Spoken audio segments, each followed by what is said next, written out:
how to get your first wholesaling real estate deal. What is up, guys? Zach Ginn here. Rick Ginn here. And welcome to the 2025 30-day wholesaling challenge. And so in this challenge, we are going to be sharing exactly how in the next 30 days you can get your first wholesaling real estate deal. I'm going to be giving you a step-by-step guide in the next 3 days in this challenge of how you could start getting massive wholesaling deals. I'm also going to share how really any wholesaler can go from knowing nothing in this business, so you can give this challenge to your buddy who knows nothing, and for them to really in 3 days know exactly how to find motivated sellers without spending a dime, how to go out here and sell that deal to pretty much any cash buyer, and most importantly, how you can close deals with confidence.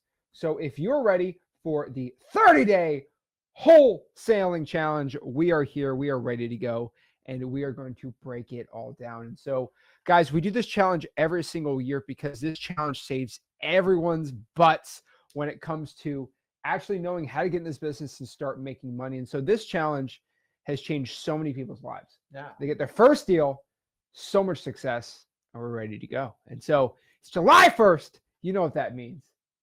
Ready to go? Yeah, it's like a firework. Oh, yeah, we're excited. So basically what this challenge is, again, we teach you how to start wholesaling houses, how to get your first wholesaling real estate deal. Now, even if you've done deals, this is important to be in the comments. The comment section is the place to be because this is exactly where you are going to go out here and network with other successful wholesalers, people that are getting this business, and you can be with a bunch of them, join our communities, and get some deals. And so let's break this all down. Let's share it and let's start doing some deals. And so first and foremost, let's break this down. So again, this is a 30-day wholesaling challenge. How to get your first deal in 30 days for wholesaling real estate. Well, whoa, what is wholesaling real estate? I have no idea what this thing is. Like, what is this challenge about? How do I even start doing this? This is where we're all talking about. So what is wholesaling real estate? That's obviously going to be the first and foremost biggest question. Well, it's pretty simple. Wholesaling real estate is the process of finding someone who wants to sell their house and basically agreeing to buy it for a price. So you find somebody says, I want to sell my house. Well, you write a contract to buy the house, and then you sell that agreement to a rich landlord or a house flipper for a finder's fee. That is what wholesaling real estate is. That is what it always has been. And for everybody else telling you that, oh, no. Wholesaling real estate is all about this. Guys, wholesaling real estate is simply writing up contracts and selling contracts. You are overcomplicating it. This is why you haven't been able to do any wholesale deals, because you're just overthinking of how to become successful. The reason you're not having success is you're overthinking this. We're going to give you everything in this 3-day challenge, right? Guys, we have 3 days of this. Okay, I'm not going to go give you a 15-minute video on how to wholesale a house today. This is not a 15-minute video. This is a 3-day mega challenge. It's a lot of stuff to go over, but you're going to be able to be confident on how to find deals and sell them to cash buyers and lock up deals to have success. And so this is exciting stuff, and we're ready to go. And so wholesaling real estate, finding contracts, selling contracts. I mean, 23, 24 plus years you've been doing the same thing, right? Yeah, I mean, it ain't rocket science, but I'm telling you guys, man, you gotta lock in and get it. Whoa, dude, I just tell you guys, I've been doing this 23 years, and like the tenacity to do wholesaling has never changed. Technology, yes. The speed, yes. The speed flow of information, absolutely. But either you're going to get it in and lock in and do wholesaling, or you're not. Either you're going to try or you're going to do. Decide which camp you want to be before you even go any more. So let me cook. Oh boy. You can do. They shared some phrases with me on my live stream. Let them cook. Great. I promised I would drop them. There we go. There we go. Everyone's excited for that. But guys, Jesus released it. Jesus, I was going to time this out. I had a whole sleeve of them written down. Oh Lord. It's okay, man. There we go. Let me cook. Okay, let's please stop. Oh boy. Oh boy. I appreciate that spot at the gym today too. Oh Lord, here, unplug that and plug it again. There you go. Should be working.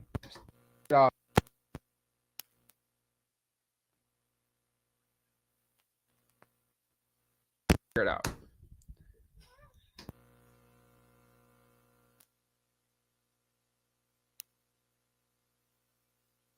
It's fine. We'll just use this one. Shut that off. Just shut it off. We'll deal with it. Just like, put it on the ground. We'll be good. We'll just share this one. I thought we got whatever. As soon as I drop that statement, Just okay. it's on the work. So what is wholesaling real estate, guys? So again, we write contracts and then we sell a contract. That is what we do. So you might be asking, oh my gosh, who are these people? Why are they telling me about this? And like, how does all this stuff work? Well, let me tell you exactly how this entire thing works, basically. Okay. So you find contracts, you sell it. Now, who are we? We are Rick and Zach Ginn. So I'm Zach Ginn. I'm Rick Ginn. Okay, that was weird. Okay, you're not cooking. But basically, I'm 25 years old. And for the past 9 years, I've been wholesaling real estate. And as of this video recording, I've done over 3,500 wholesaling deals. What about you? I honestly, I think I've almost lost count. Over at least 4K. And I see some people in the stream I'm doing deals with now. We got it cooking, we got it going, but So, it's 23 years, 24? going on 24 soon here. 24. So I just keep going. And you know what my biggest fear when I started wholesaling is, am I going to get another deal? It was my constant phobia. And honestly, the longer you do it, the more deals, the more opportunities you have. And the really cool part is you get better at your craft and you understand it. I have such clarity in what I'm looking for. I don't guess. I know exactly. I look for people who need to sell a house off market, direct to seller. You give me that, I'll hit it out of the park every time. Give me 2 out of the 3, I got a great shot. 1 out of the 3, that's just the truth on it. But it's, guys, you've got to bring the tenacity. You've got to have the fortitude, the conviction, and the belief to really do wholesaling, because what we do, what you guys do, it's not mainstream. Even though I know you think everybody in the world's in wholesaling, we are such a minority of the population. Everybody else wants to go get a regular job and they want to be complacent and they want to be safe. If you're watching this, I know you don't want it. So change up. Understand getting uncomfortable. You got to be tested. If you're not willing to be tested, you won't be successful in wholesaling. What do I mean by tested? You're going to get rejected. Accept it. It's fine. How many people can you get rejected by? I spent half of my young adulthood life avoiding rejection. And that's probably one of the biggest things I accepted in wholesaling. I don't care. I treat it like a game. What does the word no really mean anyways? So you're going to get a lot of no's in wholesaling. Just build it. If you get 1,000 no's, you're going to get some yeses in there. And that's what you're hunting for. If you're only going to hunt 25 people, you're not going to make it in this business. So just buckle up. You're going along a ride with it. You can survive this. You have to get a ton of leads and you have to connect with people on a daily basis. If you're willing to do that, go over to freewholesaling.com. We're here on the 30-day challenge to show you exactly how to get going. And we redo this every year because why? We want you to focus on it. And the more you can focus, the better you can do. And so guys, wholesaling is not hard, but very few people have the tenacity to have the commitment to build the discipline, because most of you are starting on enthusiasm. And I love enthusiasm, but wholesaling only rewards commitment. It doesn't reward enthusiasm, because enthusiasm has a very short duration. Commitment goes, man, I'm here no matter what. If I knock the bridge down, are you going to find a way to get to the other side? Or are you going to cry, oh my God, the bridge is down, I can't do it? Figure it out. That's what we're here to do today. There we go. All right. So that's who we are. We've done a lot of wholesaling real estate deals. You're going to be like, how is it even possible? I got asked the other day, like, how is it even possible that you've done 3,500 wholesaling deals in 9 years? And they say that the math doesn't work. I'm like, how does the math not work out? Because you go from doing, 100 grand your first year, 200 grand, then 400, then you double it, you double it, you double. I mean, you do the math, it's pretty good. Ask anyone who I've done JV deals with. The amount of deals keeps going up a lot. And the thing about it is, the reason why I've been able to do so many dang deals at such a young age is because I've just constantly just done one rule. I've gotten better about 1% every week. That's pretty much all you have to do is just make an improvement in the business, 1% a week. Over 9 years, that works. And so A lot of people think it's like, oh, he said he's doing, 3,500 wholesaling deals in like 2 years. No, no, no, no, no, no, no. Here's the thing. It's 9 years. And most of them's been in the past 3 years. And the reason why is because it's 9 years of doing it every single day. The thing is, most people can't dedicate 9 years to something just dedicated all in. And I'm telling you, if you just put 30 days of dedication in this, first deal is going to be here, and you're going to have a ton of wholesaling success. And so let's talk about it. Let's talk about become successful and break this all down. And Rick's 4,000 deals in 23 years, which is insane too. So let's break this all down. So guys, the biggest question before we get into this challenge and before we get in all the information, everything you need to know, right? Why is this challenge free? Why is Rick and Zach giving me this information? Why are they taking 3 days out of their week to share this all with me? Everyone knows how most of these wholesaling real estate challenges go. It's a challenge to sell you something at the end. Let me give you the entire 100% full transparency of what I'm doing. I'll just do a challenge to help. Come on. There's a coaching program at the end of it. Let me give you my full promise. I'm not here to sell you some coaching program at the end of this. Me and Rick, we are multimillionaires, okay? Each of us, we are multimillionaires through wholesaling real estate. We do not need your money. We are not going to ask for your money, okay?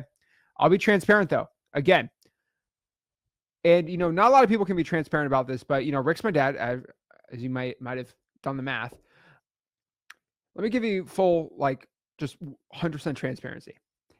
Rick taught me absolutely for free, which is unfair. How much money have you spent in wholesaling programs and coaches? How much? Over $500,000 easily. Yeah. So Rick spent over $500,000 to learn wholesaling real estate. That's why he's done so many dang deals. And he basically taught me all that stuff he learned for free. Is that fair? No, that is completely unfair. I mean, it true unfair. It's an unfair advantage that I have. Now, what could I do with that unfair advantage? Go out here and get super rich and then start selling people courses based off of that, right? I could do that. Yeah, I mean that's pretty much the mantra in our business. And listen, we're not even saying it's wrong. It's not like what I don't know, man. I got ADHD and I do things a little bit differently. If you do what everybody else does, you're going to be winding up in that. But with the age of how we're sharing information with you guys, I saw the light at the end of the tunnel. And then, I simplified my teaching when I went with you. I spent 15 years of grabbing every piece of knowledge. And I found out real quickly that it's always a mystery in the air. So the simpler you make it, the easier it sticks. And what I found is you just need people's commitment and a laser focus on what you're looking for in wholesaling. And I've noticed, particularly in the last 7 years, the amount of techniques and names and the mystery and the waters have gotten so deep. You don't even know what to listen. Wholesaling's never changed. It's always been the same. The techniques, the speed, the technology absolutely has changed. But we buy properties from people who need to sell. In exchange, we give them speed and convenience and we get a deal. That's all we do. I don't know how it just turned into how we're going to work with every realtor, how we're going to pay full price for every house. There are techniques to do that. I don't specialize it. I specialize in someone needs to sell a property today. You know why? 2 reasons. Number one, I minimize my risk in wholesaling. That's why I started, because I couldn't take any more stupid risk. And I maximize my reward. That is the most attractive part about wholesaling. I don't know where all this other stuff got wrapped out. I got a special technique where you can pay full value. If you have to use the word full value or close to retail, it has nothing to do with wholesaling. Wholesaling is a specific strategy that's centered and focused on marketing and finding people with distressed property, particularly people who need to sell. If you want to do that, doesn't matter if the market's here, doesn't matter if the market's there, it works in every market. And if you're talking about it's good, so in the last 7 years, people adapted all these strategies, really since 2013. And I'm here to tell you guys, most of them don't work in today's market. And why? Because the fundamentals of wholesaling will always work. Can you add some of that stuff when you have a smoke and seller's market? That's great, but just understand it's not wholesaling. And somehow we've wrapped it all up. So my job when my son came in was the right old age of 16. I just gave him simple clarity in what's going on. And once he had the clarity, That's all he did. He's focused on people who need to sell their house, and he worked on forging a relationship by being authentic, making a connection, and earning their trust. And his biggest issue was my age. I go, your age, that's in your head. Just fix it. So that was it. Exactly. So perfect.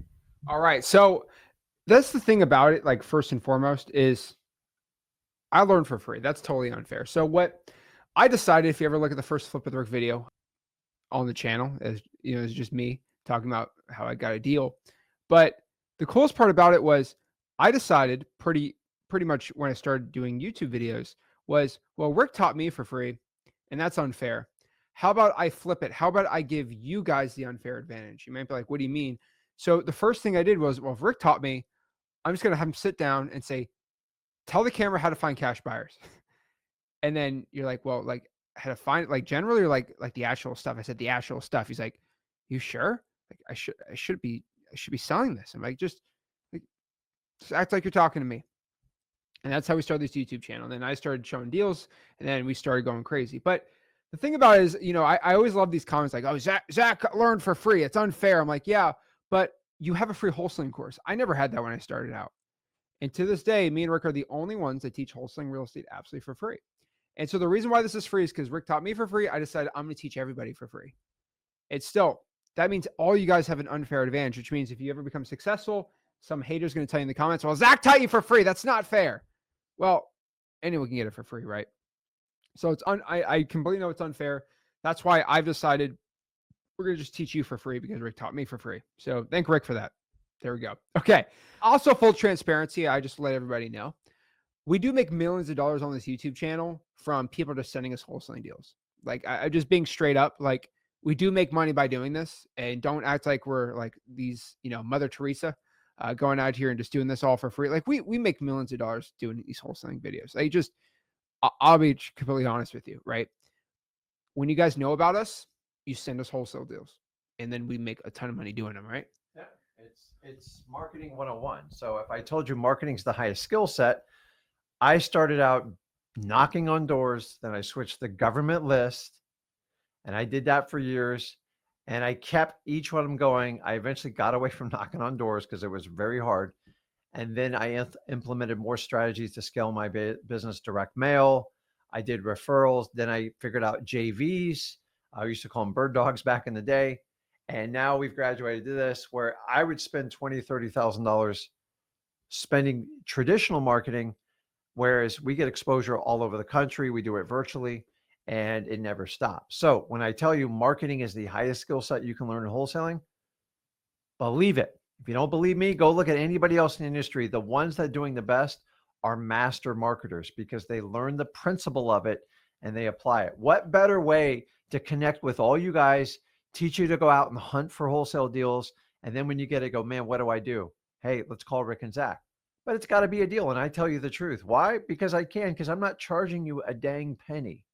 And I already show you, if I'm willing to split the deal, you know, marketing is the highest skill set. If it wasn't, I'd just give you 10% of the deal, and that would be it. So if I'm willing to give up, Zach is, you've got to understand the same thing. Why would we do social media any different?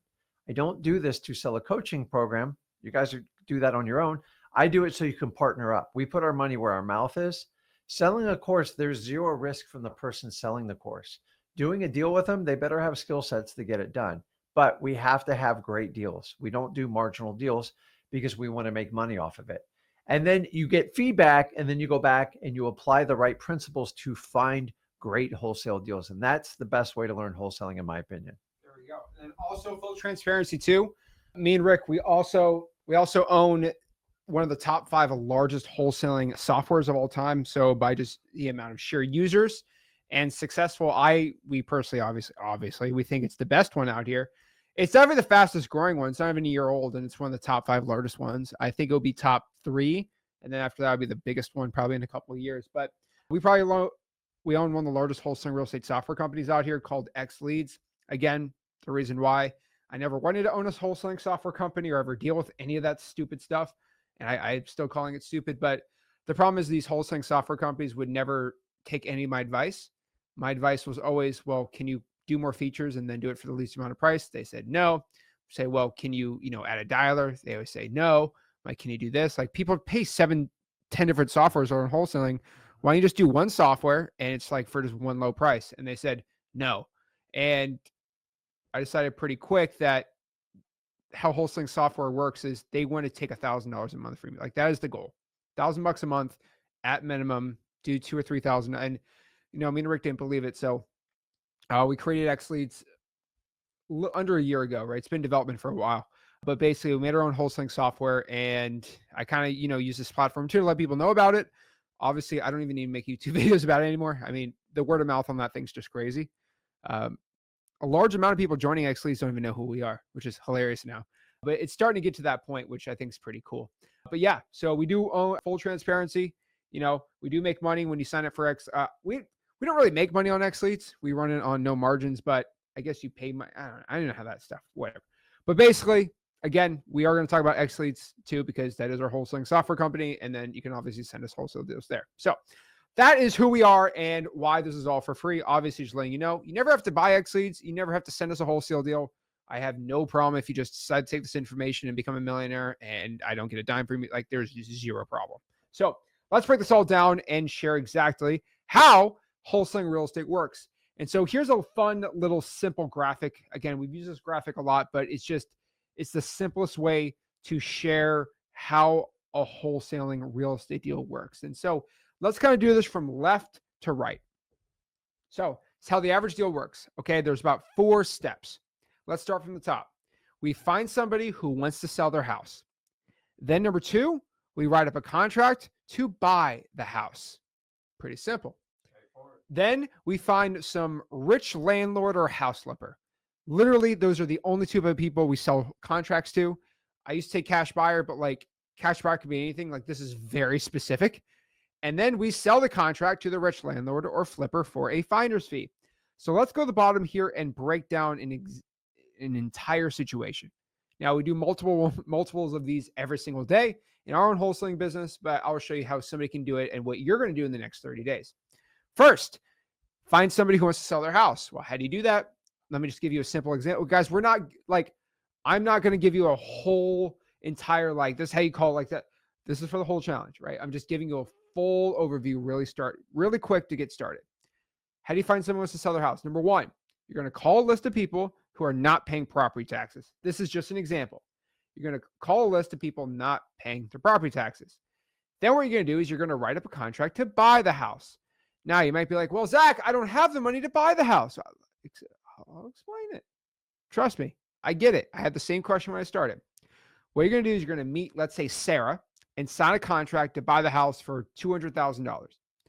Then you're going to go to the Zillow for rent section, find a rich landlord who owns a bunch of rental properties, say, hey, do you want to buy another rental? And he says, oh, I'm super rich. Of course I would. And then he agrees to buy the house for $220,000. He will pay you a $20,000 finder's fee for finding the deal at closing. Landlord gives $200,000 to the seller, and you collect your $20,000 check. Now, you might not believe that this works, which, I think you're crazy if you don't believe it, but we always show these examples because, it always pumps me up and gets everyone excited. But guys, the amount of money you could be making in wholesaling real estate is absolutely insane. It's crazy. I don't even understand how some people don't believe you can actually make all this money on here, but this business will absolutely go out here and change your life. And so we show people on basically a daily basis. Oh, I made 30 grand, 40 grand, 50 grand, changed my life. Let's go right here. If you just go to freewholesaling.com, right? And you want to go out here and see some of these success stories. They're absolutely amazing, right? And so if I go here, let's go to the slide section here. Here we go. Let's see right here. Here we go. Where are you? There we go.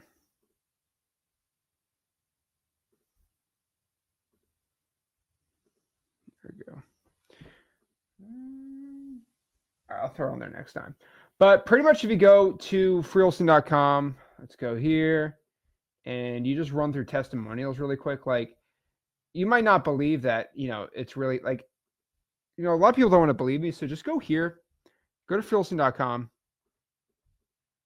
And there you go. And right here, you're just going to see deal after deal after deal after deal. Like, right? Like you got deal after deal after deal after deal after deal after deal after deal after deal after deal after deal. Like, I mean, it's pretty commonplace now to start getting deals and success from this information. So we know it works. We know it's going to give you success. And so how this business works again is you find someone to sell it, you sign the paper, then you sell the paper. Simple as that, right? Yeah. I mean, you just do the same thing over and over. As I said, the skill set is marketing and commitment.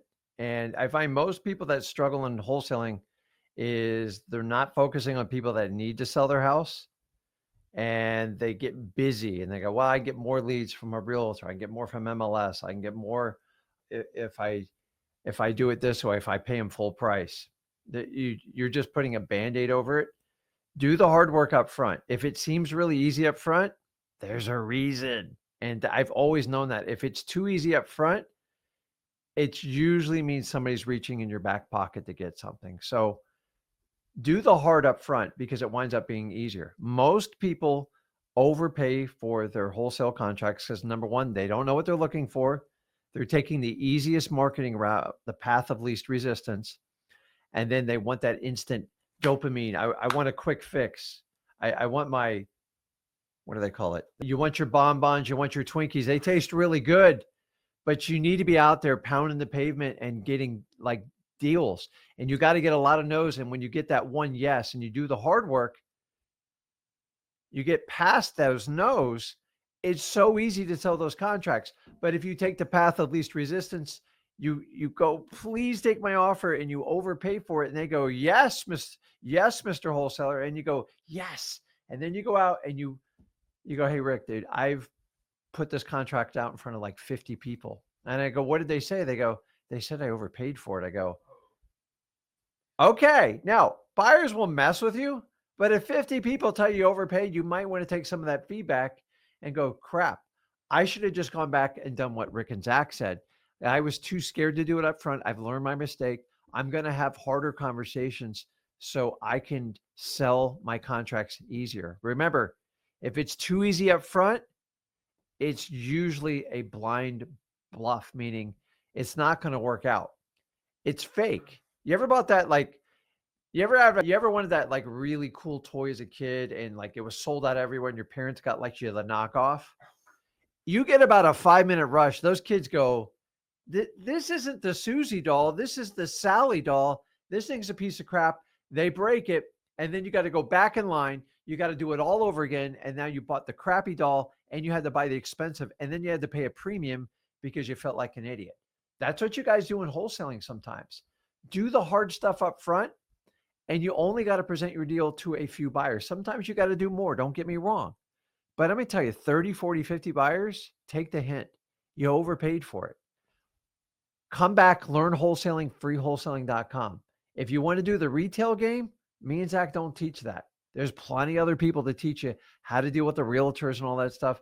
Guys, rarely, I'm just going to tell you, you're rarely going to get a wholesale deal from a realtor. They're not designed to go to realtors. Do they? Some of them get there? Yes. But for the most part, you need to go directly to the seller off market that needs to sell. And why do I beat this in your head over and over? Because it's the fundamentals of wholesaling. Think about whenever you started any sports, they just tackle, pass, block. Like you just learn the basics over and over. Even when I was in high school football, I go, this is kind of boring. Let's like do the shotgun offense or something like that. Like, no, Ginn, you need the fundamentals. And so I'm giving you the same coach my high school football coach did. God knows my wrestling coach did. Ginn, why did you do that? I told you. You put your elbow out, they're going to spin it over every time. After a while, you bring it in or you push it out, whatever it is, and you have to learn that. A lot of you guys are chasing the wrong alleys for the deal, and that will frustrate you. Remember, it's going to keep you busy. Busy equals broke. There we go. Period. So again, first and foremost, with this challenge, we are going to give you a promise.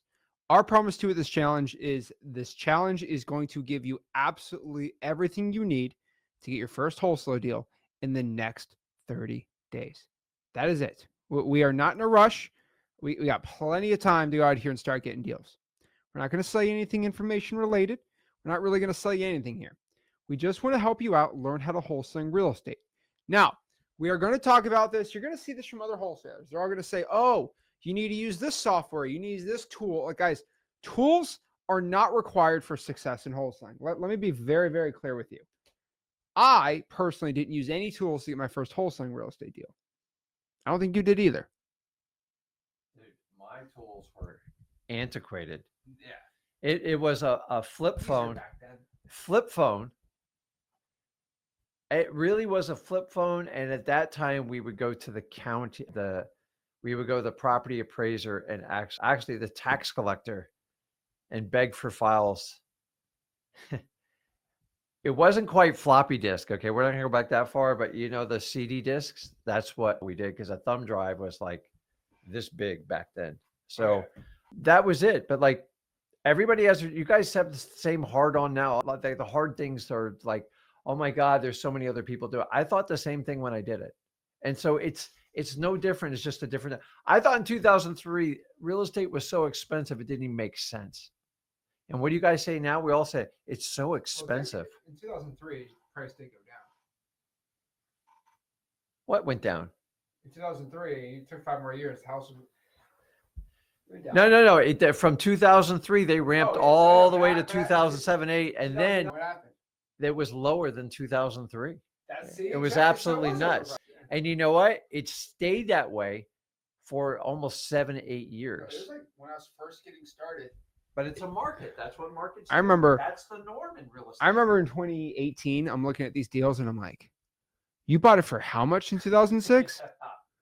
I was like, that was 12 years ago. We had houses in Port St. Lucie. I would buy a deal from someone. They bought it for $600,000. $600,000, and I was locking it up for $200,000. Crazy times back then. But I'm an old man. Whatever, right? And so the one thing also I promise is our communities. Guys, we are going to tell you a lot, okay? We're going to be telling you a lot about our communities here, okay? And the reason why we talk about our communities here is that is like the place where you connect with other wholesalers. And that's why we love our live streams. We love all these things. But it's like when I was getting started, when you were getting started, right, there was nobody I could talk about. There's nobody we could talk about this business to. Not our friends, not our families, nobody. There's no one that could really relate to us. And you know what? It's still that way. Like so you guys are going to do all your 4th of July celebrations. Me and Zach do the same thing. He knows now we'd have never talk about wholesaling with our family. Why? Because they all want in, but they don't want to do any work. They just want the end result. My God, can I have all this stuff? You can have anything you want in life. You just got to go out and get it. And so when people ask what I do, here's all I do. I go, I do real estate. I just leave it alone. Why? Number one, they don't really care. And you guys know everybody in your family, they love you to death, but they want the shortcut and they don't want to do any work. And Zach took a different path because he was committed. But I never forced him to do wholesaling. But guys, like, it's hard talking to people about wholesaling, even though it's like it's more readily available than ever. Yeah, let me cook on this. I appreciate it, Luca. The truth is, when you guys try to talk to your family, they stare at you like you're speaking like Portuguese. They're like, the hell? What? How? And then you go deeper and deeper. Spend time. They love you, and leave it at that. And if they have a true interest, tell them to bring you somebody in for pre-foreclosure or something and give them a nice big fat check. You'll never see them. I promise you that. There we go. It never changes. So it never does. Daniel, I'm expecting you to do a full apology and say that you were wrong. Thank you. All right. He said, this is pre-recorded. I just popped up your comment live, bro, and just called you out. Yeah, dude. Hey, yeah. Let him cook. All right. Oh boy, there you go. Daniel says you're wrong. Dan, I'm not answering any more comments for the day though, because you don't obviously, the fact you just assume that's insane to me. But yeah, our communities are completely 100% for free. So Let's break this all down, guys. First and foremost, is wholesaling real estate legal? Oh, whoa. So let me just tell you what it is. If wholesaling real estate was illegal, I would probably get the chair. Just being honest, okay? Let me tell you something funny, okay? And this is like a joke, but not a joke. We have somebody in our Discord. His name is Fish Money Bands. Love Fishman Money Bands. Okay. You know him. He is currently locked up in one of those foo-foo prisons where basically if you go to jail, they basically give you $100,000 and a laptop basically at this point. But I'm not getting political, but like if you go to prison, like they shouldn't give you a phone, but they literally give you a phone with Wi-Fi. It's crazy. If wholesaling comes illegal, I'm going to that state first. So basically, he was dealing in products that were not legal. How do I, Tony Montana style, Scarface.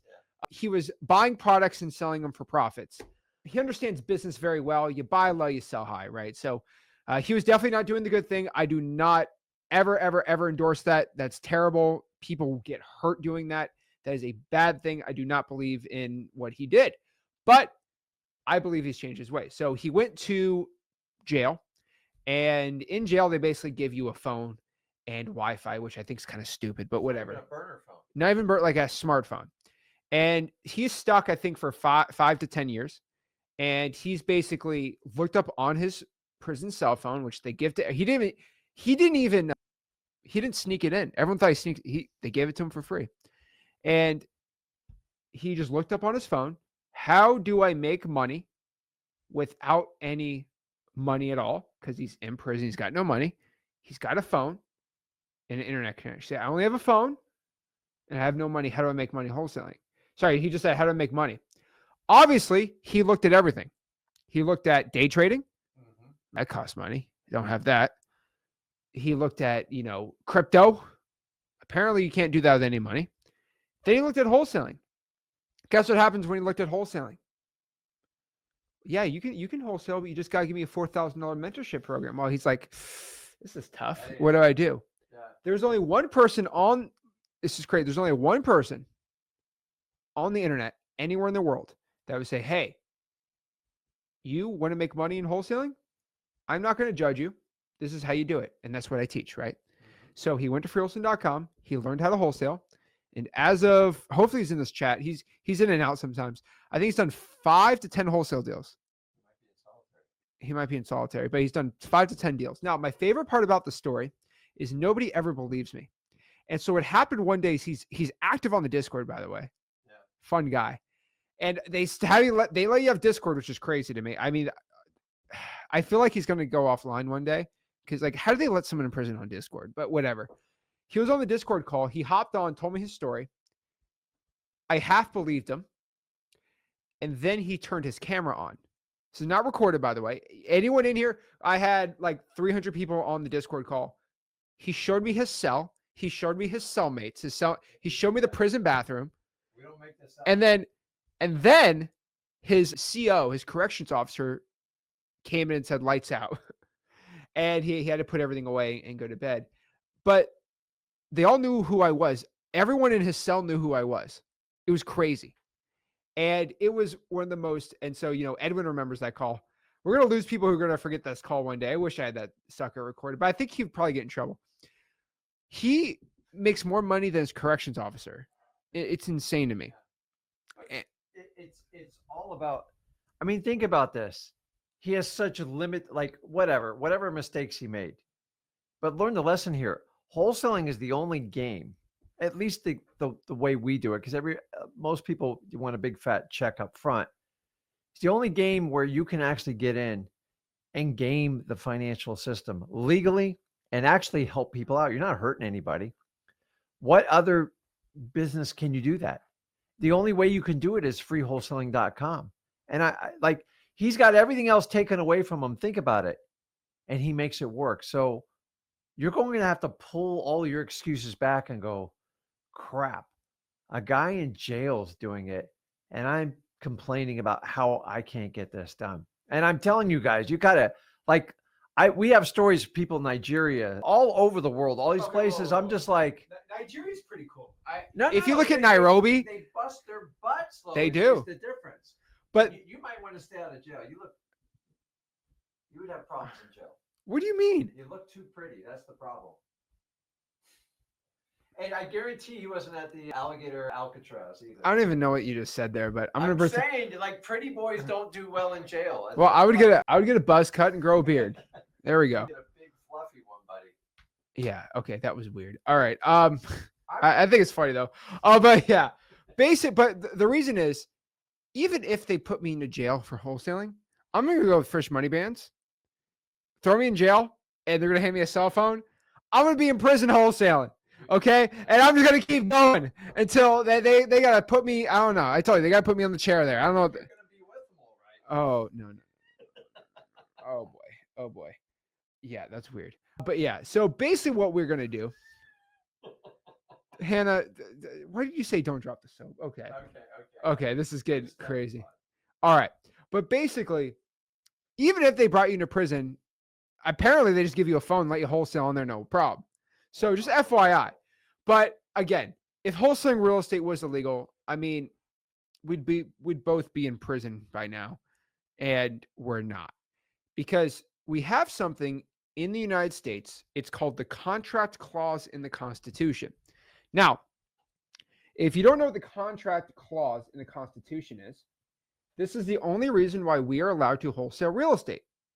So let's break down what it is, okay? Because everyone who says wholesaling is illegal has never, ever, ever shared this clause in the Constitution.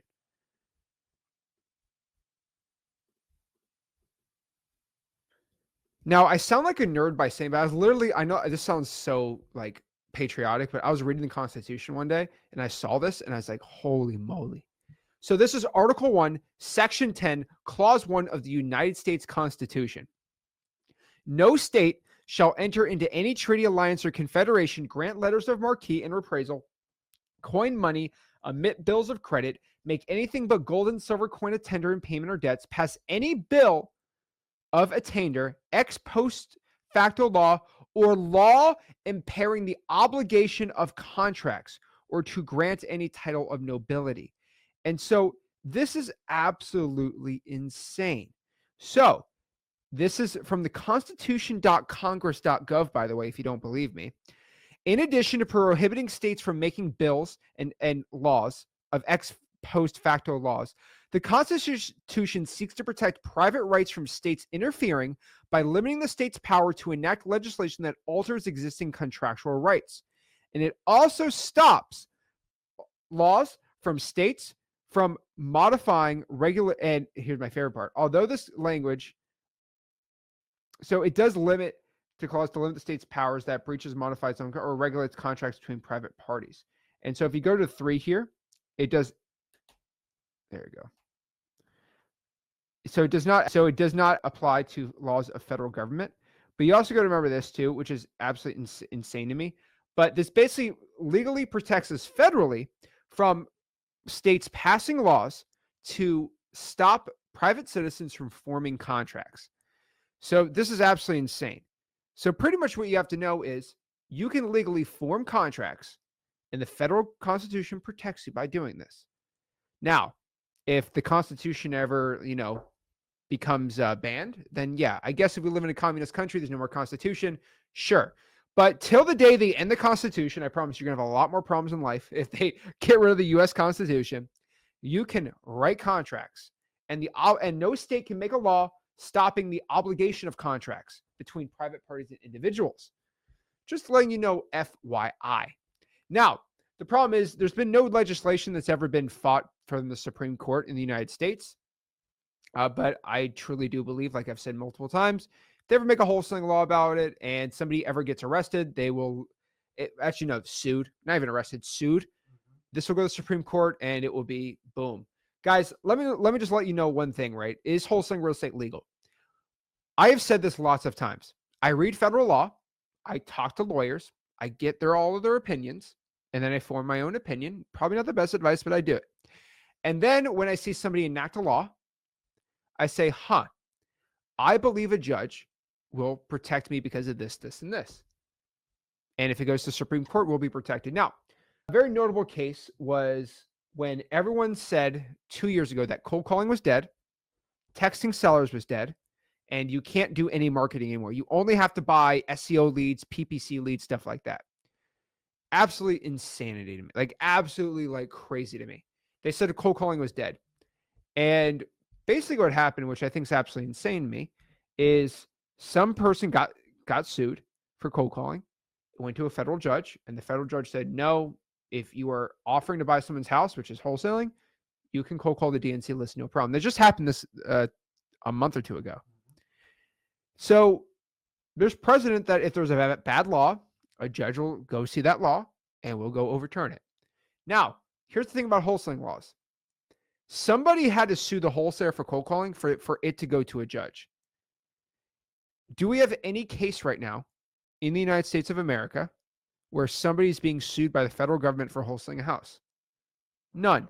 So I can't even bring this to a judge to get it overturned because nobody's getting sued for not one person. I don't have one fact. I know this is crazy to say. There's literally 0 cases, and I've looked at all of them, of somebody being sued, arrested, or whatever type of, breaking the law for wholesaling a house, doing an assignment of contract. Not one.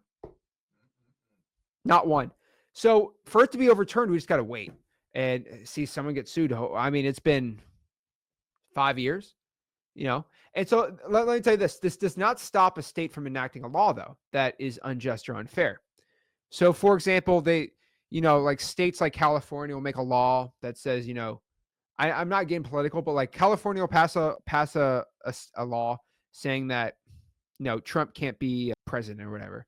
And then the federal judge says, well, that's pretty stupid. That's against the Constitution. No, and they strike it down. And so the states have passed really crazy, stupid laws that the federal government has just said, nope, denied all the time. People are going, what about this case? Short sales, which always goes in the fraud, has nothing to do with wholesaling, just so you know. Not that we're aware of anyone who's ever popped up has been basically. We do know. We know people have been arrested for doing short sales. No. Short sales always goes to fraud. Just so I'm not taking mic from you, but can I tell you something? First of all, Jeff says there was a case. Jeff, please give me the case number or the name of it. I know what he's talking about. Which one? I don't want to use Texas. names. That was Texas. That was Texas? Yes. Yeah. So Jeff, if you don't give me the case number, it's hearsay. So give us a case number. It should, anytime you're sued, it is public record. It is public record. And I agree. I mean, some of these states passing these laws, they're completely unconstitutional. And yeah, I know it's open to interpretation to a federal or a Supreme Court judge, but the reality is, guys, it's your legal right. So I'm not scared just to hide behind and just say, oh my God, somebody said wholesaling is illegal. I'm not going to do it. I've heard this since 2003. This is nothing new to me. Are they doing more aggressive stuff in the States? Yes. But I'm just telling you, most of the stuff is just about disclosure and stuff like that. Guys, it's one extra piece of paperwork. It's not that big of a deal. So like short sales, just so you know, it has nothing to do with wholesaling. It's nothing. It's nothing. And the thing about it is there's a certain person that got arrested for doing short sales. Can I tell you why they got arrested? Okay, I'm not going to say what they did. I'm going to say what the state has alleged they did. Yeah, we haven't.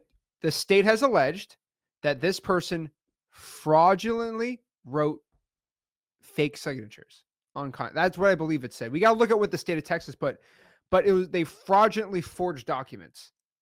That's on wholesaling. And so Jeff was taken, says there was a case where somebody got apparently arrested because they didn't wholesale the real estate license.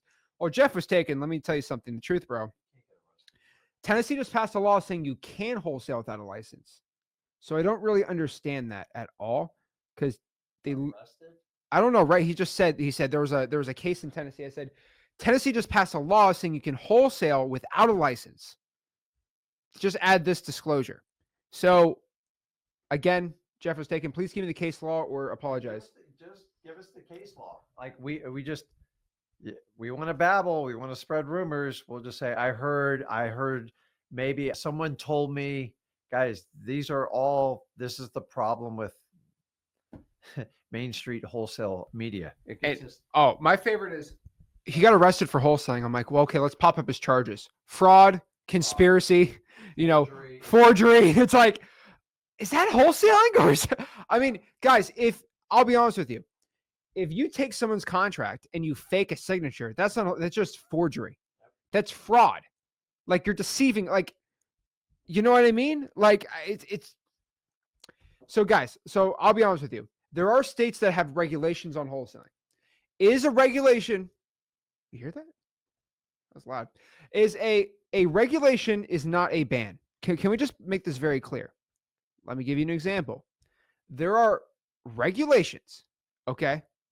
There was regulations in place of that you have to wear a seatbelt.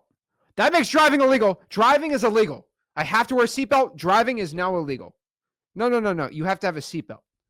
It's crazy. Like, so yes, states do have regulations. Okay. It's absolutely insane to me. All right. It's crazy. So this is what I get all the time. Okay. So wholesaling real estate is completely legal. Drives me crazy. Okay.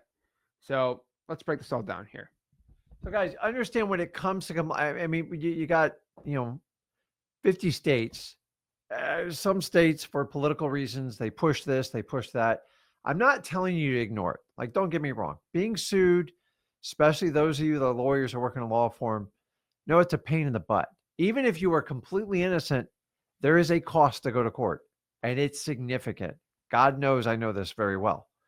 And sometimes you can spend $50,000, $100,000 just to claim your innocence.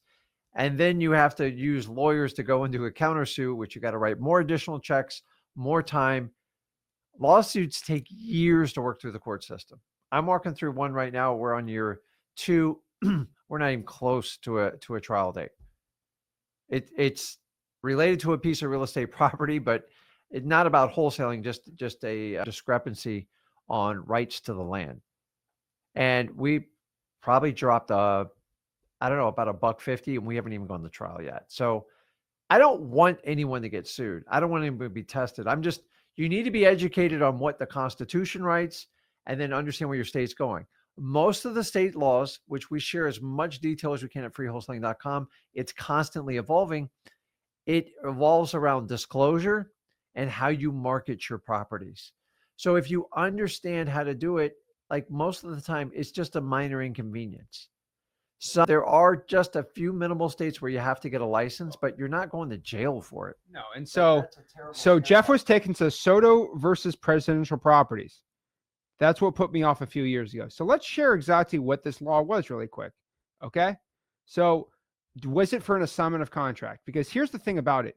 You can't get sued for wholesaling real estate if you get out of the contract within an inspection period. So let's see what happened here. All right. He said this took him completely out of wholesaling. So let's see if he's a lawyer. So I already know this pretty simple. So let me just clear exactly what it is. Oh, this was a wholesale deal. So what part of a wholesaling deal, I'm very curious about this, is this. Let's go here. He agreed to buy the property subject to the existing mortgage. Right? Subject to. So he did a subject to transaction. He also did something called this. So you ready? He executed an owner finance sales agreement. That makes sense? Mm-hmm. And then they created a note on the property. What part of this is wholesaling, bro? And you know why he got sued? Because he wrote a seller financing agreement, moved the people out of the house, stopped paying the seller, and the seller got screwed on this deal. Okay, let me do a subject to, I'll pay you. And then he doesn't pay them.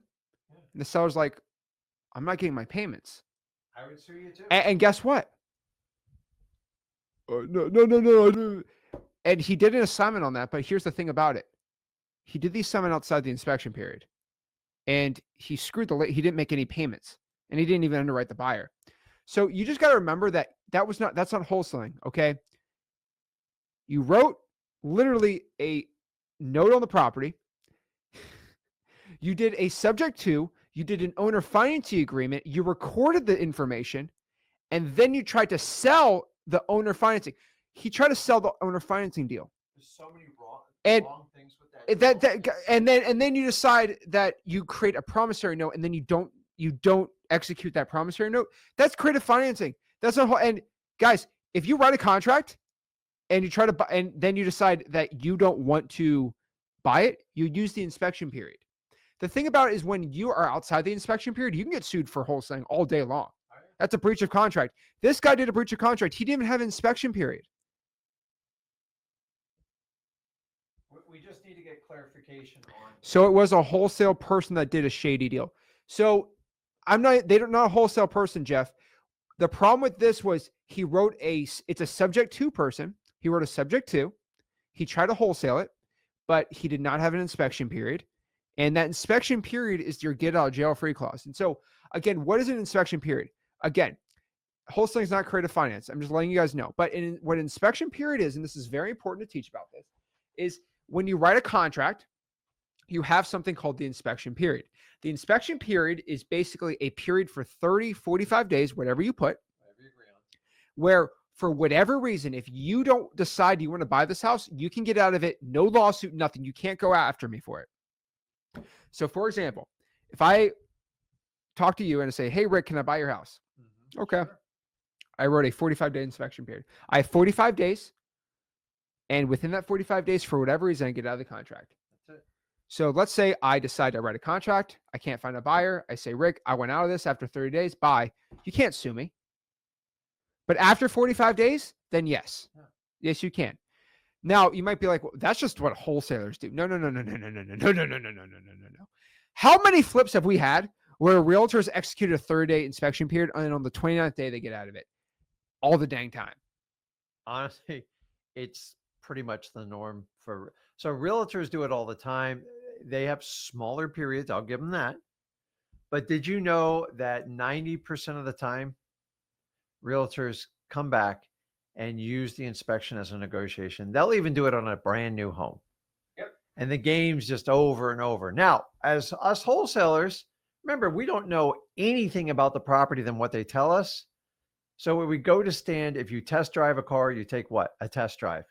When you buy the biggest asset, you just want to make sure what you're saying represents it. Now, if you go get someone to inspect the home, you walk through it or have your cash buyers, it's perfectly normal. It's acceptable in our business. We don't use it to give you an out, but like occasionally I've negotiated the best deals and we come out and we find all sorts of hidden problems that the seller didn't share with us.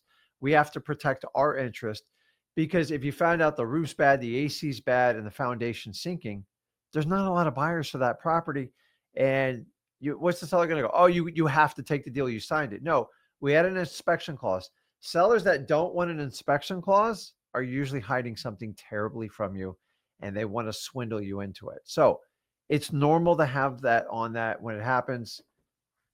It happens all the time where we go, listen, we didn't know that this was going on or that going on. And listen, sellers lie all the time. But when you don't write an inspection period, you are deceiving the seller because you say, I'm going to buy it. Remember, no inspection. So that means I can't get out of this.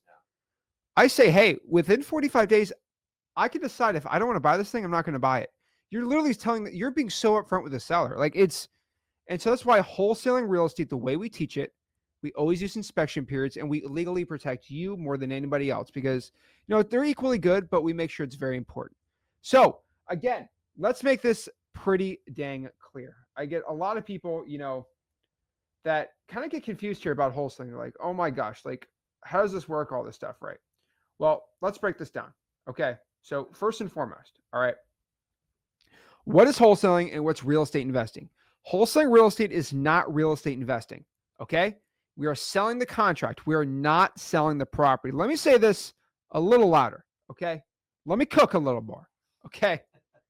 We're selling contracts. We are not selling a house. When you sell a house, you are a real estate agent. You are a real estate broker. You are selling somebody's house for them for a service. That's what a real estate agent is. We're selling a contract. We actually own the contract. Crazy, right? Yep. So this is an income producing strategy. It's not a business. Let me make that very, very, very, very clear. Wholesaling real estate produces income. It's not like this passive income type thing. Now, you don't need any money or experience. Remember, if you're going to buy and sell houses, you got to spend money on the house. That's ridiculous. No money or experience needed. So again, let's break down this process one more time. This is what the next 30 days should be looking like for you. Okay. Number 1 through 7, the first week here, marketing. We're going to find distressed properties. Then we're going to write a contract up, sign the agreement, take pictures of the house. We're then going to find the rich landlord, okay, or house flipper. We're just going to find them out here, okay? Now, we want them to buy our agreement for a assignment fee, right?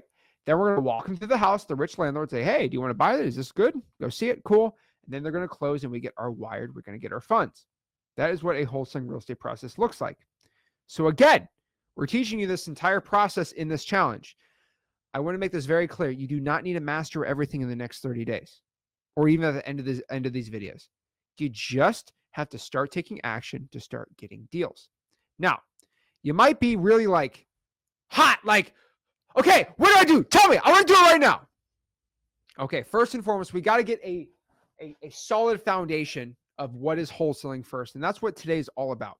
Now, the implementation stuff like that, we're going to be talking about this throughout this entire thing. It's pretty exciting. But again, let's break down wholesaling in 3 simple parts. Part 1 is marketing. Okay, we're going to break this down. We're only going to talk about 3 things in this entire challenge. Number 1 is marketing. Marketing is finding the wholesale deals. Number 2 is acquisitions. This is us finding somebody who goes from, I want to sell my property to a signed contract. Now, marketing is the literal only point of marketing is to find someone who says, yes, I want to sell my house. Acquisitions is converting somebody who wants to sell their house into a signed contract. And then dispositions, as you probably can guess, is going from a signed contract to a sold contract. That is what we're talking about in this whole entire challenge. One deal. So let's talk about marketing really, really, really quick, okay? First and foremost, marketing is how we find motivated sellers who want to sell their property for a discount for a motivating circumstance. Now, let's make this very, very, very, very clear. We as wholesalers, we are just like Costco. Now, if you go to freewheelsing.com, we use this analogy a lot, but we love using Costco as an example. The reason why I love using Costco for an example is if you ever go to Costco and you want to buy eggs, let's say the eggs are $2 for a carton of eggs. If I went to Walmart, they're probably $2.50. If I go to Kroger or Publix, it's probably about $3. Now, you might be like, wait, why would Costco sell it for $2 if they just sell it for $2.50? Now, Kroger and Walmart, their sole intent for selling you those carton of eggs is to make a profit, right? Absolutely. Costco, on the other end, is crazy. They're absolutely crazy right now. They make no profit selling you eggs. Have you ever gotten a $5 rotisserie chicken? That sucker's 3 pounds from Costco. Hey, have you ever had that? You know, they just opened a Costco by us, right? You get the hot dog and the Coke for $1.50. That's a deal. Okay, I know a good deal. Wow. I know a real estate deal. I did the ARV on that thing. I did the repair costs. Do people pack in there to eat lunch and dinner? I did the MAO on hot dog and a drink's about $3. Yep. That's a good deal right there. That's the discounted deal. But the reason I'm saying that is people go to Costco because they buy things for below the market value. Now you might be like, wait, so if Costco pays $1.80 and they sell it to you for $2, which is basically nothing, right? Mm-hmm. How do they make any money? Well, 90% of Costco's profit comes from only one thing. They make no profit from selling things. They make profits from, quote, membership fees. You might be like, wait, what? You should get one of those. They're basically assignment fees. They are. That's what it is. So what you do, this is how Costco makes all their money. You give them $100, $60 to $100. I like the, why do I have a premium one? I don't know. But I gave Costco $100, and in exchange for that fee, they're going to sell me groceries and goods for just the hard cost. That's it. And they make billions of dollars doing that. Yeah. And so that's and this is the craziest thing. Let me show you this. This is absolutely blows my mind. Now, when I was looking up Costco and I went to Costco that day, I went up to Costco, and when I pulled up to the store, this is like the Mandela effect. I thought when I was a kid, I used to go to Costco. I thought it just had Costco on it. I always thought that. I pulled up to Costco, and guess what happens when I saw it? You know what it said? Let me show you. It said Costco Wholesale on it. I said, wait, what? So what are you talking about? No. This is fake. I went to Costco's website. I started just going to random Costco pictures, and I thought it was fake, but every single sign on Costco says Costco Wholesale. I said, what? I said, I'm tripping right now. They're wholesaling? Yeah. Think about that for a second. The best example is Ryan right here. You can buy $100 gift cards to these restaurants. They sell $100 discounts for $80. Yep. $100 gift cards for $80. Like what? How else can you explain Costco? So we as wholesalers do the same thing. So if we sign a contract for $200,000, we will sell that contract for a $20,000 finder's fee, and then they buy the house for $200,000. Basically, it's like a membership service in reverse, where the cash buyer gives me $20,000, and then they get to buy the house for $200,000. Insane. Crazy. And so that is what we do. And so this is the craziest part.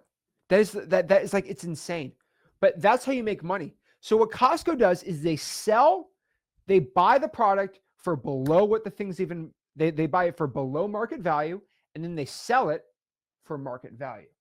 That's literally what Walmart does, the same thing. They buy for below market value and sell at market value, or a little below market, just a little bit below. Okay. What's yeah? Everybody needs 5 gallons of mayonnaise. They do. You ever walked in that store like that? And listen, I love a great hot dog, hamburger, 4th of July. Man, you ever looked up to see what's in a hot dog? It's horrifying. They taste great. And I don't eat a lot of hot dogs. 4th of July is my exception, but I'm here to tell you it's crazy. So just please don't put in the comments what's in a hot dog. There's all bits of parts of leftover, whatever it is, but Costco taught me what mechanically separated meat is, and that really disturbed me. So what we do is we write contracts for discounts. We actually get the property for below what the thing's even worth. Yeah. And then we sell it to the cash buyer for below market value. You know why? Because they get addicted to it, right? So you get a $1.50 hot dog, you get the $1.50 glizzy soda combo. Do you know what a glizzy is? Oh, I don't. A glizzy. A glizzy. That's what people call hot dogs. That's what the kids call them. Why would you call it a glizzy? I don't know. It's just what the kids say. You think I'm joking? Listen, what's his name still the king of the hot dogs? Oh, Joe Chestnut. Yeah. I think he got disqualified or something, right? Yeah, I think his wife left him or something. He got depressed and it was not good. But yeah. Joey. Okay, so basically what I'm trying to explain here, though, all right, is we make our cash buyers addicted to buying the properties from us. So the reason is, if a cash buyer wants to buy that same $200,000 house on the MLS, they have to pay $230 with the realtor's commissions and all this stupid stuff. Crazy, but they actually, that's the true thing. Cash buyers love us because they have to pay like 30, 40 grand extra. Oh yeah. That's why I love Costco. Like, again, I make a lot of money, but I like saving money even better sometimes. I don't want to pay $3 for a carton of eggs. I'd rather pay $2 for it, right? So why would I go to Walmart and have someone try to rob me, when I walk in, when I just go to Costco, it's nice and clean, right? And so the thing about it, and it's cheaper. That's the point.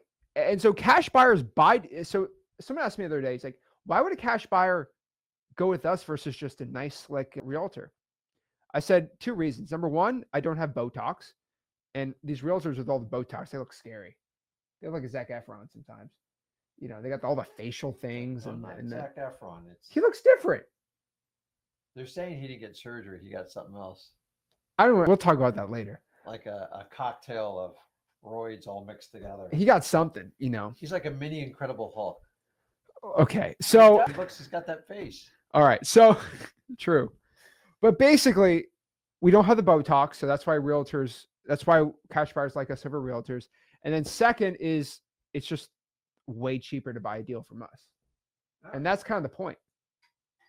And that's why we do really good. And so for marketing, we need to find the product. Ask fish money bands if finding good product is important for people to buy it. Very important to have good product so people can buy it. Mm-hmm. He knows business. But what I basically mean by this, just all jokes aside, is if we can find a good wholesale deal, we can sell it. A good wholesale deal will always find a good buyer. A good buyer will never find a good wholesale deal. And so the point here is if we get contracts for super cheap, cash buyer is going to buy it all day. So like I said, if you can buy a $40,000 car for 20 grand right now and you can resell it for 40 grand, you're going to buy that thing all day. Yep. The hard part's finding that $40,000 car for 20 grand. So that's why we have to start wholesaling the house and find the good deals. And so marketing is how we find sellers. Now, the point of finding a good wholesale deal is to find somebody who wants to sell due to a motivated circumstance. This could be somebody going through a divorce, somebody has tall grass, nobody's living in the house, it's vacant, right? Important. Remember, we can pull a list, we can start calling people, right? We could text them, we can email them, we can send direct mail, do digital ban. There's so many ways to find wholesale deals. Very, very important. Next here is acquisitions. Again, acquisitions is how we acquire contracts to sign to buy the house so we can sell them for a profit. Remember, when we sign the contract, we can get out of it during the inspection period. All right. So you're not a typical salesperson when it comes to acquisitions. You're more of a qualifier interview. You're just asking questions. Remember, we've got you covered what to say. We're going to talk about all this stuff. So don't really stress out over it. We'll teach you all of it, right? And then we have dispositions. This is the easiest one of the three. This is the process if you sell the contract to the buyer for a profit. Now, most people struggle with dispositions because they have a bad deal. It's like, why can't we sell these carton of eggs at Costco? Well, they're $6. If you change the price, people will buy it. That's just how the whole entire world works. And so really, really quick, what I want to do is just go over some real estate lingo. So the reason is you're going to see people in the chat talk about certain things that might be confusing as a beginner. So what I want to do is just go over some lingo really quick so you can kind of understand some of these terms. So really quick, we say the word motivated seller a lot. Motivated seller is just somebody who wants to sell the property due to a certain factor, which will make them want to get rid of the property for cash. Divorce, probate, fire, right? The house went on fire. The water's not running. There's a lien on the house. All these things, you're going to see this. Title company. We talk about title companies a lot. Explain a title company. A title company is just the intermediary that their real business is selling insurance policies. Most of you guys don't know that. And they're insuring the title. So what they do is when you have a contract, they research the chain of title from the day the property was built, even the land. And then they have to basically authenticate each deed was done correctly. And if there's a missing chain, like a quick claim title or something that's just off, they have to rectify it. Why? Because they're insuring the title. So I've had properties where I had to file a title claim, and basically when someone comes out and goes, wait a minute, that property got sold and I own it and I didn't get compensated. If you get title insurance and say you paid 300 grand for a property, it protects the buyer. And so you have to get title insurance basically because a good cash buyer is never going to buy it because they don't want to take that risk. So they facilitate, they make sure they got a buyer and seller, they authenticate it, they get the payoffs, they pull all the liens, utilities, mortgage, all that fun stuff. They communicate with the buyer and the seller. I need this, I need that. They put together what's called a HUD-1 statement, which is an official statement from a buyer and seller. They execute it, they notarize it, they insure it, and they record it.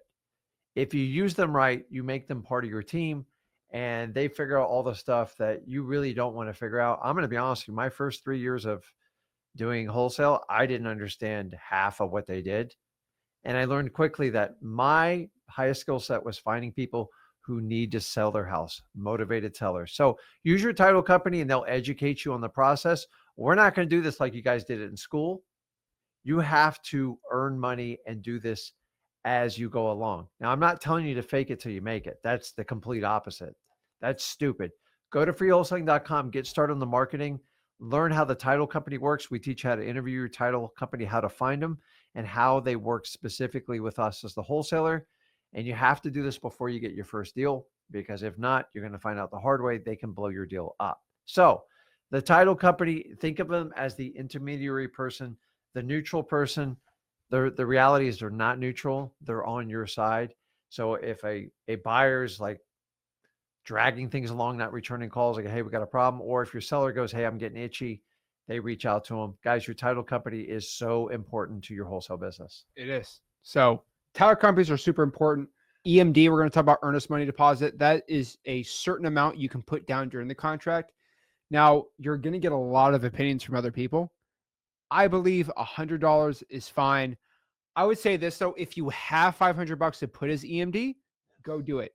And I'm like, what is EMD? How does it work? Basically, it's kind of a good faith deposit you put on the contract, and you can get that deposit back within the inspection period. So if I write a contract to buy your house for $100,000, I write a $1,000 EMD. That basically means when 45 days passed, on the 46th day, I say, hey, Rick, I want to get out of this deal. You get to keep that $1,000 because I wasted your time. Now, on the 40th day, if I say, Rick, I want to get out of this deal, I get my EMD back with the contract, because the way we wrote a contract, you're able to do that. EMD, it's not. Some people think it's required. Most attorneys say, because they're just trying to cover their own butts, you should have a $5 million EMD with every property. I think about $500 is sufficient for most people. $1,000 is great. Honestly, $100, and I'm not going to say this on air, but I know people that get away with $0, but we're not going to break this out down. Funny thing, in my first 2 years wholesaling, I never left one deposit. You're not supposed to say that. It just, why? I never, going to sue you. I didn't know. Like, honestly, no, they go, Rick, don't leave a deposit. But people now, to be honest with you, we thought $10. Oh my God, we're going to give $10. What a big risk. I'm not going to admit if I've done $10 deposits, Yeah. but I think I have. And then we went to 100. Guys, that we keep throwing zeros on it. And now we're at like 500, 250, 500. Guys, EMD. if you make EMD an issue, it's going to be a major issue. It's a deposit. It does not affect the sale price of the property. And honestly, I look at EMD as do I have a motivated seller or not? People want to sell their house. They want the highest deposit possible. Why? Because they know the price sucks. And so the reality is, if somebody sold your property 50 cents on the dollar and you need a $5,000 deposit, reach out to sellmypaper.com. We'll fund it, do it. But the reality is, EMD, the common explanation is, they go, well, I sold this property to this guy named Zach. They go, oh yeah. I go, how much deposit did he leave? I go, he didn't leave me a deposit, or he left me $10. They go, oh, that's BS. You don't even have a valid contract. And so if you leave too small, you open that can of worms. Here's my theory. If I have a great deal, I want to go crazy with the deposit. Like, I want to make sure they're locked in. If you have an iffy deal, dude, it's okay doing $100, $200, $300 deposit. Why? Because you like, man, like if a seller goes, hey, the AC is fine. I go, it's 98 degrees in there. Turn it on. Well, don't worry about it. I already know they got a bad AC. I know they got a bad roof. It's leaking. They go, no, it's good. I'll put it under contract with a low deposit because I know I can do it. And then when I come in, I verify none of that stuff works. I go, I can't buy it for this price. It's got to be 20 grand less. So it's a risk reward when it comes to the deposit. Some of you guys make the deposit this big argument. 2 years, I didn't even leave a deposit because I didn't even know about the deposit. So I didn't know about it. I didn't make it a big deal. Some of you guys obsess about the deposit. You're in a world now where people think if you don't leave a deposit, you're fake. And that's the problem with it. So you want to reiterate it. Here's a little hint. When you're working with your title company, you should pre-vet them before you do a deal. And the minute you have it under contract, your title company should be reaching out to them within the hour. Go, hey, Rick's legit. You found a great guy to buy your house. I see here he's got a $250 deposit. We have it on file. Hey, I need to get your mortgage payment. let me get all your information. We're happy to help you out. That solves a lot of your like, is Rick real? Is Rick not? And so a lot of people are looking at deposit because they have conversations with their neighbors. God forbid they be a realtor. And just understand EMD, if you want to fight it or not, it's up to you. Don't make it such a big deal. But understand if you're on the other shoes on the other foot, if someone contracted you on your house and they left you $10, when you talk to your mom, she's probably going to go, I don't think that's legit. And that's where all the problems come from. That's it. You know, yeah, you can be careful. Wolfgang says, I lost a listing to a plastic face superstar real estate agent. Yeah, Wolfgang, man, you just don't have enough Botox to make it out to be a real estate agent, I like man. the old Zac Efron High School Musical. That's You know, just hey, right there. if Zach Efron decided to be a real estate agent, he'd get every listing. You know, that's how it works. You know, if you see the lip filler and all that stuff, you're going to know I'm about to be a real estate agent. I'm about to crush it. So, all right, EMD, that's what it is. Cash buyer, that is our rich landlord house flipper that buys our house. Buys our deal, but technically does buy the house. Proof of funds, sometimes you're asked for proof of funds. This is just a statement showing that your buyer does have the funds you can give to the seller. MAO stands for max allowable offer. We're going to say that a lot here. That is the most you can offer a seller. And so I get asked this question a lot. Ace actually has a great one here. Different Ace, by the way. How do you determine your cut of the deal? Well, you determine it by figuring out the MAO. The MAO is how much a cash buyer is willing to pay.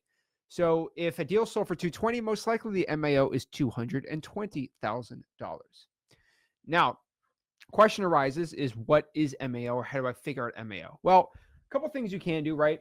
You can figure out ARV, you can figure out repairs, you can just basically, I don't want to get too much craziness today on this, but it's like, well, if you have 123 Apple Street and it's a 3-bedroom, 2-bath, 1,000 square feet, look for what other similar ones sold for. Minus out what the repairs are, do a multiplier, and they'll figure that out. I personally would just tell you, just go to X Leads. Again, I'm not here to, make this a whole X Leads infomercial, but I do get asked a lot, Zach, how do you figure out MAO? Well, this is pretty dang cool. And this is kind of a sneak peek of version 3 that's coming out for X Leads, which I haven't announced the date for it, but it is within the next 60 days. Version 3 is coming out, so we're pretty excited. But one part of version 3, which we actually released pretty early, is right now we actually got our AI on X Leads. It is so good now that it's doing something that no one has ever done. I'm actually sharing this for the first time today, which is crazy. But X Leads, if you have the Pro or the X plan right now, Ninja Mode AI, Deal Ninja AI is going to give you your MAO based on light, medium, or heavy repairs. Now, again, if you give AI more details about the property, it will give you a better MAO. So all you do is just press chat with Deal Ninja AI and you just give it more information. It will give you a better MAO. But generally, this is way better than the wholesale score. So it'll tell you this is what your potential offer should be. And it's pretty dang cool. And now it's a little less than MAO. It's just what your offer should be. It tells you exactly where your offer should be at. But if there's medium amount of repairs, you should offer $260 on this property. Pretty crazy. And it is absolutely insane that X Leads has this. And oh my gosh, it's crazy. And so, so everyone asks, like, how do you figure out how to get the cut of the deal? Well, you just go to X Leads. I'll tell you how to do it right there. But that is for a different day. So I get asked that question a lot. That's how you do it. Just don't want to get on a tangent here. But, oops, hold on. Where is this? Where do we go? Did I lose it? No, I did not. Hold on. There we go. That is exactly what MAO is. All right. There we go. LAO is your least allowable offer. LAO is how much you initially offer the seller. ARV is after repair value. That is what the property is worth on its best condition. We'll talk about that tomorrow. Basically, you figure out what other 3-bedroom, 2-bath are selling for in the area. You're good to go from there. Comps, short for comparables. You find what comparables of the property are. So if you have a 3-2, you look for other 3-2s. People call comps comparables. You'll hear that a lot. A summative contract, that is the paperwork to sell the contract. So again, I'll say this again. When you're wholesaling a deal, you write up a purchase and sale agreement, and then you write up an summative contract. 2 different agreements. We'll talk about this in this challenge a lot there. Then we talk about virtual wholesaling. Virtual wholesaling is the process of wholesaling only from your computer and your phone. Kind of like, doing it from jail. That's virtual wholesaling. Skip tracing is the ability of finding somebody's phone number.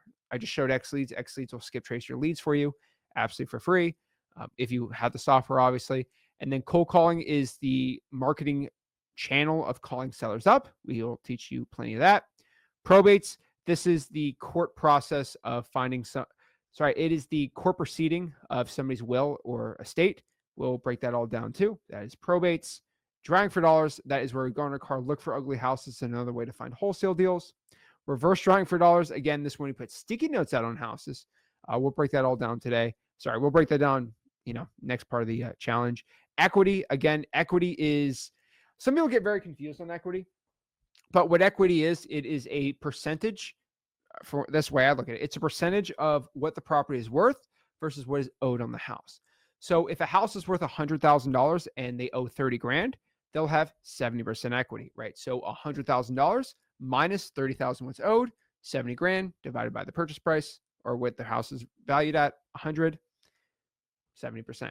Simple as that. And then there we go. Those are all the terms. I thought we had more, but whatever. So that is basically all the terms. That is a general, what is wholesaling real estate? Remember, guys, we're talking about way more in the next ones. Again, we're trying to start you off a little slow and then get a little into the craziness. But what you have today is some homework. Number one, first and foremost, we need you to join freewholesaling.com. Freewholesaling.com is the wholesaling real estate community. It is, at this point, it is not a wholesaling community. It is the wholesaling community. Now, you might be like, Zach, that is very arrogant of you to say that. I've been told that, how dare you say it's the wholesaling community? I'm like, well, is there any wholesaling community that has over 37,000 people in it? No. I have a Facebook group. No, I'm talking about a community. Can I message other people inside of this community? Or is it just Facebook? Because Facebook's, you can't message someone within the community. No. Does the community meet up and do no? Okay, that's what I thought. So I started this community, I think 10 months ago, and we're at 37,000 people in it. It's absolutely insane.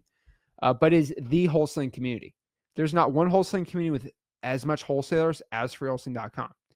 So it's not just a regular wholesale community with 300 people paid at $8 grand a pop. It is the wholesaling. This is where most of the wholesalers are at. 37,000 of us out here strong in the wholesaling community. So all you have to do, just go to freewholesaling.com, join the community. It's free. It's the largest wholesale community. It's the best one, the best connections. You're good to go. What I want you to do is go in there and then comment your goals, post your goals in the community, introduce yourself to everybody. You probably can't post until you hit level 3 in the community. So just go in the comments and just say, this is who I am, this is what I'm looking to do. And guys, make it a rule. I want you by the end of this today, this is your sole goal. I want you to connect with 5 other wholesalers. Just 5. They don't have to be in your market. Connect with 5 other wholesalers. Once you do that, you're going to be inside of freewholesaling.com. Now, let me show you what freewholesaling.com looks like. Okay? Here we go. This is what freewholesaling.com looks like.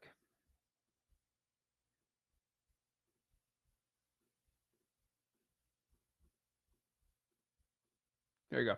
So what freewholesaling.com looks like. So this is our freewholesaling.com. This is our community right here. And pretty much we have 37,500 of my favorite people in the world, right? And the reason why I tell you, first and foremost, the primary goal is you go inside this community is because everything you need to know about what me and Rick do are inside of freewholesaling.com.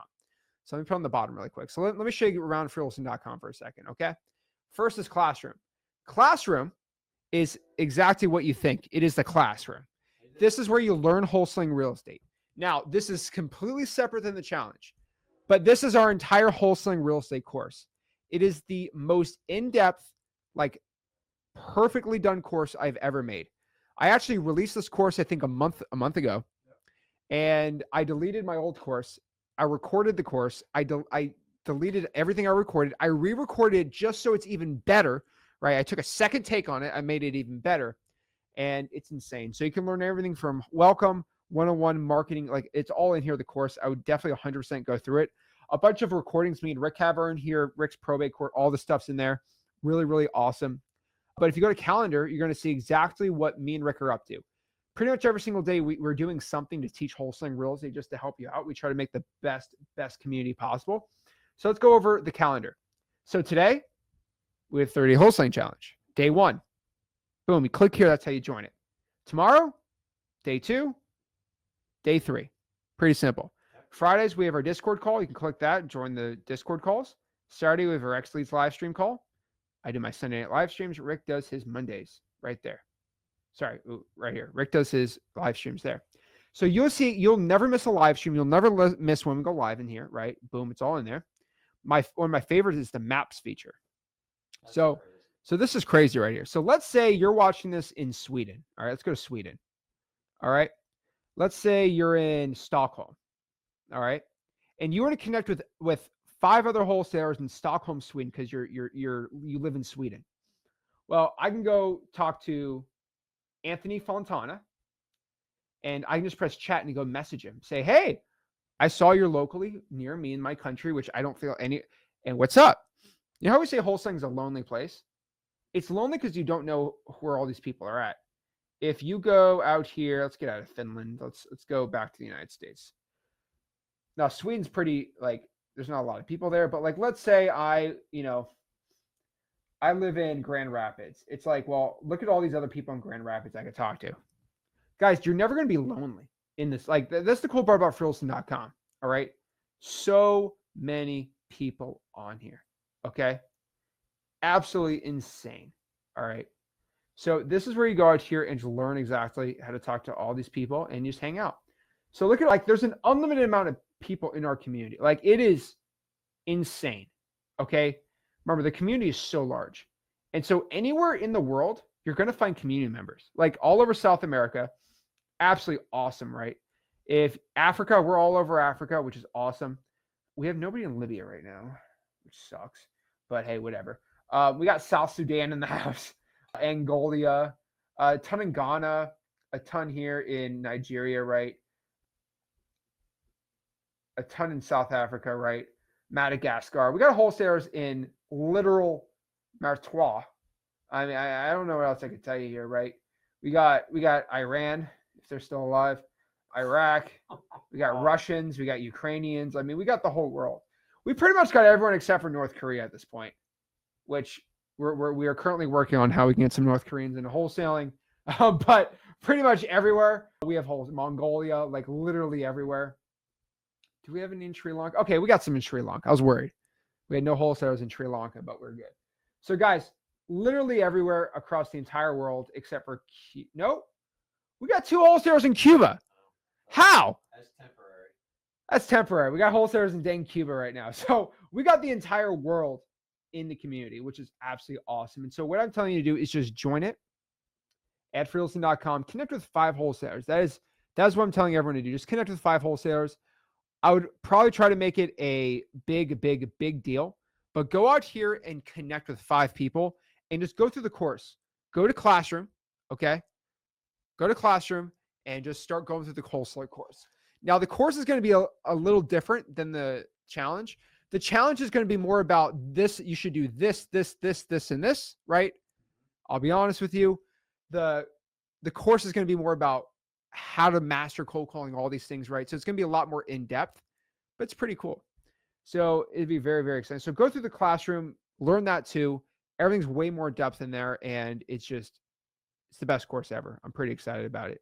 Also, second, if you use Discord, Discord's used by like 70% of like young adult men use Discord. It's crazy. That. Oh boy. Come on. Okay. Lock in. Okay. Well, that's their kitchen. That's where they cook, I guess. All right. So basically, if you like Discord, I will let you know. I absolutely, because I'm a young man, I love Discord, by the way. Discord is one of my most fun platforms for wholesaling. We have over 25,000 people in the Discord, by the way. But that's our Discord community. Now, you might be like, whoa, Zach, whoa. There's freelisting.com, there's a Discord, there's a YouTube channel. This is all too confusing. So you don't have, if this is too confusing, just don't join it. But I'll tell you, the Discord's going to have a lot of young people on here, and that's completely fine. But freelisting.com is where the coursing community is at. Discord's just its own thing. I don't know how to describe it, but like it's just a network of wholesalers just talking, hanging out in there. Discord's pretty cool. And then from there, I would just join those 2 and then subscribe to this YouTube channel. It's pretty obvious. So YouTube, Discord, freelisting.com, you're good to go. And that is where I would tell everyone to do. Now, the one thing about Discord, why you should join it, is every single Friday at 8 p.m. I actually go live in that Discord, and we do it. I'm actually not doing a Friday one this Friday at 8. I'm actually going to do it in the morning. I'm gonna do a Friday morning call on the Discord. Just it's July 4th, and Won't they be sleeping? who's sleeping? Well, that's what young kids do. They sleep. Well, the ambitious kids get up, but yeah, to a point. Thursday night. No, we're gonna do Friday. Okay. We'll do Friday. I mean, they're all off of school, right? So go crazy. But you can talk to wholesalers all over the country. Discord's really cool too. So this is your homework. Sign up at freewholesaling.com. Join ZachDiscord.com. Introduce yourselves in both those communities. And we will see you day 2 tomorrow for finding deals. And then day 3 on Thursday, more of implementation so you can start having success. And so that is the first day of the 30-day wholesaling challenge. I didn't want to overwhelm anyone too much today. I didn't want to go too nuts. Today's like, what is wholesaling real estate? Tomorrow is how to find deals, right? How to close sellers, how to find cash buyers. And then day 3 is going to be all about implementation. Like you got to start doing this, how many calls you got to make. This is where the list you got to pull. So day 1's about what is wholesaling. We start a little slow. Day 2 is just the information. And then on Thursday, we're going to talk about exactly the implementation, the action plans this month for you to go out here and start having success. And so go join freewholesaling.com and let's start getting some money, right? Yeah. So when we coming back on the show day 2? Tomorrow. Tomorrow at 1 o'clock is day 2. And then 1 o'clock, 5 o'clock, my bad. 5 o'clock. What am I thinking? 5 o'clock tomorrow, Eastern Standard Time. So 5 o'clock New York time. I will be going live tomorrow. Me and Rick are going to be going live tomorrow. And then on Thursday, we're going to go live at 5 for day 2 of the 30-day wholesaling challenge. And so let's get it going, guys. Subscribe to this YouTube channel, smash the like button, and comment below. Comment below what market you're in, guys. I'll give you one last little fun thing. Not a lot of people know this, but me and Rick, actually 99% me, just being honest, I reply to every single comment on the Flip with Rick YouTube channel. So if you're on the Flip with Rick channel or the Zach Ginn YouTube channel, drop a comment on what market you're in, and I will personally reply back on YouTube. Pretty crazy. Just subscribe to the Flip with Rick channel, leave a comment. I will reply to you, and that's a promise. So pretty dang cool. So guys, we'll see you tomorrow, 5 o'clock. Guys, Zach Ginn here. Rick in here. And welcome to day 2 of the 30-day wholesaling challenge. And this is really where the rubber meets the road. This is when we got the whiteboard out and we are really going to start diving deep, like super, super deep here on exactly the information on how to find wholesaling real estate deals, what to say to the sellers, and how to find the cash buyers. Obviously, tomorrow is going to be a lot more about the implementation, how action plans, guides, things like that, questions, things like that. But today I want to give you the main information, right? The secrets to the castle, the key to the castle for success. And this castle will always start with the most important part, which is marketing. Absolutely. Guys, just understand there's simply 3 phases. The wholesaling: marketing, acquisitions, dispositions. To be honest with you, if you don't figure out marketing and you don't do it first, and I can go back to my high school days.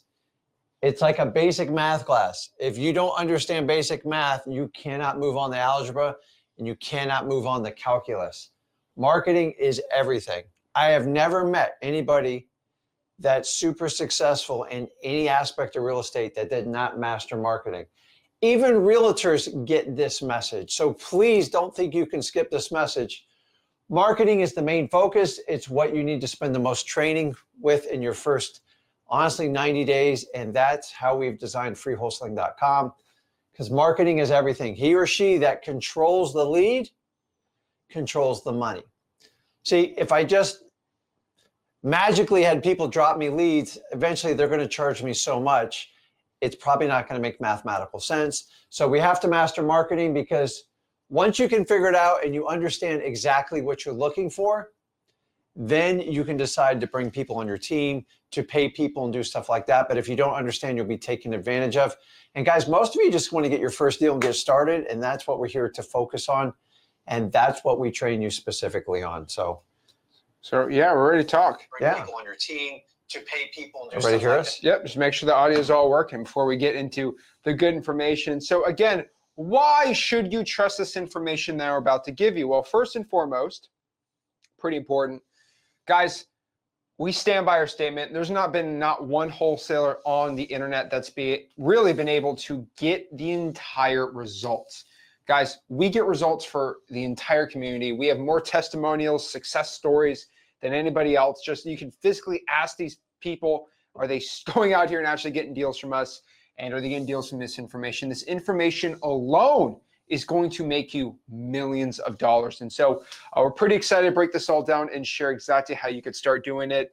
Obviously, we have how many success story videos from people we taught wholesaling real estate. I mean, first deal, 70 grand a month, 84 grand a month, 100 grand one deal, 50 grand first deal, 20 grand a month, millions a year. Like, guys, it never, ever stops here. We just keep having success. I mean, we're literally just sick of winning at this point, but we just want to go out here and help you become the most successful wholesaler possible. And so we're here on day 2 talking about marketing, talking about hitting the ground running and finding motivated sellers. Now we're going to talk about everything on the information side today, but what we wanted specifically is to put 80% of the time where you need it. And that is going to be straight up is finding motivated sellers and getting deals. And so we find the deal, you get it sold really dang easy. And so from the top, let's kind of go back here and let's break this down, right? Like exactly what is the wholesaling real estate process? And so if we look at the wholesaling real estate process, it's pretty dang simple.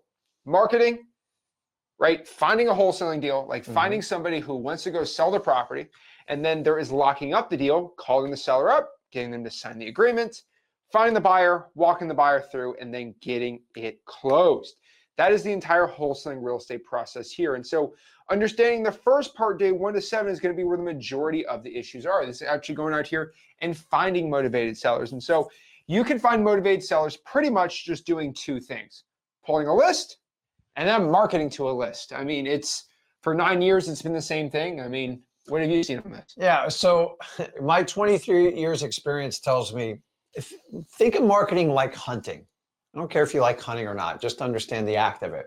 Is if I'm going to go hunt for like a specific, say you were going to go hunt for a bird, you'll eat it, don't worry. And you have to go to the environment where those types of birds thrive. So let me ask you, are you going to go in like downtown to go look for these types of birds? Obviously not. They're probably out in the country. So you have to know exactly where you're looking for. Most of you hit the ground running in wholesaling, but I'm going to be honest with you. You don't know what you're looking for. And you go, hey, anyone who has a house for sale is my market. It's not, guys.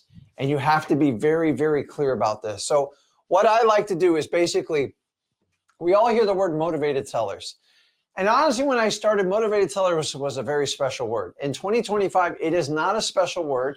In fact, it seems like everybody's a motivated seller. Everybody codes it as I'm a motivated seller.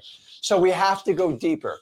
So if I'm going to create the perfect avatar and what I'm looking for in a wholesaling deal, it's so crystal clear in my mind, like burning it through the camera for you. Hear me out on this, because I wasted a lot of time early and I see a lot of you people wasting time. You need to find people that need to sell their house. Keep in mind, everybody wants to sell the house. Everybody wants to lose weight. Everybody wants abundance of wealth. A want is just a wish. Do you understand that? And where do wants go in real estate? They go to MLS. Some go to FSBO, brokers, but everybody is a want, okay? If you go to the want, it's because it's super easy. It's easy up front. I got photos, I got price, I got phone numbers, I have a contact person. And I'm telling you, more courses are built on the want of real estate than any other thing. Now, don't get me wrong, 90 to 95% of properties go through this. But you got to understand, we are a niche market. We're looking for a very specialty type of market. People who need to sell their house. Who needs to sell their house? People that have some sort of motivating factor. Houses in foreclosure. A divorce is going on. An eviction's going on. There's a probate in the family and the property's tied up in it. The house has endless repairs or it had a fire. So guys, I want you to understand this is If I go to the want, in theory, it sounds great. That's how most courses are built in wholesaling. It's easy. You know why it's easy? Because they get in your back pocket because it sounds so good. Remember, anything in life that's easy up front is going to be brutally hard on the backside. What's that mean? You're going to overpay for properties. You're going to get frustrated with cash buyers trying to buy your contract, telling you overpaid. And then what you thought was super simple, you got a dopamine rush, you find out it's brutally hard. Now, when I switch over to people who need to sell, I'm just going to hit you with the hard up front. Me and Zach tell you got to do the hard up front. We got to find people that need to sell. So Rick, how do I do this? Well, the people who need to sell, remember, they want something done, they want a problem solved, and most often they want certainty. They want closure. Hey, if you do this, will this happen? And that's what we do. When we buy the house, they can move to North Dakota and live with grandma. Now, what do people who want to sell the house? The only determining factor for them, that's it, it's price.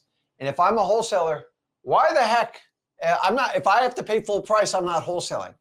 If I go to someone who needs to sell, we focus on solving problems and giving them certainty, which we can do that, and we can teach you here. We teach you at freewholesaling.com. Guys, we have to go hunt. So last one is talking about building the avatar. So I've already gone over the need. They need to sell. People who want to sell will just waste your time. Now, can somebody who wants to sell become someone who needs to sell? Yes, it's going to take time and that thing we call follow-up in wholesaling. But please don't start out with the wants, go with the needs. So we have got some need. We want to be direct to the seller. Let me ask you this. If you want to get the story from like your mom, your dad, your siblings, your uncle, your brother, do you just go ask a stranger or a third party person? 9 times out of 10, you're going to get their narrative on how they see it and how it best fits their situation. So if you want to get the truth, always go straight to the source. In wholesaling, the real estate, the issue is just the symptom. All these are just symptoms of human life. I got to get the story behind it. How do I get the story behind it? I need to get the truth from the seller. So if I have somebody who wants to sell that listed on MLS that wants the highest price, do you think that broker is going to let you talk to the seller? No. Do you think the broker even cares what the seller's problem is? They believe the seller's only problem is to sell that property for the highest price. So we have to be direct to the seller. If I go to a third party, I can't get to the seller and you can't get the story, and you only have to focus on price. The last one, off market. It's less competition, and typically those are the properties that need to be sold. Now, can you get a deal on an on market? You can, but as a beginner, it's much harder because listen, realtors don't like working with wholesalers. Actually, using the word wholesaler will kill you right off the bat. And even if you get there, you got to do proof of funds, you got to show your cash, you got to leave a big deposit, and then they don't like a signable contract. So ODN, off market, direct to seller, that needs to sell. Guys, this is how you get great real estate wholesale deals. Now, do you have to hit all 3 ODN? Listen, if you hit all 3, you're getting a great deal. If you hit 2 out of the 3, you've got a good shot. 1 out of the 3, it's not going to be a great probability. And that's how I look at every lead. You go, well, Rick, I'm not going to have enough leads. We're here today to show you how to get plenty of leads, even if you've never done this before. But guys, please don't buy into this fairy tale that people can just drop retailers that need to sell in your inbox. You pick up the phone, you call, and you sell them. If it was that easy, I would just give it to you. Oh, yeah. So again, off-market sellers, off-market deals always are going to work best for you here. And so we're talking about how to find it with the lists and the marketing channels. And so let's talk about pulling the right list for a second, right? So there are 3 types of lists to be pulling in wholesaling real estate. There are government lists, there are paid lists, and then there are earned lists. And so let's break all these lists down right here so we know. First and foremost, there's also marketing channels. And so if you look here at the top marketing channels, right? So there's lists and there's channels, right? So again, top marketing channels, cold calling, SMS text blasting, digital bandit signs, and reverse trying for dollars, or the sticky note method. Now, wholesaling real estate, when it comes to the whole entire marketing game, right? It's all about volume and consistency. I like to think about it as gas and a car. Now, what I basically mean by this is if you're trying to get from LA to New York City with 1 gallon of gas, it just does not work. And that's the thing about volume and consistency. So let's kind of play this game and use it towards a wholesaling example specifically. Okay, well, Zach, I want to get my first wholesale deal, but I only want to work 15 minutes a day, and I also don't want to spend any money. Like, you're asking me to go from New York City all the way to LA off of one tank of gas, and that just does not work. So like, the way I like to think about it, right, if we got New York City, we got Los Angeles, and you want to travel, what, 3,000 miles in your little Toyota Prius, right? I don't know. I can't draw a car. But if you're trying to travel from New York City to LA off of 1 gallon of gas, right, which is like $4, it's just, it ain't going to happen. There's no way that this is physically possible, right? You want to do this with $0, and you want to get there also in 2 hours. Like, it's not possible. There's 2 ways to look at marketing though, and this is kind of the way I like to think about it, okay? If you ask me, Zach, how do I get from New York City to LA in 2 hours? How do I do that? Is that possible? Well, 90% of people say it's impossible. It's not. Just take an F-16 jet. All you have to do is just go out here, all right?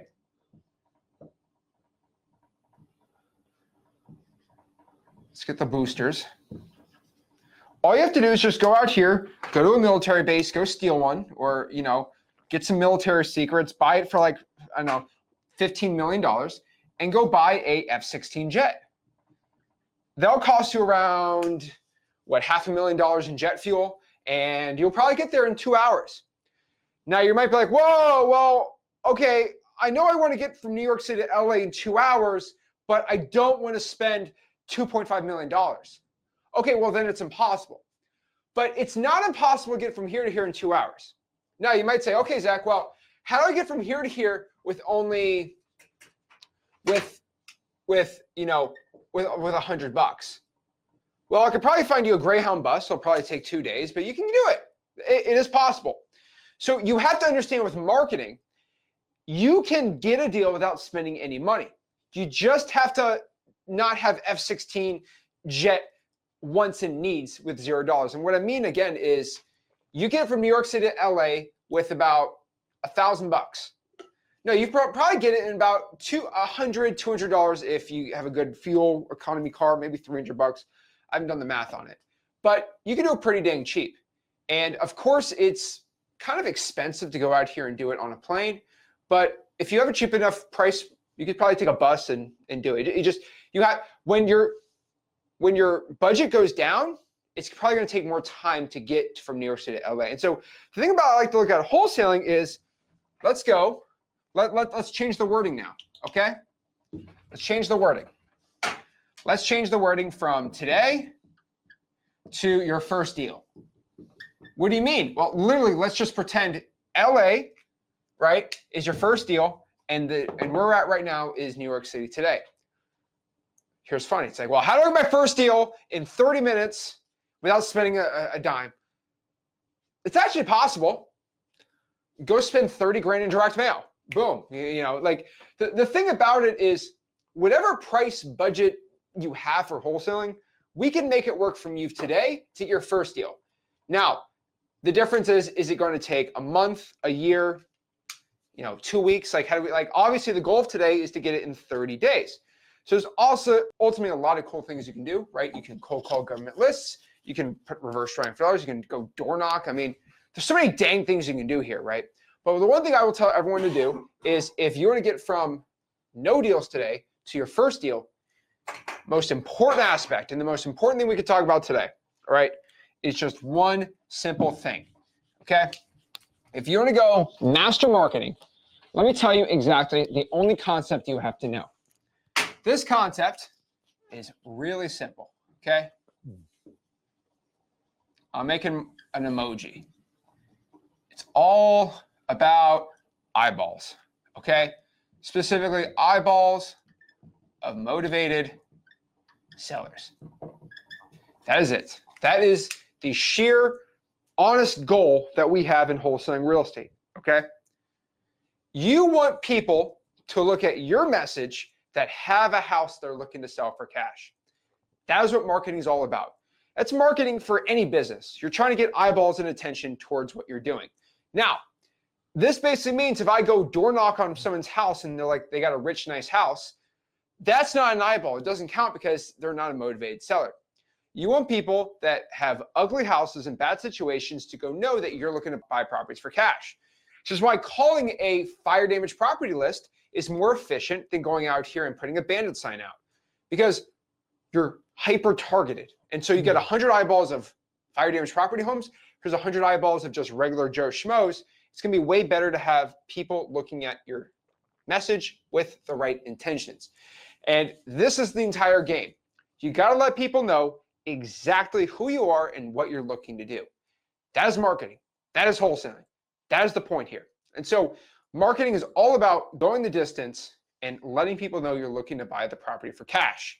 And so what I've honestly found, if you want to equate like gallons of gas, is one wholesaling deal I've roughly found is going to be about 500 reverse trying for dollar sticky notes, which we'll talk about later today. I found roughly about 2,500 contacts on government lists. Those are people that pick up the phone, say hello. Maybe about 2,500 calls, texts, people answering the phones. You probably got a poll list about 6,000 to actually get a deal from a non-government, maybe a pig list, or you got to go out here and send 8,000 postcards, right? Remember, you can't get from LA to New York City on 1 gallon of gas. You can't do it, but you can walk to New York City to LA with no money. You can walk it, it's just going to take you a little more time. So let's kind of figure out exactly the best way to be doing this. And so let's talk about, finding the right market. And so the biggest pain in the world that I have seen in wholesaling real estate is somebody that does their marketing right? They go out here, they'll call motivated sellers, they'll do it honestly the correct way, right? They'll go out here and they'll call, they'll pull the list, they'll network, they'll do all these things. And honestly, I'll be honest with you, right? They're not getting any deals. They're having zero success. And they're like, oh my gosh, why am I struggling so much? I'm doing everything right. Well, the reason why you can do everything right and still doesn't work is because you're in the wrong market. And so the two parts that make a good wholesaling real estate business is going to be the marketing multiplied by the market. So it is marketing multiplied by the market. So marketing multiplied by the market. So what I mean by this is if we do 5,000 calls a month in, let's do Richmond, Virginia, and it's let's say it's the right market, we're doing really good, we could probably make a nice like 150 grand a year business doing that, right? That's pretty nice. That's pretty good. But if we did this in, let's say, Miami, Florida, which is a terrible virtual wholesaling market, you're probably gonna make maybe 30 grand in the year, maybe 50 if you're all in out, right? Now, I may be like, Zach, why? We just changed one of the variables. This is a math equation. If you have a market that is worse, even though your marketing is good, you're probably gonna have to triple the marketing to make the same amount of money doing this. And so everyone, like we talk about marketing, right? Everyone wants to go so hard. They want to go so hard in the paint about just marketing. If you're in the wrong market, like you are done. Like it's not good. And so everyone asks then, okay, Zach, well, then how do I make sure I have the right market? So marketing is the simple one, right? It's just a lot of it's volume. But how do I figure out what is a good wholesaling market? Well, let me tell you my two factors, okay? Number one, factor one for a good market is data. Market two is the TCF, which I'll talk about later. Okay, actually, I'll just talk about it right now too. Okay, data. So what kind of data do I look at to see if a market's good or not? Two things. Number one, I look at median home price. And then number two, I look at population. And pretty much what I like to see here is in a county, if the population is over 100,000 people in the county, that is good. There's a check mark. We like that. When there is a lot of people in a county, that means there's plenty of cash buyers. That's awesome. Cash buyers are our customers. Cool. I like to think about it like a pizza shop. That's how I've always thought about it. I don't know why. But let's say I go out here and I create the greatest pizza of all time. Like I am like Papa John's before he went a little crazy. You know, I'm the greatest pizza chef of all time. Let's just use that thought for a second. I'm the greatest pizza. It's the greatest pizza ever. Okay. People in Italy fly out to go see me. Okay. The greatest pizza in the world. All right. Even the crazy New Yorkers will say that, right? And let's say I'm located in the middle of Yeehawville, Texas, population 300 people. The closest Walmart is an hour away, and it's in the middle of the desert. Am I going to make $1 million from this pizza shop? Probably not. You have some people venture out, but it's never really going to make good money, right?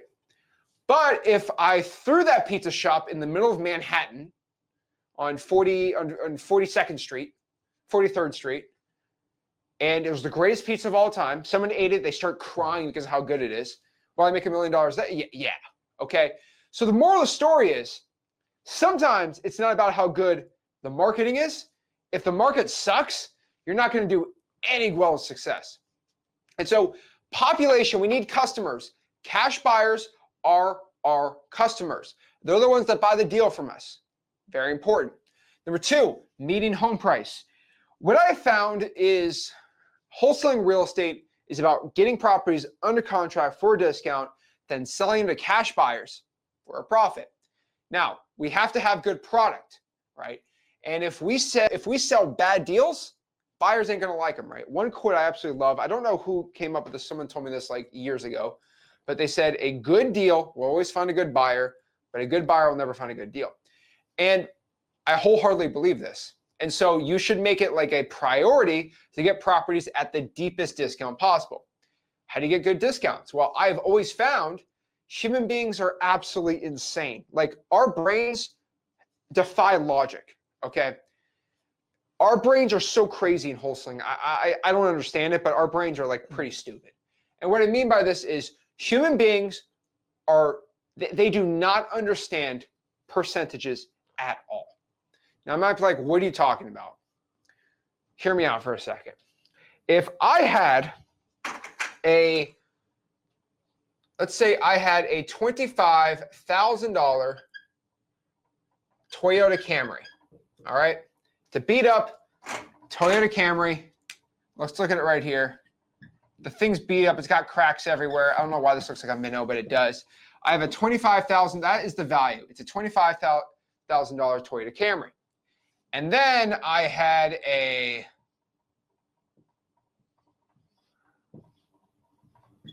okay, that's me trying to have a G-Wagon. And let's say we had a G-Wagon, a $250,000 G-Wagon, okay? Now, if I'm in the business of buying and selling cars for a profit, I know I have to make a 10% profit margin if I'm flipping a car. Okay, whatever, right? So it's like, okay, well, I have to make a 10% profit margin. Cool. Basically, that means I need to offer like 25% off or whatever, right? So basically, let's do a 20% discount. Let's say I offer a 20% discount off of both these cars. Now, do you guys know people that flip luxury cars? No. I know people that flip cheap cars. Let me cook. But basically, if I offer this Toyota Camry person $20,000 to buy their car, okay, and it's going to cost me 10% to fix it up, and then I make another 10% in profit, right? That means I'll probably buy the car for 20, I'll spend $2,500 fixing it up, and then selling it for 25 grand and making some money. If I offered somebody 20 grand for the $25,000 Camry, 9 times out of 10 on a trade-in, they're just going to say yes. Yeah, no problem. Whatever, right? I don't care. If we have a $250,000 G-Wagon, and I offered them, you ready for this? $200,000. They would spit in my face, they would slap me, and then they would probably call the police on me for trying to rob them blind of their money. And they are going to think I'm the biggest jerk of all time. Even if I explain to him, hey, I have to send this in for servicing. It's about 10% to service it. And then I have to make my 10% margins because I probably have to pay a broker. I'm going to make about 25 grand from this, but I'm taking a lot of risk. Human beings are like, I don't care. You're trying to rip me off at $50,000. It's the same percentage. Human beings, and you probably, I know you're probably more business-minded than the most of us, but you still, even as a human being, your instinct is like, oh my gosh, I would never sell my $250,000 G-Wagon for 200 grand, but you do not care. You'll sell your $25,000 camera for 20 grand. Houses work the same exact way. If I offered 70 grand off of someone's $100,000 house, they're way more likely to take it than if I offered 700 grand on somebody's $1 million house. Trust me, if this wasn't a real thing, I would be buying $100 million multifamilies for 90 million and then making $10 million assignment fees. I would be doing it. Trust me, I've tried. And I have only pretty much found when you have volume, like doing as much deal flow and then the much money per deal, the only way it makes sense is with single family properties. And no, there's a reason you don't see anybody on the internet saying, I'm making $100 million a month doing one real estate deal. I find one skyscraper in Miami. I'll lock it up for $50 million and I'll sell it for $70 million just on a contract. You theoretically can do that. Know anyone that's doing it? No. Okay, I'd go to Manhattan right now and try to lock up the Empire State Building for $7 billion and then wholesale it for $8 billion. Like, there gets to a point where the price is so high, you're just not going to get massive discounts. That's just the honest truth. And so you got to remember that too. It's very, very, very crazy when people go tell me that, oh, you got to do luxury. No. So human beings are crazy, and you might think I'm crazy, but guess what? Let's use a house for example. All right, let's move this to a house. All right. So who wants to see me draw a terrible house? I think everyone does. All right. Let me draw a terrible house for a second. All right. So let's just do a beat up house. Yeah, looks yucky.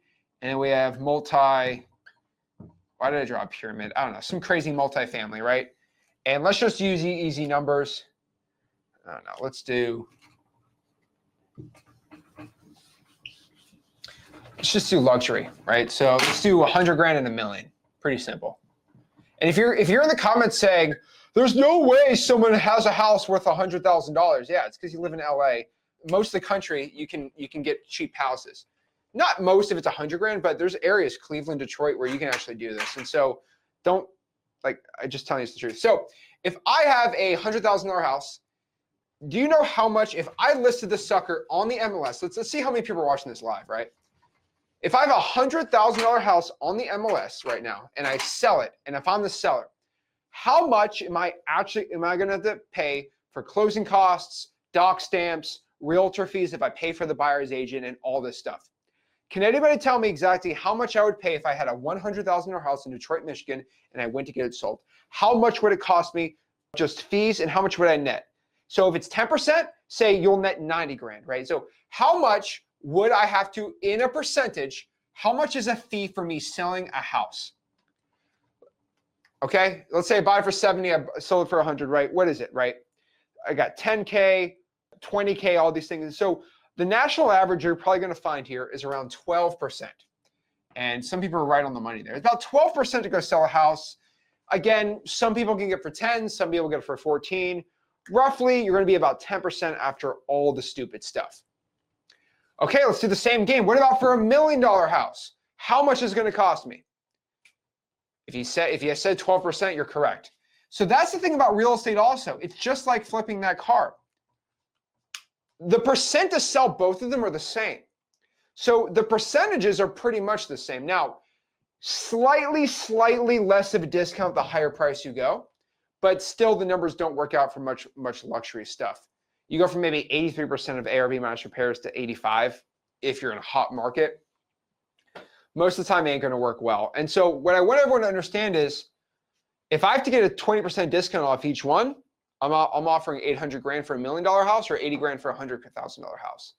This is why median home price has to be below $500,000 on average. Ask ChatGPT, they'll give you the answer from Zillow. Boom, you're good to go. But I just see so many wholesalers that they try to go to these crazy markets, right? They try wholesaling in LA, New York City. It's like, it's just, it ain't gonna work for you, man. And I hate to be a Debbie Downer, but like, it's just the raw truth. And so how do you pick a good market, right? Honestly, it's gonna be decent population, decent median home price, but also you have to understand, I also like this new rule, which is basically, I'm calling it TSF. I call it the teenage success factor. And what do I mean by teenage success factor? Okay. So I'm 25 years old, so now I am certified old man, which is nice, which means I can make fun of young people, all right, from my high horse. But I'm just going to say a statement. You can clip this, you can do whatever you want, but most 18-year-old kids are, especially men, most 18-year-old boys are complete idiots, okay? They need some time to get a little more smart, okay? I'm just being straight up with you, all right? I was 18 once, you know, I was making good money, but I was absolutely insane. I didn't know what I was doing. Most 18-year-olds don't even know what they're doing. So they know a lot less about the world and how everything works versus a 30-year-old of the same person. Now, that's me not bashing if you're 18. I'm just saying maybe you're different. I don't know. But that basically means if you just started wholesaling real estate and you're 18 years old, you don't even know what you're doing, but you're somehow making $100 grand a month, which that happens a lot, especially in freewholesaling.com. You probably have a really good market that nobody else really has. And so what I like to do is I like to go out here and find 18-year-olds that are making like $100 grand a month. They're not like, I just call the government list and I drive for dollars and I'm making $100 grand a month. I don't even know what I'm doing. Like, wow, that means your market probably is pretty dang good. And so I like to look at that. I call it the teenage success factor. But if you have like these dumb kids and they're just making hand over fist money and they have no systems, like they are just calling sellers, doing deals, it's probably because they have a really, really, really good market. It's the multiplier, right? They have a really, really, really good market. And that's 9 times out of 10 what I found. So I like to look at young kids doing really, really well and seeing where they're doing it. And it's a little secret. You know, we don't talk about too much, but it works really dang well. And so that's how you pick the market. Now, again, kind of going back on the lists, let's talk about marketing. All right. Most beginners really need to only focus on those 3 lists: free lists, paid lists, and earned lists. So let's talk about these lists. Well, list number 1 is basically called the free list. These are lists from the government that you can get absolutely for free. These can be code violations, probates, fire damage properties, the liens, pre-foreclosures, tax delinquencies. I mean, we can go on and on and on about this, but I'm telling you right now, these are the lists you should be focusing on because they're free, they don't cost any money, and they can make you a ton of money. And so free lists are kind of the foundation here in wholesaling real estate. They're lists you get from the government. They cost no money at all with super high motivation, right? Yeah, so let me draw a little graphic Yeah, you here. can grab it right there. Okay, so we talk about government list. And what you guys have to understand with government list, some people go, well, it's free. So, you know, why do I want to mess with a government list? Well, number 1, let's be brutally honest. Some of you guys don't have any money. And number 2, you got a choice. If you want to hunt for a lead, you got to make a choice. Do you look, so if I'm looking for a fire, do you look for the red hot, the yellow flames? No, you don't, because they're so low. And unless you have a helicopter and airplane, you have no shot. Even then, if I'm looking from a helicopter and airplane, if I want to find a fire, which is a motivated seller that needs to sell, what's the best way to do it? We look for the clues. So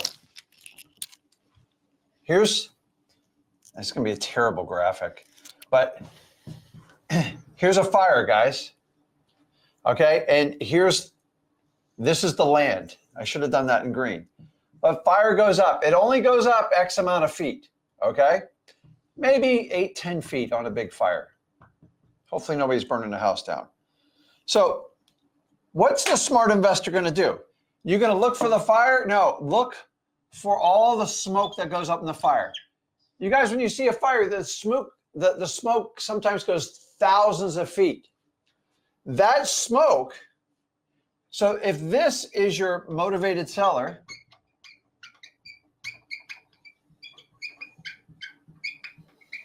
I want you to look at this. Your Smoke, the fire is the motivated seller. The smoke is the government list. Now, me and Zach kind of coin phrased this term government list. You know why? Because it works. The reason why you don't hear it anywhere else is because they can't capture it in a course. And if you can't make money on it, why would you promote it? I'm telling you, this is what got me started in wholesaling. It's all I looked for. It's all I ever had. And I can find smoke all day. Fire, it's like a needle in a haystack, guys. Go try to get an airplane and go search for a fire right now. You would be better off staying low and looking for the smoke. So if you know this, stop overlooking the government list. But then you guys go like this, well, it's free. How good can it be? I don't know about you, but have you checked out the government lately? They do nothing on a budget. They never stay in a budget. And they got employees everywhere. And you and me pay the bill. So go ahead and take advantage. Why don't you doge the government list and find your motivated sellers? Because I'm telling you, they are there. Now, there's been an anomaly. More people are looking for a government list than ever. Sorry, that's just the truth. I tell you where the smoke is so you can find the fire. Just because they're free, they're not going to be easy. Do you understand that? Most of you, I'm going to be brutally honest with you, go up and go, okay, can I get the code violation list? And what's that lady say behind the counter? No. And some of you gotta go just like this. Okay. Listen, if you're going to take that attitude, you will never survive in wholesaling. I told you you're going to get rejected. I told you had to be resourceful. So you just got rejected. Now you have a choice. Are you going to be resourceful? Rick, what do you mean? If you accept no for an answer in everything in your life, you just get exactly what you wish for, hope for. And the reality is most of you are going to get a no on the government list. It used to be an automatic yes because nobody knew what it was. But so I've already told you, if you take the average wholesaler that starts today, let me get rid of my fire here. Give me the average wholesaler that starts today. This is what you guys are calling saturated markets. And by the way, give me a shout out if you're brand new to wholesaling. We're just getting started. Number one, I commend you. Number two, I'm going to prove a theory here. Here's the reality. Most wholesalers that start out is this line right here. You know what this line is? It's average. What is average? I take the highs and lows, and the average people are not going to do anything special. What do I mean by that? They're not going to handle rejection well, no's, and they're definitely not going to be resourceful. And here's the third one you have to understand. I can't write left-handed, trust me. I throw like a girl left-handed, which sometimes further than the boys, by the way. They're most likely to quit in less than 90 days. Okay, so I want you, everybody understanding is, when you start out wholesaling, this is what you're competing with, which is average. Average sucks. Average means I'm not going to do anything special. I'm going to be like everybody else. If 75% of American workers are dissatisfied with their job and they hate what they do, just understanding most of society is average or below. You got a choice you want to make. You come into wholesaling, if you want to be average, you are going to be these people. You're going to accept no. You're not going to be resourceful, and you're going to quit in 90 days. So what do I mean by resourceful? Well, here's what I'm asking you to be in wholesaling. If you can work on this line up here, which all it is, you ready for this? It's called the commitment line. Because if you don't quit, you can figure out the gap between the two. You're all going to start here. I'm sorry. And the goal is hopefully to get up here somewhere by this time. But you're going to get rejected. You're going to have to learn resourcefulness. So let's do an example. Rick, what the heck are you talking about resourceful? If you're brand new to wholesaling, you go and say, listen, the court leads are pretty straightforward. Probates are challenging. I believe the toughest one's the water shutoff because it's not the easiest list to get. Say I go and get my code violations. They go, no. Wait a minute. Rick and Zach told me I had to be resourceful. How do I do this? No just means they don't have enough information to give you the list. And if you turn on that type of thinking of resourceful and use the same skill sets we teach you how to connect with motivated sellers to use it to leverage these people in these government offices, I promise you, people with government jobs, they're average. They're great people. I have no problem with it.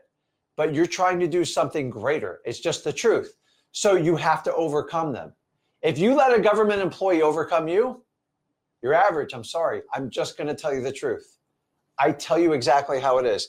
So we have to be resourceful.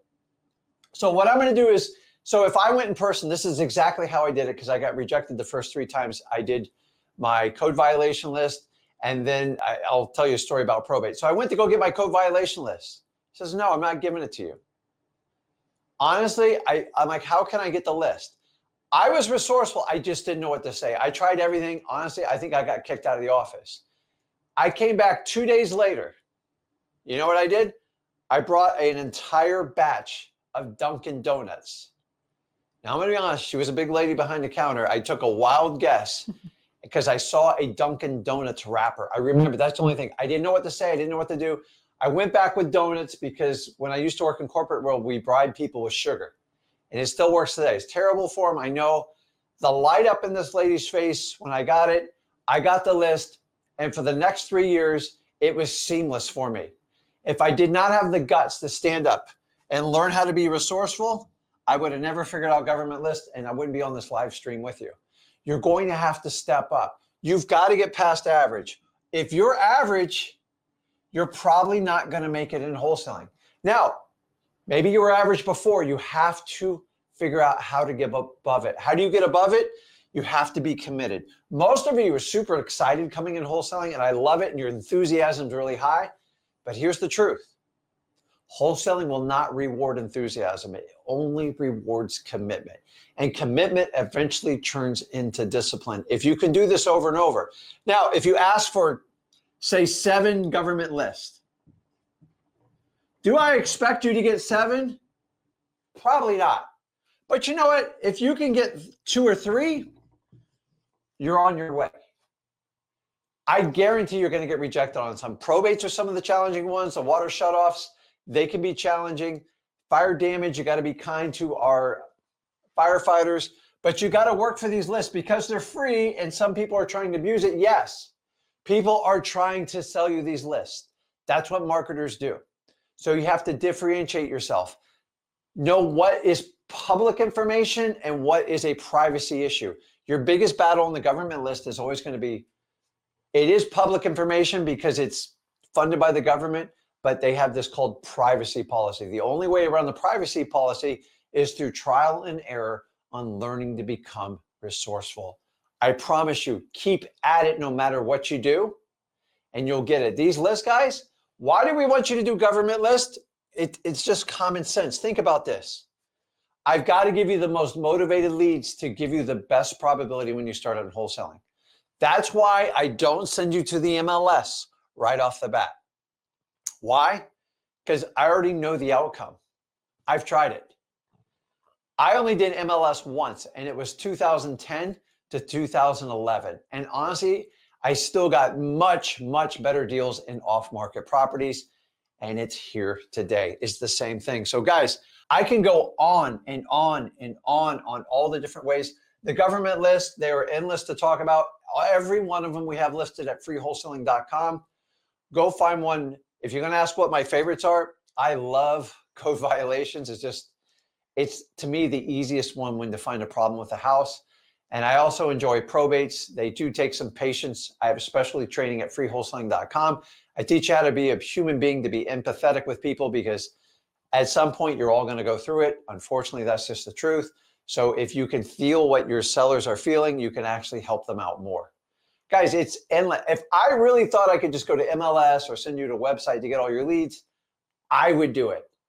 I've tried it. Have I had hit or miss? Yes. But I could never build an entire business based on that alone. So when it comes to government lists, guys, you want to get in there. So expect to know, learn to be resourceful. And remember, you only have to beat out the average wholesaler, which, let's face it, they don't have the fortitude. And most average wholesalers fall for the average pitch on the internet saying, I can solve all your marketing issues. Just swipe your credit card here and I'll fill your inbox. I've tried. I'm just telling you guys, it is a wish you don't want fulfilled, because they'll fill your credit card up and your inbox will be filled with what? people that want to sell your house, and they'll call that a lead. And I don't believe in doing that. So guys, government list, I love them. And you know what? It's the fundamentals of wholesaling that truly gets you what you want. And so if you had a chance, let me know your success. Put in the comments. Let me know what you found with government list. But guys, they're free. You got to work for it, expect rejection, and learn to be resourceful. And remember, all you have to do is beat out the average wholesaler. Most people come into wholesaling. What do? They try it. You know, you need to earn it. You need to commit it. And you need to lock it in. That's what you got to do with wholesaling. So I could go on and on about government lists. I could probably do a 3-day teachings on it. I'm just trying to get you to understand is a lot of people go, well, government lists are below me. I want to start out doing direct mail. I want to start out in PPL. That's great. Even if you have unlimited pockets, I promise you someone's going to find the bottom of your pockets. And then you're still going to have to figure out how to do marketing. And remember, what's the key avatar for a motivated seller? Someone who needs to sell off market, direct the seller. And that's what I want you to do. So we're getting a lot of questions. How do I find probates? How do I find these government lists right? So again, if you did your homework yesterday, you probably see it, but I got you, fam. So right here is our government list spreadsheet. This is a spreadsheet. If you just see a red dot on here, basically what that means is we have the government lists for that area. And so as you see around, it doesn't look like a lot, but those are metro markets. We're about the top 100 metro markets where you can pull the fire damage properties, the probates, liens, tax delinquencies. Like most government lists are absolutely on that spreadsheet. And that spreadsheet is obviously only in freewholesaling.com. You guessed it right there. And so I tell everyone, go to freewholesaling.com. That is in the marketing section. And you're just going to do really good there. And so probates, fire damage properties, liens, pre-foreclosures, tax delinquencies, these are the best lists to be pulling. And now, the next type of list are what I call paid lists. These are lists you have to pay for with a software. The government does not provide this information. You have to have a data aggregating software company, just like XLeads. I always talk about XLeads. It's my favorite software. It's the best one. But basically, XLeads can go out here and pull vacant properties, properties where nobody's living in the house, the high equities. We talked about equity again. That's the percentage of what is owed versus basically what the value of it gets sold for. So we want a lot of equity on these deals. We can filter out the lists. We can do AI stacked lists. We can do large motivated lists, mobile homes, vacant land, right? Pretty much what this means is you're going to run to a point when you start doing a ton of marketing where you just run out of government lists and free leads, because at most, for most areas and markets, you're only going to have about 3,000 or 4,000 government lists to pull in a month.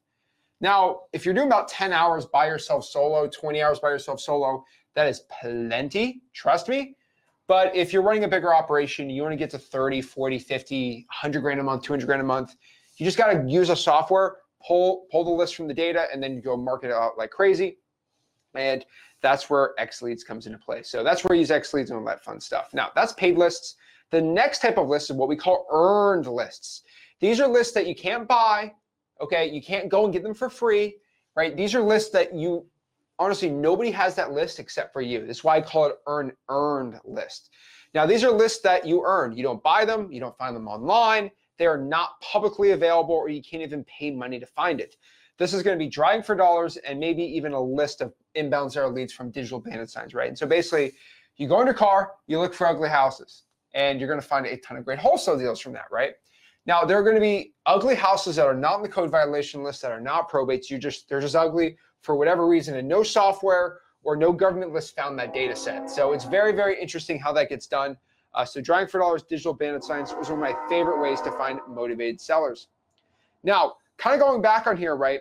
Most beginners, when it comes to marketing channels, really need to only focus on 4 types of channels: cold calling, texting, email blasting, and digital bandit signs.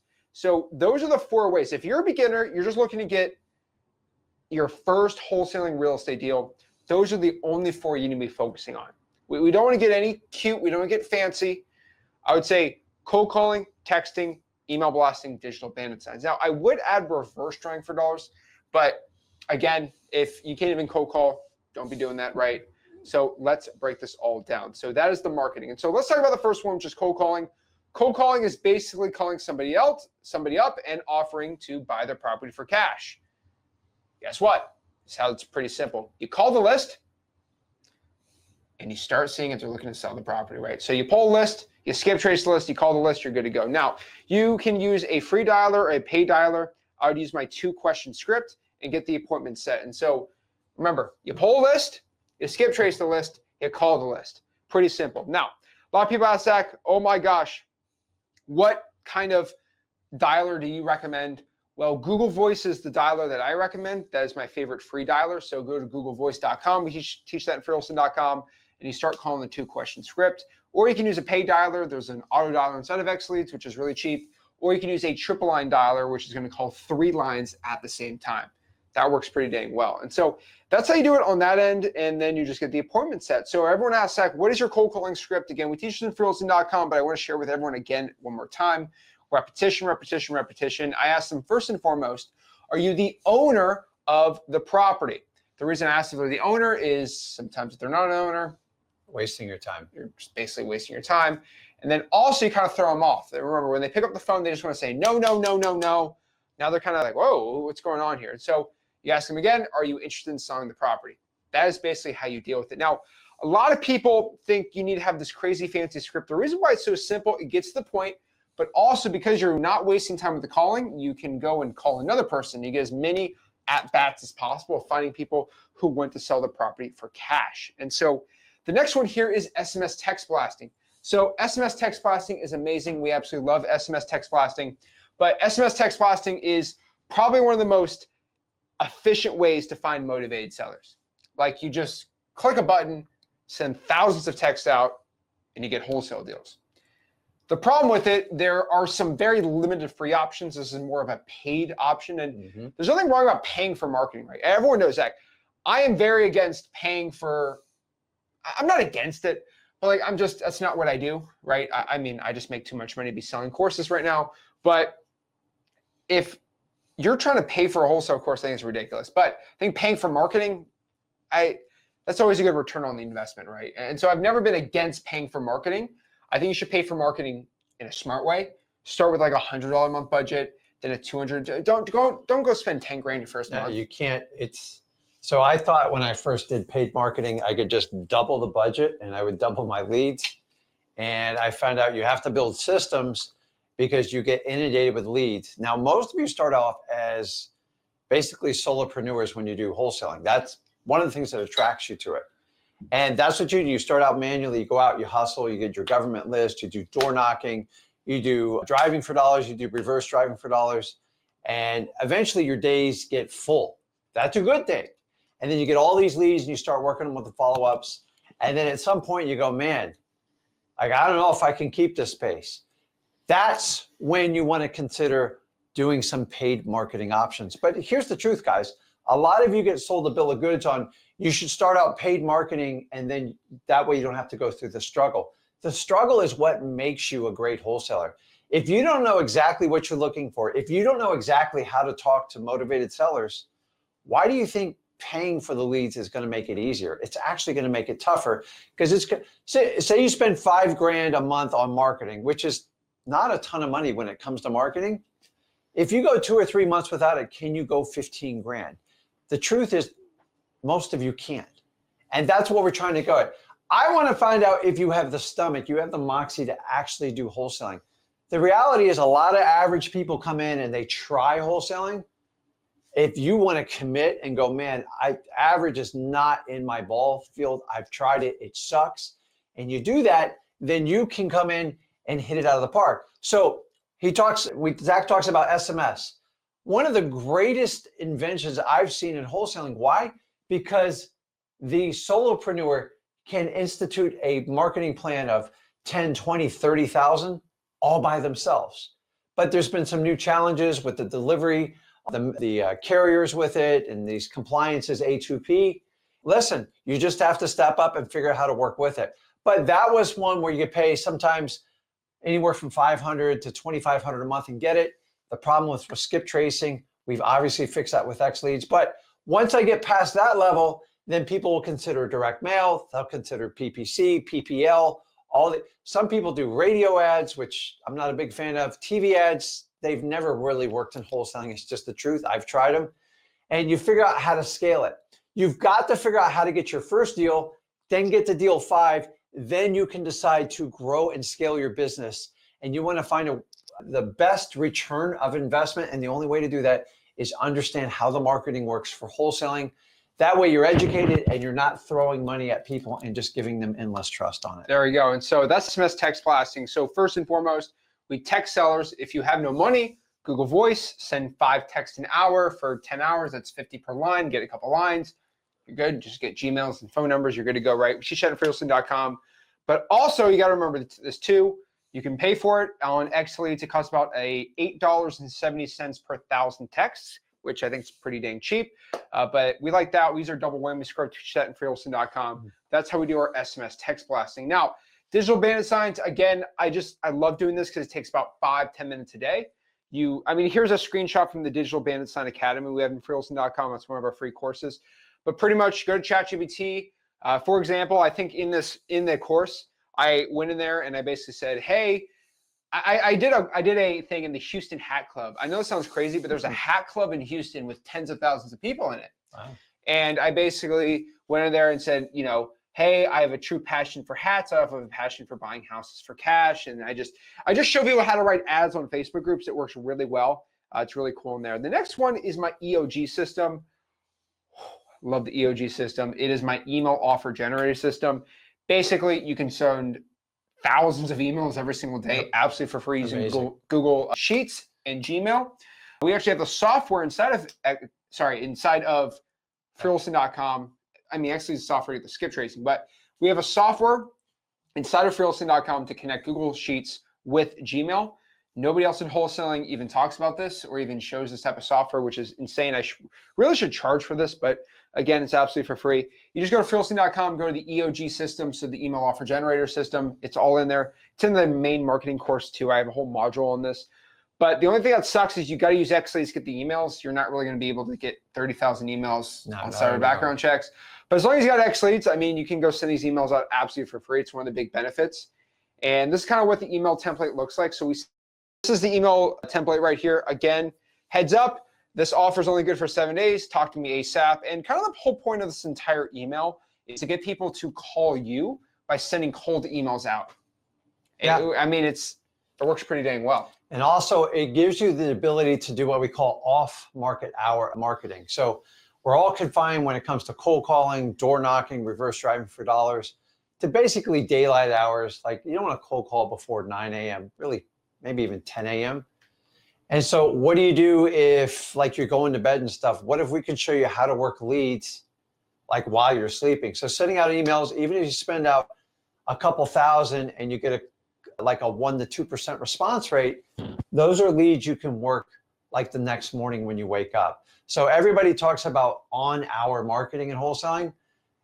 We like to teach you how to actually give you the extra step and use email marketing so you can send it out there to find possibly a motivated seller while you can't really connect with them cold calling. You can't be texting people in the middle of the night, and you obviously can't visit and drive to their house. So email is like people often overlook. I know you guys think everything goes to spam, but you'd be shocked if companies like Domino's and Little Caesars, good Lord, they never stop doing it. Why? Because it works. The only one I didn't see work was Bed Bath & Beyond, but they are an online company now, and they send out these coupons are nonstop, and the emails are even worse. They're everywhere. So if it works for large corporations, why do you think it won't work for you? Now, you're not going to buy 10,000 houses on it. I just need you to buy one. And it doesn't cost you anything, and it allows you to market people in off hours. And I don't know any other system or anyone else who teaches you how to market in off hours. Yes, direct mail in a way it is, but it's really not. And email, you can have somebody reach out to you almost instantly. So if you send one out at 10 or 11 o'clock at night, they wake up, open their inbox, that's a fresh lead that you can work. Guys, nobody seems to talk about this stuff. We want to find ways to get you as many leads as possible with the smallest amount of budget, because we know a lot of you getting started, you're on a fixed budget. The reality of wholesaling is you're attracted because you minimize your risk and you maximize reward, but you're going to have to maximize your effort. You're going to have to be committed. Don't try wholesaling. Make sure you jump in and go all in. Make sure you're committed, because that's the difference between someone who succeeds and someone who fails. Remember, the people who fail, they try, and triers quit. People are committed. They'll fail, but they keep getting back up and they keep going on. So don't forget that. That's what you guys want to do. That's the secret sauce. There is no secrets in wholesaling. I hate when people say that.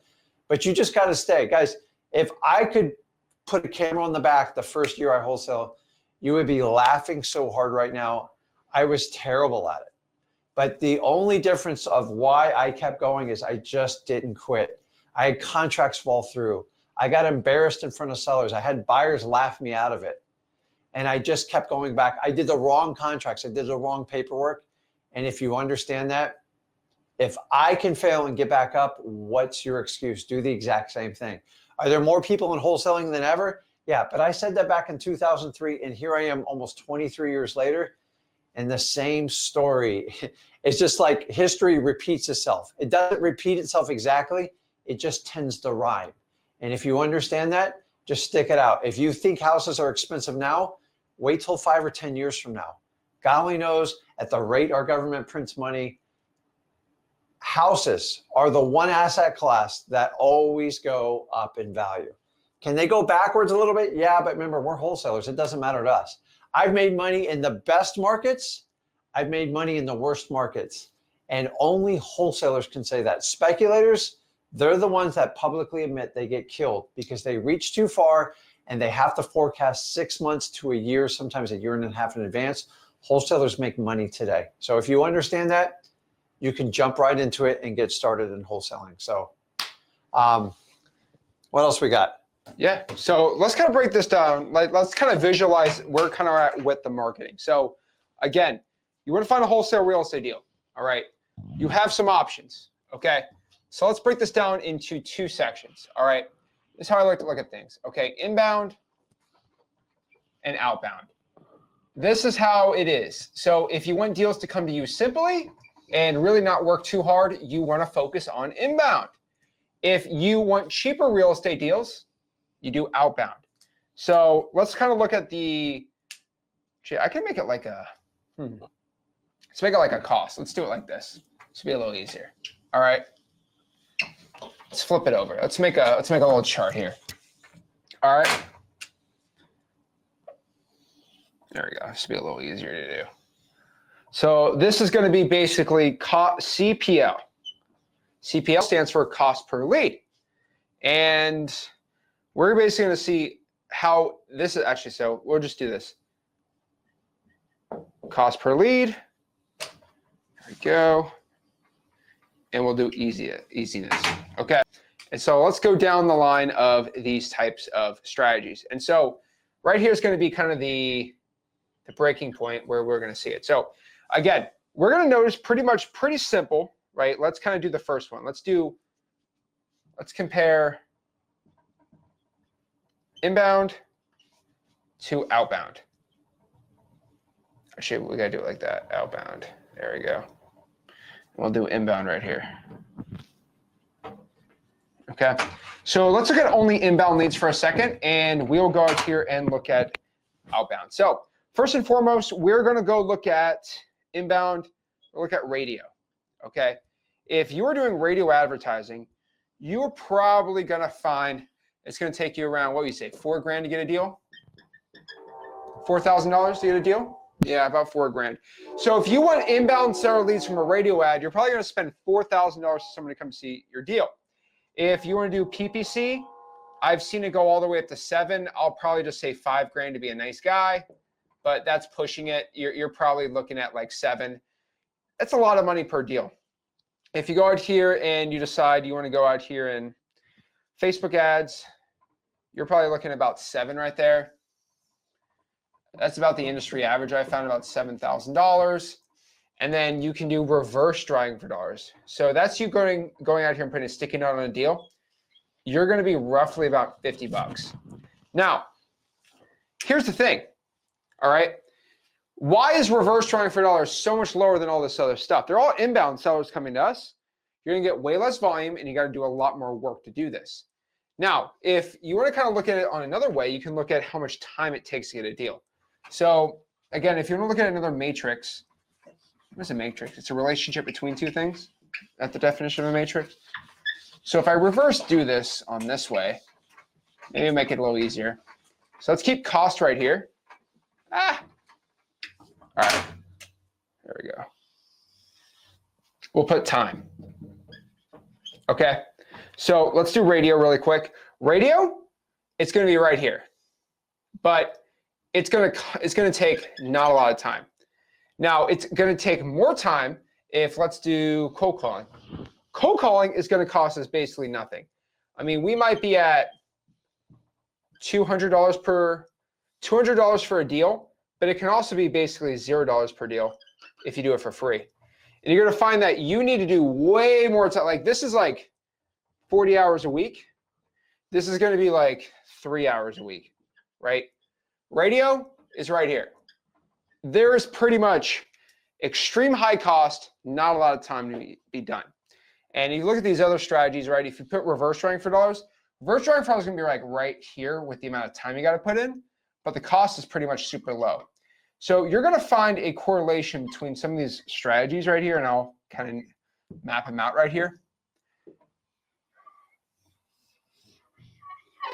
Okay, you're going to find that if you want cost to go down for your marketing, you're going to have to increase the amount of input you put in. If you want to decrease the amount of time you try to find a wholesaling deal, you're going to have to spend more money.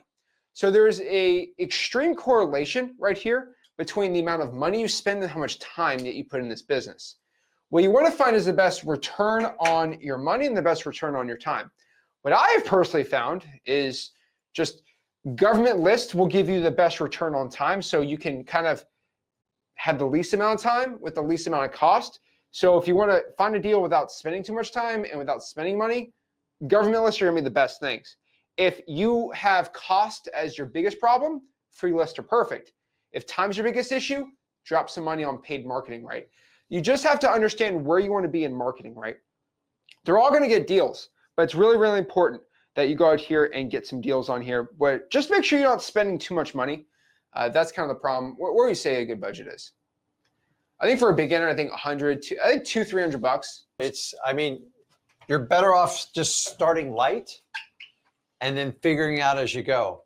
The problem is everyone I see who drops, $3,000 or $5,000, they go through that money very fast and they make a lot of mistakes, and then they outspend their leads. And you'd be better off doing the government list, doing some of the basic SMS, even doing some of the basic stuff with leads, and figuring it out so you don't go broke doing it. Because let's face it, if some of you guys, I mean, we're not the guys to tell you to go throw everything on a credit card and hope and pray and see if it works out. That's not responsible. That's not gonna help you in wholesaling. So the journey of wholesaling, you've got to learn how to talk to people. You got to learn exactly what to look for. We've already given you all the clues on it, but I know we preach the fundamentals. The fundamentals always survive. That's why I've been doing this 23 years, because I don't take the latest trend and just run with it. Trends will work, but they'll frustrate you because you constantly have to keep chasing the trend. So if you build a foundation of wholesaling and figure out how to get motivated seller leads, and then you have a core principle how to do it, and then once you're making money and you're getting better and you learn how to close people and talk to them, then you can increase your risk. Honestly, guys, some of you don't have a risk tolerance because you don't have any money. So why? And listen, radio and TV ads don't even bother in wholesaling. It's a dream. It doesn't work. Used to. Even back in the day, I struggled it was just check after check, credit card. And it's like, after a while you go, I've spent $50,000. I've only made $52,000, and I'm running around and I'm processing thousands of leads and I'm not getting anywhere. I'm like, you got to make a question. Do I want to be a realtor? Do I want to be a wholesaler? So I've done the tried and true ways. All these we have up on here. Well, so what I'm trying to show here is, if let's say you have 1,000 probates, it's like, what do you do with 1,000 probates? What I tell you is what you should do is skip trace their numbers, which will show. I would call this entire list. Everybody that does not pick up that phone, I'm going to go text them. So everyone that does not pick up, so if we have a 20% response rate, 80% of that means we're going to send 800 texts, text the people that don't answer. do another 20%. That'd be 640, I think. Let's say, what's 80% of 800? Is that 640? Yeah, 640. That means we're going to reverse drive for $640. And then of those, I'll probably email blast some more timers, leave them there. But the point is, you should, if you have a good list, you should call the list, text the list, and then reverse drive for dollars it. That would be my marketing to get your first wholesale deal. Because you want to still stick to government lists as a beginner. If you want to do paid marketing, pull us to 10,000, call it, dialer, go nuts. But make sure the marketing is simple, right? This is literally my triple tap system. That is exactly the system I tell everyone. Yeah. When you have a really, really good government list, that's how you want to do it. And your skip tracing ties right into these two. So these right here, I mean, you already got the number, you paid for it, or you got to include in your X-Leads account. It's like kind of a double whammy right off there. Now, reverse driving for dollars, it's going to cost you some time. But the reason we do it is not to waste your time, is because you're going to do more than what the average wholesaler does, because that's what it takes.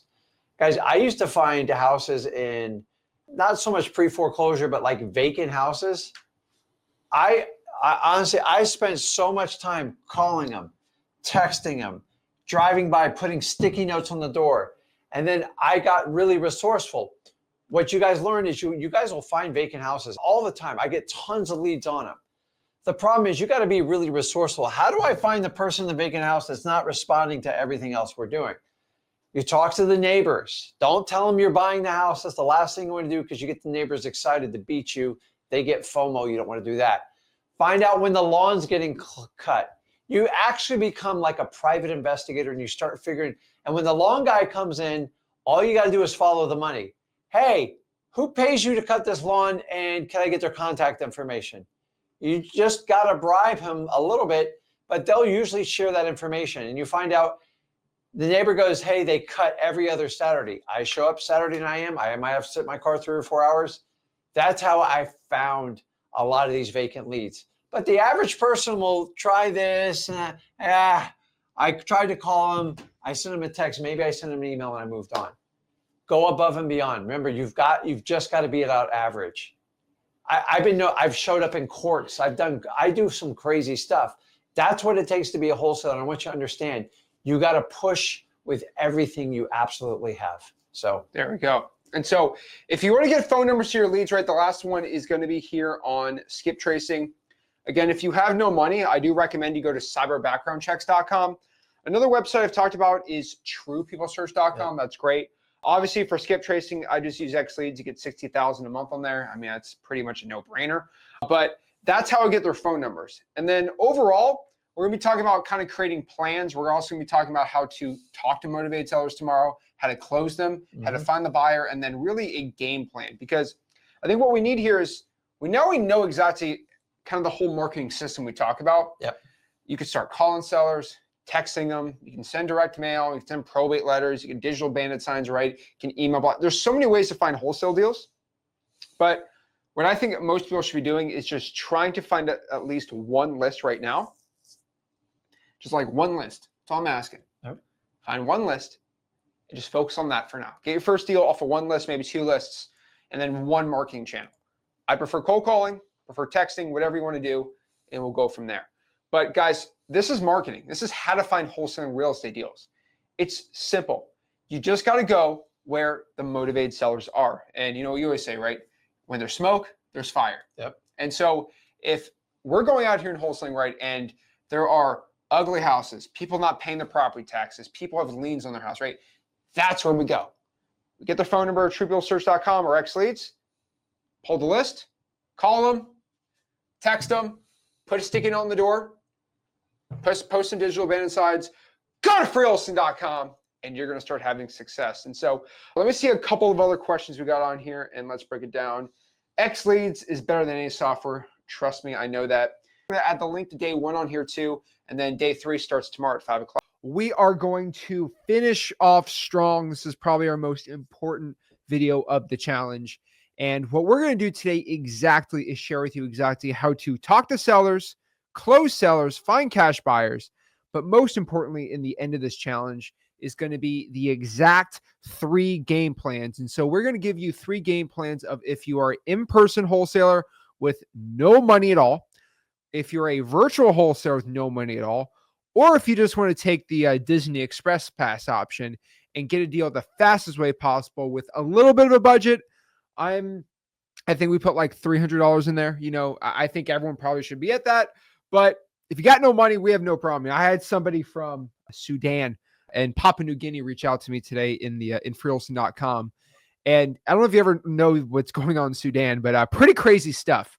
They got a bad war. It's not good.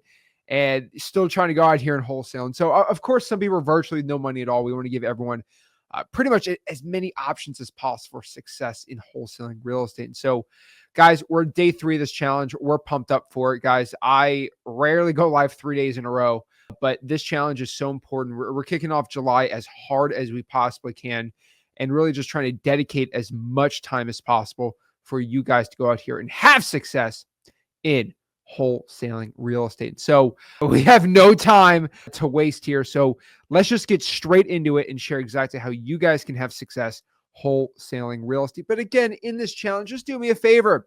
Bro, I can't get started until you let me know, where is everyone coming from? We need a network in the comments. This is where to talk to other wholesalers, see where everyone's at. So call them out. Where are they at? Where we go? Where are we wholesaling real estate from today? Boston?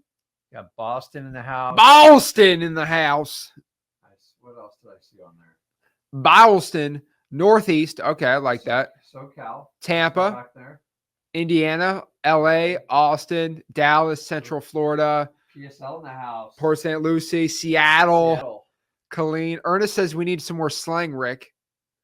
Okay. I picked that up on Monday. That's where they school me. And then I test it out on you. I try to tell them what time I'm going to drop it, although Jesus ratted me out, but it's okay. Yeah, we need a new one. He taught it to me, though. We need a new hip Gen Z slang for you, guys. Jennifer. We'll do it on Monday. Like, don't do it in front of here. Let them cook's a good one too. I like let them cook, but Lock it in didn't stick, did it? Lock it in. Here, I'll give you before we get started, I'll give you a new one. Are you ready? You're cooked. Not let them cook, but you're cooked. Okay, you're done for. Okay, that's a new one. You're cooked. That was even around when I was a kid. Really? Yeah. That's like a new one. You guys are recycling old stuff, man. Okay. No, what about no cap? Okay, we'll do on cap. Okay, we'll do that a little later. But all right, we got Milwaukee, Monday Detroit. We love it. I like to watch your reaction. You're like, oh my gosh. So guys, let's talk about it. Let's share exactly everything you need to know for success. And let's break down day 3 of our action plan guide. So we're going to talk about how to close sellers, talk to sellers, how to figure out if our deal, how much is it worth. We're going to talk about exactly how to find cash buyers and really a precise action plan to get your first wholesaling real estate deal in the next 30 days. And so let's break this all down. Ooh, bussing. I say we do bussing. We'll talk about that a little bit later. Okay. like a Greyhound, right? No, not a bus. ridden on a Greyhound? No, I have not. It's the scariest thing you'll ever do. Okay, so yeah, It's no. like a moving jail. Oh boy. All right.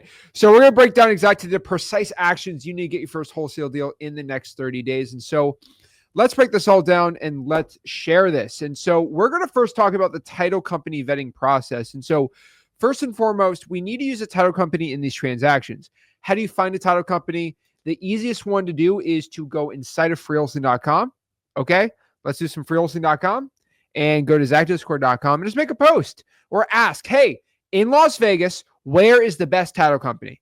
The best title company is going to come from just asking where other people are successfully doing it. One thing I really love doing in the Discord, and I'll show you right here. So remember, freelson.com is the main one, but we also have a Discord community, and the Discord community is it's like a lot more younger guys and gals in there, but I remember everyone's in there. But my favorite thing, I think everyone should be in the Discord because we have Friday calls in there, right? But let me share the Discord really quick. So this is the zachdiscord.com, right? And the cool part about that is if you go to zachdiscord.com, let's just go for a second around here. People are talking, right? And we got some admins. We got some awesome people in here. I wanted to skip Jason. Yeah, it's pretty cool on here. Let's skip Jason. I don't want to talk. Yeah, okay. Jason's on here right here. So shout out to Jason. He's got his shiny one. He's got the verified closer badge in ZachDiscord.com. You know what that means? That means he's done over $250,000 of closings. That's pretty dang cool. That's why he gets the shiny holographic Jason Goot, because he's done that. And if you're an admin, you get that too. We own real estate with Jason. Yes, we do. But basically, Jason, we own real estate together, all that stuff. He's a cool guy. Some people talk about how cool it is to get married to somebody. How about you own real estate with someone? That's you get to really know someone, right? Me and Jason, we're locked in with the deed. Okay. It's sometimes harder to unwind a real estate deal here. There ain't no prenup on that one. I'll tell you that. So I don't even know where you meant that one, but okay. All right. So Jason Goot's right here. And that means he's basically done over $250,000 of closings. He sent me over $250,000 in HUDs, or I verified it with him. And basically that means he's as legit as they come. And so that means I just click here and I can choose right here to go message him. Hold on. Is he not accepting messages right now? He's on the phone. Yeah, he doesn't have a messenger on here. Oh, I got to add him as a friend. I don't know why I haven't done that yet. Okay. So basically, when he adds me as a friend, hopefully he does. Be my friend, Jason. You can go click and message him and just say, hey, Jason. Hey, I just saw your verified closer in ZachDiscord.com. That's pretty dang cool. And you can basically just say, like, hey, Jason, like, what closing attorney do you use in South Carolina? Pretty cool. Right? There we go. Oh boy, Jason. Okay. Jason in the chat. But basically what I mean by this is I can go direct message him and just ask him, hey, what closing attorney you use? And that's the coolest part about finding title company. Just ask successful people in our communities, and they're more than happy. We're not scared to share who we use for a title company, right?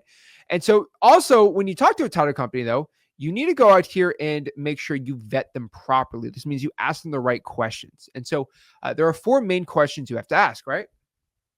Yes. Your title company. So Yeah. what questions to ask a title company? So the you have to predicate it is, I strongly recommend that you work with a title company before you do a wholesale deal.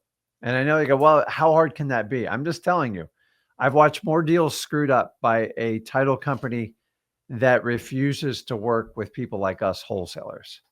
So you have to understand is, do this process before, because the worst thing you do is go out and get a great motivated seller that needs to sell and have the title company screw it up.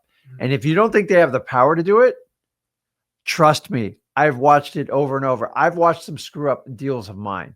So you want to do this process before you get a deal. This is a non-negotiable part, because it's not hard, but it has to be predicated. So the first one is, I simply ask them, do you guys work with assignment of contract? Shut your mouth and listen carefully. I'm looking for absolutely yes. If you get a long-winded explanation, I don't know if I'm even moving on with the conversation. Or if you get a hard no, they did you a favor. Remember, we look at this like qualifying. I'm not selling them anything. I'm trying to bring them in and work with my business. So you have to understand that. Number 2, ask them how many wholesaling deals they have done. Don't start out, do you work with wholesalers? It's such an open-ended question. Some of them don't even know what a wholesaler is. So if they do an assignment of contract, it's naturally going to lead to question number 2. Do you work with any other wholesalers? And how many have you worked with in the last year? And they'll tell you, hey, we do 20 or 30% of our business with wholesalers. Understand this, most title companies, 95% of their clients are with realtors. Do you understand that? So don't be shocked if you reach out to 3 title companies and 3 don't want to do business with you all. Why would they not want to do business with us? Because some of them are just geared towards realtors, and that's how they train their employees, and they're doing you a favor by telling them you don't handle it. The next thing is, I ask them, how do you handle probates? Why? Because if you're doing wholesaling, you're eventually going to come across probates. You do driving for dollars. That's how I found probates, by accident. Then I found them on purpose. Why? I want you to get me through the probate process and tell me what paperwork I need. They are an instrumental part of your team. And remember, they're the ones that will vouch for you when nobody else will vouch for you. I'm telling you, they are your third-party verifier. They're licensed and insured, and they will help your reputation. The last one is, guys, I like to work with small mom and pop title companies. Why? the service is better, and there's a commitment. Why? I want someone's contact phone number. I just don't want their office phone number. I want their cell phone number. You're not going to get it from the big. There's about 4 or 5 really big title companies out there. Find someone that does business locally in your community. And remember, they are licensed for the entire state. So if you do a remote area in your state, they can handle that. And if you have a go-to person, you want to use the exact same person every time. Now, my local title company, we've been working with the same person actually ever since you've been in the business, like 9 years. Yeah. And I had a person 7 years. That's what makes your business flow real smooth. You do not want to go person to person. They go, oh, don't worry, we have 15 agents, we can handle anything. No, one person, because you're going to train them how you work. They're going to help you, and they're going to warn you with any problems. So I want to find a small private company. I ask them if they do assignment of contracts. Do you work with wholesalers? How many in the past year? Do you handle probates? And can I get your cell phone number? But you got to kind of ask, hey, are you the type of person I can call on Saturday afternoon? Because that's what you need. Can I call you on Sunday? My title companies all answer their phones. It is non-negotiable. I do not have a 9-to-5 schedule. Now, they can usually answer a simple question. I don't tax them. And then you could forward them the email and then deal with them on Monday. But guys, please don't wait till you get a deal to try to figure out the title company. And remember, you need to pick the title company. They are basically the most important team member you have when you start out wholesaling. If you think you're going to use a realtor's title company or one, maybe you bought a house in the past, you're going to be shocked when you ask all 4 of these questions. And guys, do not negotiate on these questions.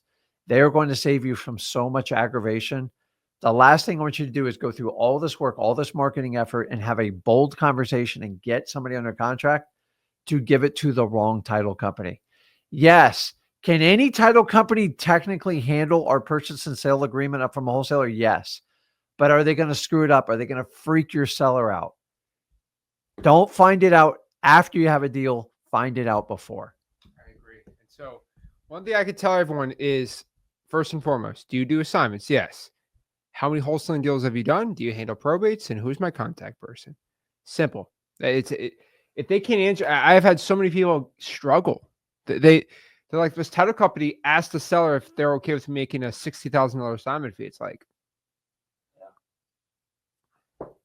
wow, Jace, man, that's ridiculous. So yeah, we got to vet it out. And so the next question we get, and probably one of the most common ones, for a beginner, and this is something we have to go forward before we start getting deals, is like, how much is my wholesale deal worth? Remember, I like to look at wholesaling as buying $100,000 bills. Now, a lot of people don't know this, but there's actually $100,000 bills. And so let me show you what it looks like.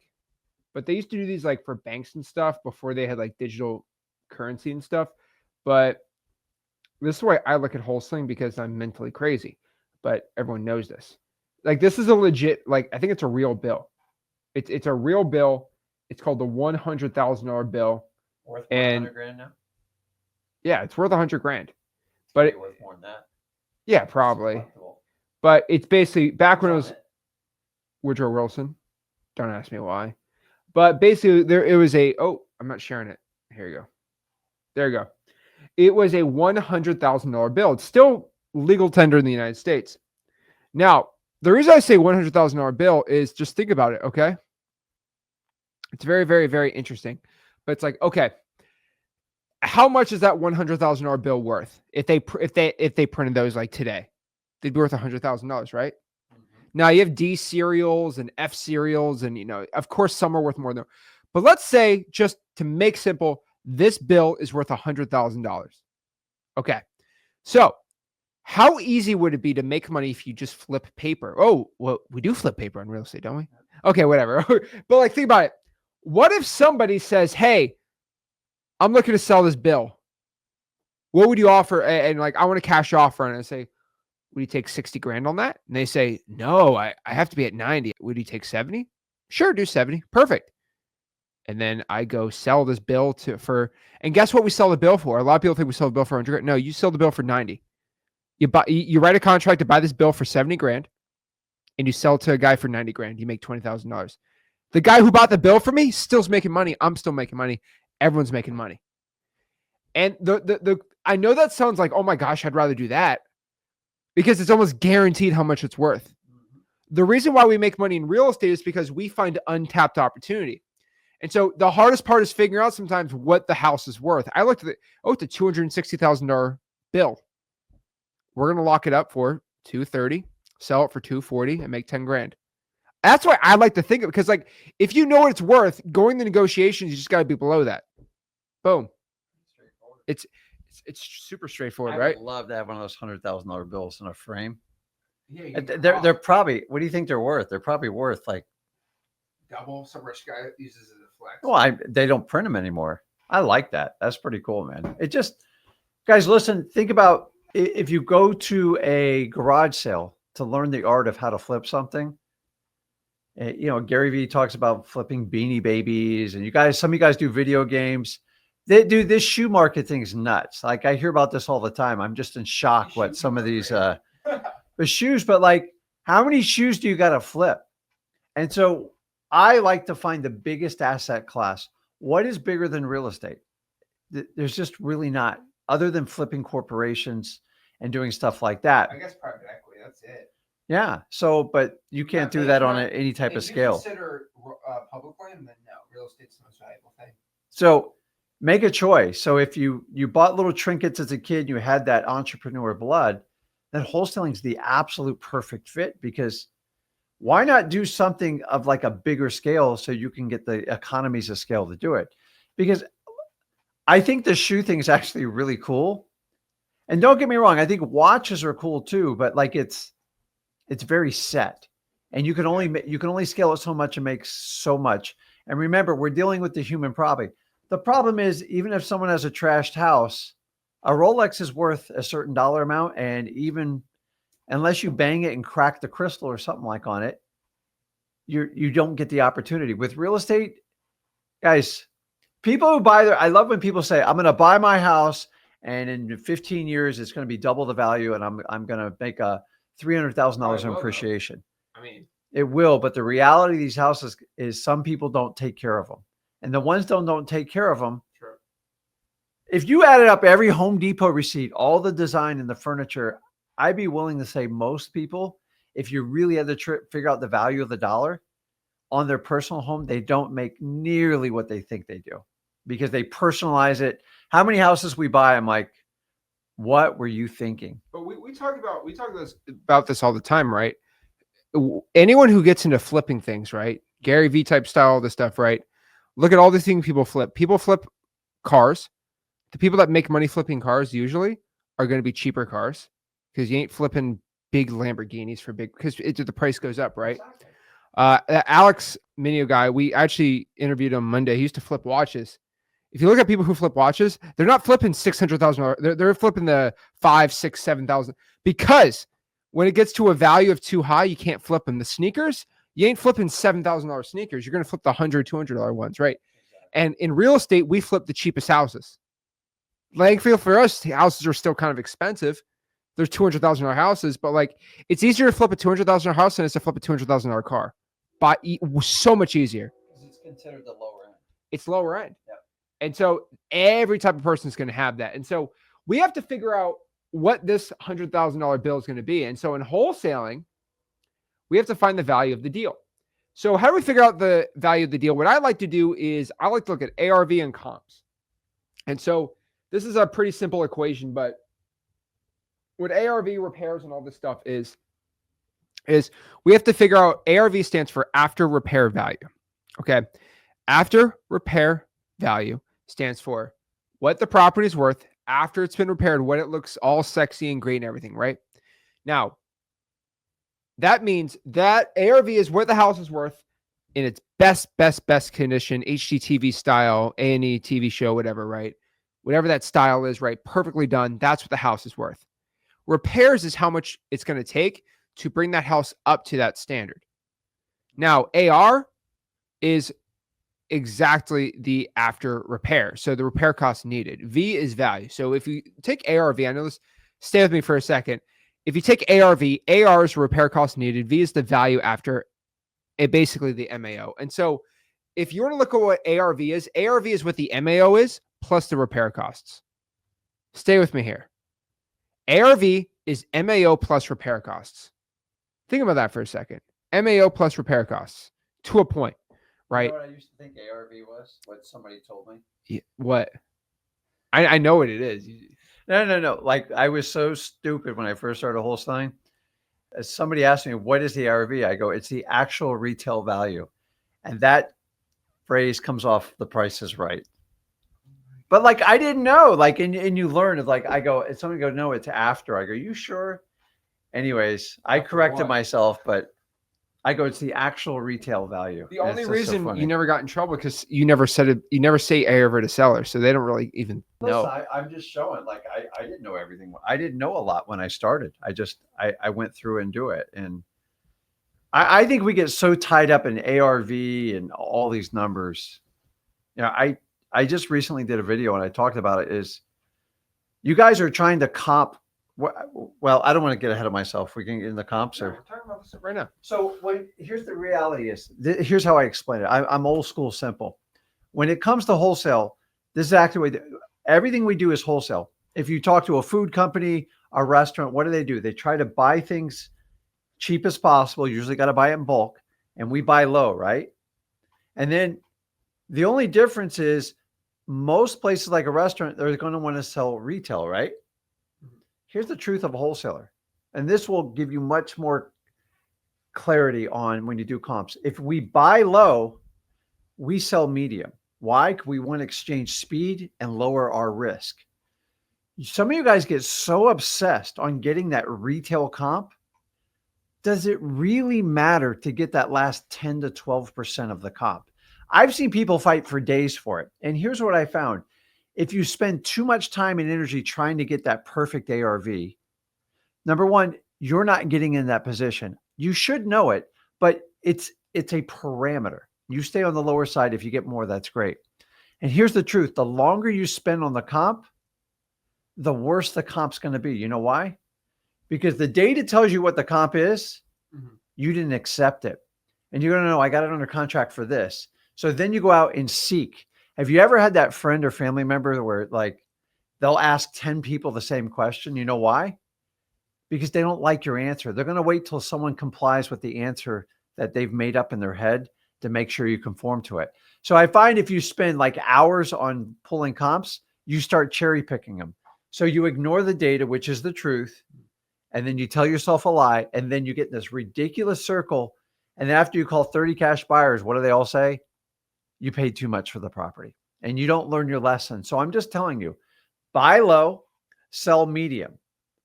Know the ARV, but like don't obsess about it. ARVs, in my opinion, were actually designed for fix and flippers, people want to fix them up, and realtors who want to list the property.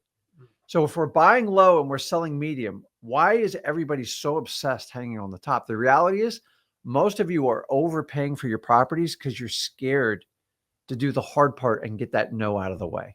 And we teach you the other way. I just want to give you a mental picture of how comping goes. I just got to be within 10, maybe 12% of it. A realtor listing it, think about them. They just want the highest number. So the more time you spend chasing a comp, the more unreliable, and it's going to shake your confidence and you're going to waste a ton of time. Get the comp. It's usually a range. Pick the lower side, get it as low as you can, and then get it out to your cash buyers. Some of them you'll be shocked you'll get more than you thought, and others you'll have to renegotiate. You're never going to get it exactly right in wholesaling. So buy low, sell medium, get the ARV, but don't obsess over it. I agree. And so let's talk about finding the values and everything like that. So ARV, what the product thing's worth on its best day, repairs the repairs. So let's break this down. Comps. So comps are short again for comparables. So when we look at a property, let's say we have a 3-bedroom, 2-bath, we want to find other 3-bedroom, 2-baths. Pretty simple. If it's a 2-bedroom, 2-bedroom, 2-bedroom, 2-bath, look for other 2-2s, right? So we say 3-2, 2-1, 3-bedroom, 2-bath, 2-bedroom, 2-bath, right? Simple, right? I like to do plus or minus 250 square feet. So what I mean by this is if our property is 1,250 square feet, I'm going to look at comparable properties that are anywhere from a range of 1,000 square feet all the way up to 1,500 square feet. Build range, plus or minus 10 years. I mean, you could probably increase it a little more. Some people get too crazy on that. I've never been the craziest on year built, but it's still important to have. So decade to decade usually. So if a house is built in 1994, I like to look at 1984 to 2004.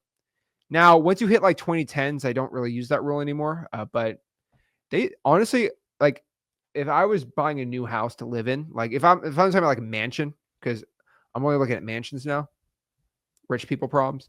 But if I'm looking like a mega nice, like 15-bedroom house, mega mansion, I'd rather take a mega mansion built in 1992 than one built in 2020, by far. I just think the way they built older houses to a point. I mean, some are better, but like some of these younger houses are just like built so bad. Like, you've seen? Living in Miami, then. And those mansions are like insanity. Yeah, but they're all brick built in 1962. I'm talking about the modern ones. The modern ones are pretty sick. Go to New York. I mean, you got to. Oh, that's all. That's not even a house at that point. But yeah, so again, plus or minus 10-year built range. Same subdivision. That's an important one. We talk about subdivisions a lot, but that's basically how the property appraiser divides areas in a city or county.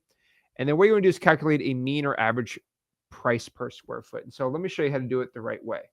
So let's go inside of, we could use a freeway and a paid way. And so let's just use put proximity in there too. Subdivision. Yeah. So I just use subdivision. I get it. So for sake of time, you can use Zillow, Realtor.com for free. If you're going to use a software, again, everything is kind of included on XLead, so I'd probably go do that. But let's go to XLeads real quick and just comp. Hope this video doesn't get in trouble. Everyone likes to get XLeads in trouble here. First time I share it, it's got the free skip tracing, so it kind of gets in trouble there. All right. So here's XLeads. So let's just comp a property in Las Vegas.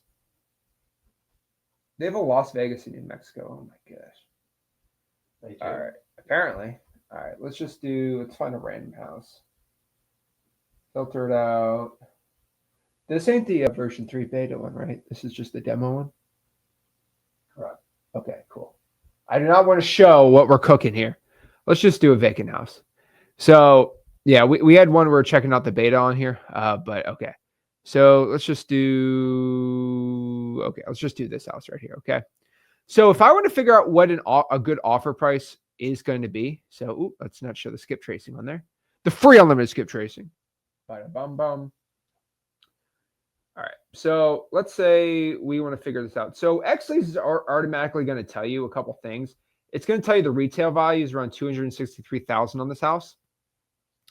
It's also going to tell you that there is a probate. Oh, there's a probate. Ooh. Dang. If you have the Pro or X plan, it just tells you if it's a probate now. That was a new mini update. We want to do that before version 3 come out. I'm not going to tell you why, but this is a precursor to version 3. So version 3 of XLeads coming out within 45 days, I think. But basically, if you have the Pro X plan, the Deal Ninja AI is going to tell you this is a probate, and it was an internal probate transfer, not a market sale. So that's an inherited property. Free and clear title, pretty cool. And then it looks like there's multiple liens on their house. So that's pretty cool. Right. And so if you just want to know how much to offer to a motivated seller, XLeads on the Pro and X plans, we just literally have the AI do all the work now. Pretty much it says if it needs light repairs, offer 189, medium repairs, offer 179, and heavy repairs, offer 164. Okay, there are your starting points for your offers. And then obviously you can go to Deal Ninja AI and say, hey, it needs a new bathroom, list this and this, what we list it for. If you just literally tell it, it will tell you that too. So it's pretty cool. But yeah, that is literally what I would just offer. And if a property's ARV is 263 and it needed like 40 grand in repairs, I think 180 is a great offer. Mm-hmm. So like this AI is really kind of on the point on the offers. We've kind of worked pretty hard on it. And we actually have some cool stuff on there. There's a little transactions tab now. We got the probate information and all this stuff on the liens. This is just the lien section. But pretty much just all in here. It's pretty dang cool. It looks like it changed from Donna to Philip Harris. So intra-family transfer, pretty cool. But if I want to comp in here, all I'd have to do is just comp. So let's go here. What did I do here? There you go. So if you go here and search this area, we're just going to start comping it. And so I got to refresh my screen here. Hold on. I think this is the beta one because it's, yeah, this is the beta one. Oh, Lord. I think I didn't reveal anything on here, but we can't show this on here. So let's see here. Just refresh it. There we go. Okay. So, all right. Is this refreshed? Yeah. Okay, cool. I don't think I'm supposed to show. That's like the raw version of it. Okay, whatever. All right. So if we're going to do comps, we're just going to click comparables and we're just going to let them comp. So our said property here, if we just want to comp it, is going to be 2-bedroom, 1-bath, and 1,184 square feet. So that's pretty good. So 2-1, and let's check it out here. So it was built in 1938, which is going to be kind of tough for comps. Again, I'm going to use 1950s comps. Again, be mad at me. I don't really care. And lot size, so pretty cool. Okay, so let's go out here and do this. If this is a 2-1, we're just going to do, we want 2 bedrooms, 2-1s. We just want to look at other 2-1s in the area. Distance 1 mile. I like to do, there's no other 2-1s. Oh man, that's rough. That's a small place. That's a small place. So I guess it's the smallest house out of all of these. So if we can't find the same similar better baths, we're going to have to go out here and, yeah, okay. Oh, I see the problem. These are, you just got to do 2. Yeah. Okay. So there's no 2-1s. This is only 2-1 literally within a mile, which is absolutely insane to me. Let's do sales for the past year. These are all 2-2s. You got to be kidding me. All right. So let's do, I'm going to do half a mile just really quick. And we're going to see just a simple snapshot of where the comparables are on this said property right here. And so you can use the same thing for sale. It's just a little more work. But okay, let's share it. So if these properties sold this year for $385 and $270, let's look here. It's about 1,300 square feet. That's within our range. That's not bad. Built in the 60s. Not bad. Let's just use these two for comps. Okay, plus and plus. That gives us an average square feet of 228. Pretty simple, right? Average square feet of those said properties looks a little crazier. Let's do a mile. Let's expand it and see if we can find any similar properties. Let's look at other 2-1s. I don't want to mess with anything that's not a 2-1. So this one was anything low. Okay, these are low square feet. We can look at these two. This one was a 2-2. Not too bad. Let's add these up. Okay. What we add any more on these? 1.75. Never seen that for bathrooms. Where? Oh, yeah. I gotta look in that one. I like that one. This is a good 2-2, 2-1. Obviously, you just want to make sure it's single family properties only, but these are all single family properties. Listing status, you can go by MLS data, public records, active solds. You can even go like in the lot sizes, which is cool. Any liens, AC, pools, porches, all that stuff. I mean, we're going to add AC. So I'm okay with those, right? Selected. Oh, I deselected them. Yeah, whatever. Okay, we're going to add this one. We'll add that one. We'll add this. This. The ones are a little more challenging, but there's a lot of demand for them, and they're usually the lowest price points. Yeah, so let's do. I mean, you got to live in it. Get rid of Most that ones one. wind up being a rental unless it's in a special area. Okay, cool. So basically, look at the ones I like and the ones I don't like. We're getting an average square foot of these other properties about 1,100 square feet, which is similar to ours. That's awesome. Average AVM, I don't care. Average sales 301. Average square foot's 260. So what I'm going to press here is I can just do it myself. All I can do is multiply 1,184 by our average square feet, which is 260. That comes with an ARV of 307, which is interesting here. So again, is that a little too high? I probably would get rid of these two. I think these are just a little, I always like to get rid of the outliers. That brings us to 225, 225, 1184, 266. I think that's pretty on par. So what I'm gonna do here is just click download report. And what's going to do is just give us an ARV offer comping report. And so AVM is the valuation model that XLeads has. And so it's basically an ARV. It's not ARV perfectly, but it's the valuation model that we have. And basically, when you press download report, you can even send it to a cash buyer. I don't like sending reports to cash buyers, acting like I'm the expert, but it's a good report you can give to other people just to show where you're at on the property. Like, my employees can go grab it if they're doing like comping, but this is what the XLeads comp report shows. So this is our subject property with a boat. Nice. The big boaters up in Vegas. But basically, yeah, they got lakes. And so 1,184 square feet, quarter acre. It is a corner lot, you have to admit, but it is literally on a road. So I think it kind of a lot of road. whatever. Wholesale score 732. That's pretty good. It's going to be in high demand because it's going to be a rental. Yeah. Well, it's a probate. The probate. So this is telling you the comparable averages. And then days on market, 171 on average for these. And it's going to give you the subject properties we're comping with. Right?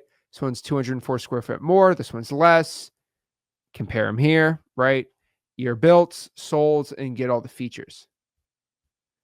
That's really cool. And it kind of gives you all that information. And boom, you got your comps. Yeah, a lot of energy on the comp. So guys, that's what I'm saying is I like to use it. I don't know if you can pull up. When you pull up the XLeads, even if you have the basic plan, you can get the XLeads Insights, and it gives you the retail. It just says retail to simplify. Yeah. It gives you a wholesale score. Why is that important? I'm not comping that property until I find some sort of sign of motivation, because if not, you're going to be a realtor all day. So if the retail value is 300 and they're telling you need to get it under contract as a wholesale for 210, when the seller comes So to wholesale another, score for the Yeah, basic there you plans, go. 171 on this. so when I'm talking to my sellers, I have this This right in front of me. And I gotta be honest with you, this was like some sort of code when I started wholesaling. I'm like, how do I know what to offer them? Like, you just got to buy it less than what a cash buyer pays for it. I go, thank you so much. So if I had this, oh my God, it would have changed my life. So when I talk to him and a seller goes, well, Rick, I have to get $430,000. Listen, I know I'm probably not spending a lot of energy with this seller. I'm probably not even going to I'm just going to dig and see if there's any motivation to move on. Now, if I get to them and they go, listen, Rick, I could probably let it go like 185, something like that. This is something worth pursuing as long as there's a motivating factor. And it just tells me, do I play ball with this person? Or are they wasting my time? See, because you know more than they do. And it's like playing poker. But if someone wants $500,000 for a $150,000 house, I fold and I just move on until something changes. Now, if I get them close, I don't want you to take that wholesale score and go, if I don't get it under that price that Rick said, then it's not a wholesale deal. No, remember, there's more variables that come in. What's the condition of the house? Is it a probate? What's going on? Is there a will? It just tells you, do I move forward with this client or not? Period. Now, the next one is, if you guys have like the X plan or the Pro plan, you can use the Deal Ninja Insight and it'll give you a range. If it's in good condition, you can do this. If it's fair, you can do this. And if it's poor, you can do this. It helps you structure an offer and get into a negotiation. And finally, the last part, which we're just showing you, is the comp part. That's kind of more of the realtor-ish. And I'm only going to spend time when I have something either under contract, close to contract, and I have to anticipate what I can sell it for. And I'm still not going to spend a ton of time on it because it's not going to change. You have to fight to get that lowest price. The other way I'd use the comparables for, if you want to do a wholesale deal, maybe you want to partner up with me and Zach or do something like that. And that would be really nice to know what number you get. And even a wholesale deal, we're going below the retail price so we can move it so we don't get hit with a lot of holding costs. So the order is XLeads Insights. Everybody has access to that. And I use that part as your MCTP qualifying because I don't want to waste time with people that just want to sell a house. The next one is, if you could do the Deal Ninja AI and the X and Pro plan, it gives you a varying range based on the condition. Once again, you don't need to know everything about real estate. You just need to know if you can play ball with them. And then if you want to go to final dispo and you want to smooth it out, then you go to comp report. Do it in that order, guys. But a lot of you jump to the comping and you spend hours, if not days, doing it. Remember, buy low, sell medium. The comp you guys are looking for up here, and 9 times out of 10, you never even have to sniff that part of it. I want to buy it as low as I can. It doesn't matter how the comp is. And for those of you who try to use comp as like your leveraging tool with a seller, you're missing the biggest point of wholesaling. You have to connect with them. You have to help them solve their problem, and that's what you want to do. That's how you get the best deal. Shoving a comp report in a seller's face is going to actually somewhat discredit you, especially in the beginning. Now, maybe at the very end, but that's about it. There you go. So if you want to figure out how much to offer the seller, I would just first and foremost, the X leads one is just going to be the quickest, simple, like for a beginner, use the light, medium, heavy, and X leads. Boom, done. If you don't have X leads, you can use we actually have a free AI one. It's pretty cool. It's just in freeholsing.com. This one's actually more accurate because you put more information in it, but it's not as quick and simple. So it's definitely up to you which one you want to do. If you just go to if you go to freeholsing.com and then you go to ARV offer section and you go to repair costs, the whole offer sheet is on here. Let me show you how that works really quick. So you go to freeholsing.com, ARV, our free ARV MAO calculators right here. Let me actually throw that sucker in the comments. Again, freeholsing.com is going to have it right there. There you go. Let's go to freeholsing.com. So I'm going to put it on the bottom here, freeholsing.com. But basically, you just got to go here and you put your information. And so let's go out here and do the size. So let's say our property is 1,250 square feet. Does the property need a new roof? Yes or no? I would say no, doesn't need a roof. Does the kitchen need updates? Yes. Does it need new flooring? Yes, it needs new flooring. We have 1 bathroom that needs to be renovated and 0 bedrooms. What I'm going to do is add the Zillow link on here. So let's go out here and add the Zillow link. Let's just do a random house in Zillow, Las Vegas. And I'll tell you why we do that. It just needs to add a Zillow link. That one's good enough for me. We're going to paste that property in there. And does that have foundation issues? Yes or no? I'm going to put no and just press generate summary. You press generate summary and it's just going to give you a little prompt to give to AI. Copy it. And then you're going to press send to ChatGPT. And it's going to send you out here to ChatGPT. And I'll show you what it looks like here. Send you right here. And you're basically going to ask ChatGPT to give you all of the costs and the repairs and all the stuff. Now, one of my favorite things no one ever does is you can actually, if you went to the property or you have pictures of the house, you can send the photos of the damages to ChatGPT, and ChatGPT will give you a perfect, close to a perfect estimate. Like if you take a picture of your kitchen, like if you take 10 pictures of your kitchen, get it to ChatGPT, how much would it cost to update this? It'll give you an amazing repair estimate. If you say, this is how many square feet my house is, here's what my current flooring is, how much would it cost to make the flooring look up to date and modern? It will give you a perfect estimate. Pretty crazy, right? Nice. And we're going to get to the point probably next year. I've been experimenting with this.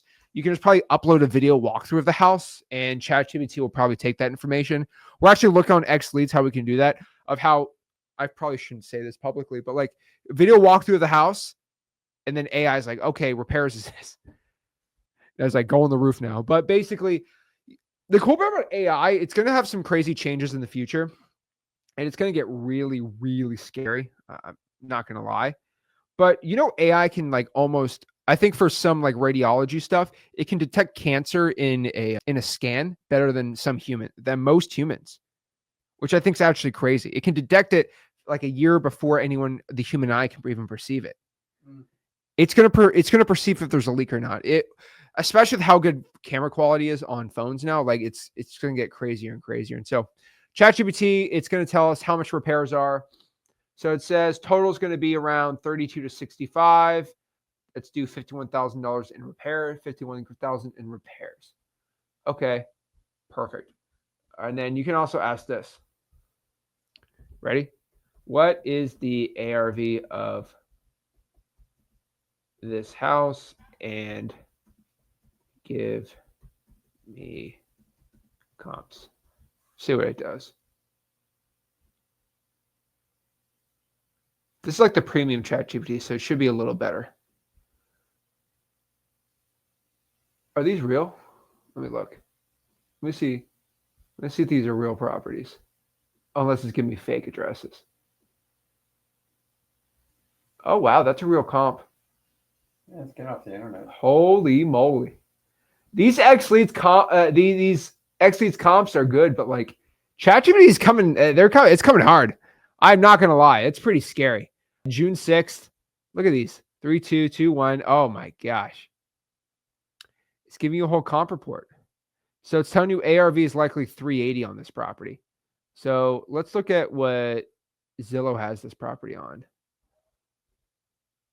So Zillow has this deal.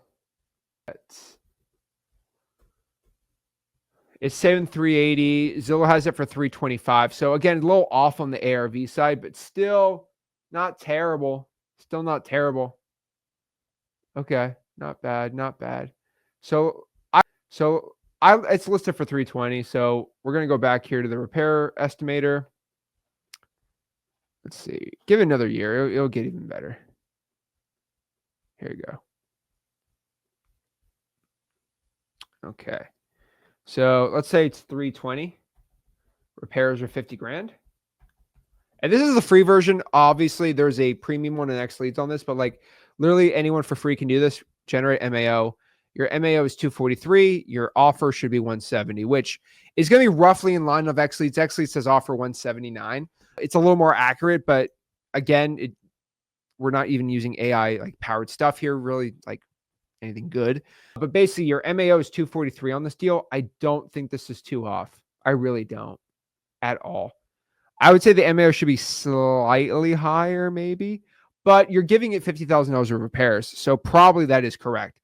And you have a really sick looking thing. So LAO, explain LAO for a second. So what's that LAO compared to the MAO here?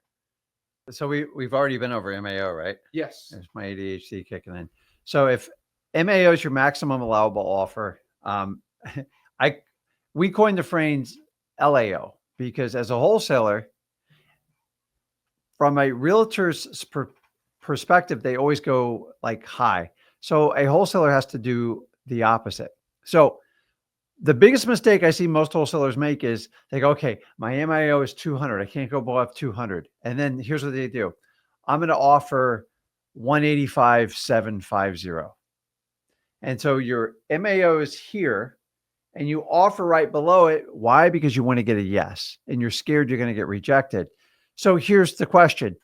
If your MAO gets rejected, what are you going to do? You're going to go 186, 187, 188. You have no room to negotiate. And honestly, the harder you chase that seller, the worse the outcome is going to be. So we created the LAO, least allowable offer. So say you had a property worth 250 right here. So that's the retail. Instead of you coming in here, I should have brought out the chart today. Yeah.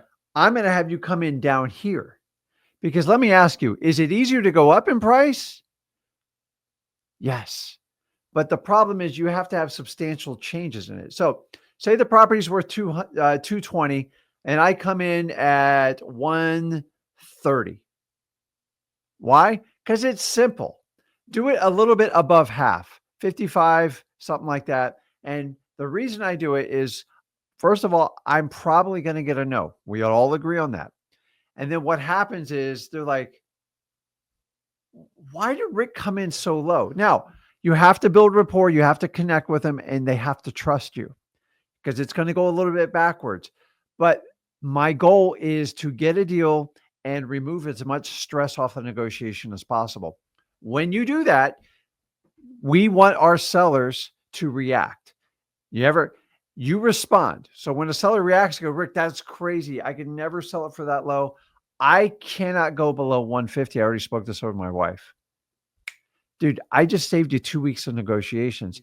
Every one of you are trying to guess what your seller is. Stop guessing. I learned the hard way. I used to ask sellers after I closed. I go, let me ask you, would you have taken like 130 for it? He goes, yeah, I just paid 160. And it happened over and over again. I go, I got to stop trying to guess what they want. So I rather come in low, have them counter A counter is usually a reaction, and then you got to build it back up and go, yeah, I didn't think so. There's all sorts of techniques. We teach it at freewholesaling.com.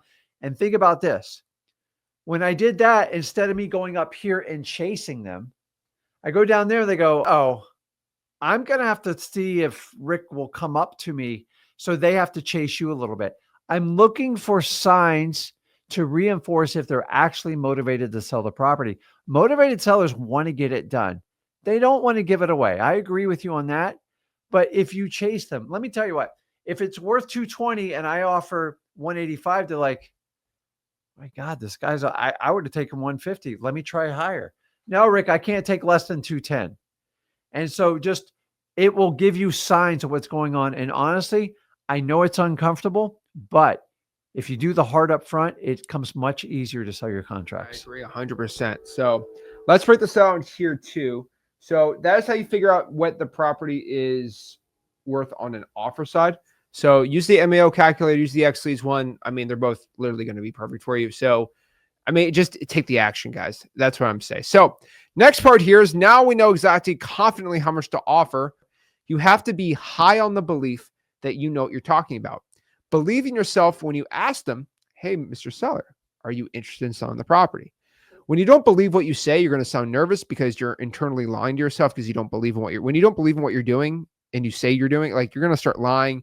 When you start lying, you start giving verbal cues. You start looking up, you start saying, you start getting shaky. You start speaking too fast. When you're calm and chill, like you're not lying, right? You're not freaking out over this. And so have confidence, believe in the words you say. And one of the biggest problems I see with confidence is you don't believe in the things you say, or you don't even know who you are and all these things. And so how do you gain the most confidence? There are 3 statements that I found in talking to motivated sellers that if you know these internally, you're not going to be nervous. You may be like, Zach, what are you talking about? Let me tell you. Number 1, if you know who you are. That sounds pretty dumb. But if a motivated seller asks who you are and you don't know how to answer it, you're going to be like a blobbing mess. And so what you're going to do is somebody asks you who you are, write it down. My name is Zach Ginn, and me and my partners are looking to buy some houses in the area for cash. That is literally who you are. Done. If some people can't even answer that question getting started in wholesaling. It's crazy. Answer it. Next question. What do you want? What do you want? I want to buy some houses in the area for cash in the city. Okay. Now the next one is why do you want to do it? If you don't answer that one, I've seen a lot of people get in trouble on this one. Why am I looking to buy properties? Me and my partner, we're looking to buy properties for rentals. Sometimes we buy it. Sometimes we flip it, right? Really depends on the type of property. So let's go over this one more time. Who you are, what do you want, and why do you want it? That is going to be your most stressful questions you're ever going to get. And the seller doesn't even have to ask those questions, but if you know them already, you're going to be way less nervous. It's crazy. So many people get so stressed. It drives me nuts. But like, if you know those 3 questions, you're already going to start. You're going to sound so much more confident. And so 80% of your acquisitions is listening. The other 20% is asking, basically talking, and you're asking the questions. And so in a conversation, there's something called the 80-20 rule. And what this 80-20 rule basically states is if you are having a conversation, a full 100% conversation, 80% of the entire conversation is straight up going to be them speaking. 20% is going to be you talking. And then everyone's like, well, what do I say during the 20%? Well, what you say during the 20% are questions. And like that's how the conversation goes, right? Yeah, you guys got to understand, God gave you 2 ears and 1 mouth. Like you don't need somebody telling you the obvious. Yeah. The real reason why you do it, because if we have to solve a problem and you're going to be a guide, because there's no magical phrase to make somebody sell you their house. Sorry. Realtors can do it for listings, but we actually have to buy it. So if there was a magical phrase, you're just going to improve your closing ratio by 30%, I'd give it to you. I've tried every one. It doesn't work. What I find works is, number 1, I find most people when talking to sellers, when they get nervous, what do? They talk more. And if you talk too much, you're going to have to stick to that 80-20 rule. You know why? The only way to solve someone's problem is to listen. They give you all the clues. You just got to ask the right questions. Think about a reporter when they put somebody in a corner and they just kind of keep going at it. Now, you can't attack, but it's got to be questions to get answers. And you can probe it. How did it make you feel? Remember, I want to get the emotion. I want to get the reaction. But you have to hear what your sellers have to say. Otherwise, you're guessing how to solve their problem. So if you can't guess what they want to sell it for, stop guessing on how to solve their problem. Just because someone's in foreclosure, you got to find the story behind it. And they will give you the clues on how to solve the problem. But the only way you can do it is by listening. So if you talk too much because you're nervous, number one, recognize it, practice it, and go, hey, Rick told me 80-20, 80-20, 80-20. You're 20, they're 80. If you're doing it the other way around, fix it now. The only way to solve a problem is take the clues that your prospect, your seller gives to you. And that's how we operate as a guide. Salespeople just keep pushing and pushing and pushing. Remember, we're helping people that need to sell their house. A salesperson helps people that want something. I want a Lamborghini. Convince me why I need it. Why do I need a Lamborghini over a Honda Civic? Because it's going to make you feel good. We're 9 times out of 10, guys, we're selling certainty. Selling, we're giving. We're not selling, we're giving it. You've got to listen. They'll give you all the clues. You just got to harvest it from them. If you do all the talking, you can't solve the problem. Oh, yeah. There we go. So that is exactly, the kind of the conversation guide. What I'll tell you is you should avoid at all costs bad words when talking to sellers. I like to say avoid the word investor. I call it the I word. Avoid the C word. I call that contract. I don't like to say the S word, which is sign. Remember, I don't really like to even say any real estate lingo to motivate. So they call them trigger words, but you don't want to say, oh, I'm an investor. Investor still has a bad connotation. Don't say the word contract, say the word agreement. So I would replace investor with buyer. Hey, I'm a cash buyer. I'm buying houses for cash. Contract, change that with agreement. Sign, I like to use autograph. And then any of the real estate lingo, I don't even use that. When you talk to a seller says, you're wrong about how much you want, let me show you the comps, the ARV. And, oh, man. Your only lever then is price. Once you go to the comp, you're stuck. Now, occasionally you can rationalize. I mostly find it with like landlords you have to do it with. But individual homeowners, you throwing a comp, like you're now in realtor mode. The comps say, listen, there's nicer ways to say it. If you're using the word comp and showing a report, you're not wholesaling. It's just the truth. It doesn't mean you don't know the numbers. It's how you communicate back to them, because you can disrespect them. You can get upset with them. If you do that, they're not going to trust you. They have no confidence in you, and they're going to go to the next person they feel that doesn't insult them. Listen, the bottom line, people's personal houses, they take it very personally, the amount they think it's worth. And if you go, hey, you're wrong. Because when you do comps, you're telling them they're wrong. So I don't use comp unless I have to I'm only dealing with an analytical person. And honestly, those have a much lower probability of getting a great wholesale deal. Oh, yeah. I'm telling you right now. No YouTube now, so I think there's no problem there. But okay, let's keep talking. So again, when talking to motivated sellers, very important to build that rapport, but that rapport is obviously going to come here from actually going out here and knowing what to say. And so we're not salespeople, just understand that. Okay. So believe who you are. So again, who you are, what do you want, and why do you want it? So go and listen and you'll get. Next part here is tone and tonality. Okay. So how you say words is almost as important as what you say. Have a smile and match the seller's energy. And so some things I do to build trust with a motivated seller is going to be what I call the Ford method. Ford stands for talk about their family, occupation, recreation, and dreams. So you can add some humor if you're a funny guy. Let the seller speak mostly. Care about the seller, their needs, and be as authentic as you can. Now, before we give the offer, this is a must. Okay? We must condition the seller. No, how many times I have said this. For Wholesaling.com, this is a blatant rule. But if somebody says, I'm interested in selling my property, you talk about it, you do not give somebody an offer just off the bat. Would you take $300,000 for it? The problem with wholesaling is when you spell out an offer, they can hit you with the worst possible thing. So a lot of people, let's go back to high school for a second. Okay. Let's go back when we all had a little more hair and we were 50 pounds lighter. And remember Susie Q was the best girl in school and you went and asked her out to prom. A lot of people think back then in high school, the worst thing that could ever happen is Susie Q says, ew, no. And then you trip on some mud and then, everyone in school is laughing, say, ha, ha, ha, ha, ha. A lot of people think that's the worst possible thing. It's like, oh, wow, you got rejected. Like, how is that like embarrassing? Like, at least you asked, better than not asking, right? No, the worst possible thing is Susie Q, you ask her to prom and she says, maybe. What I'm going to do is I'm going to look for somebody better than you. And if I can't find them, then I'll go with you. That's the worst thing Susie Q can tell you. The friend zone. It's worse than the friend zone. Okay. It's bad. Yeah.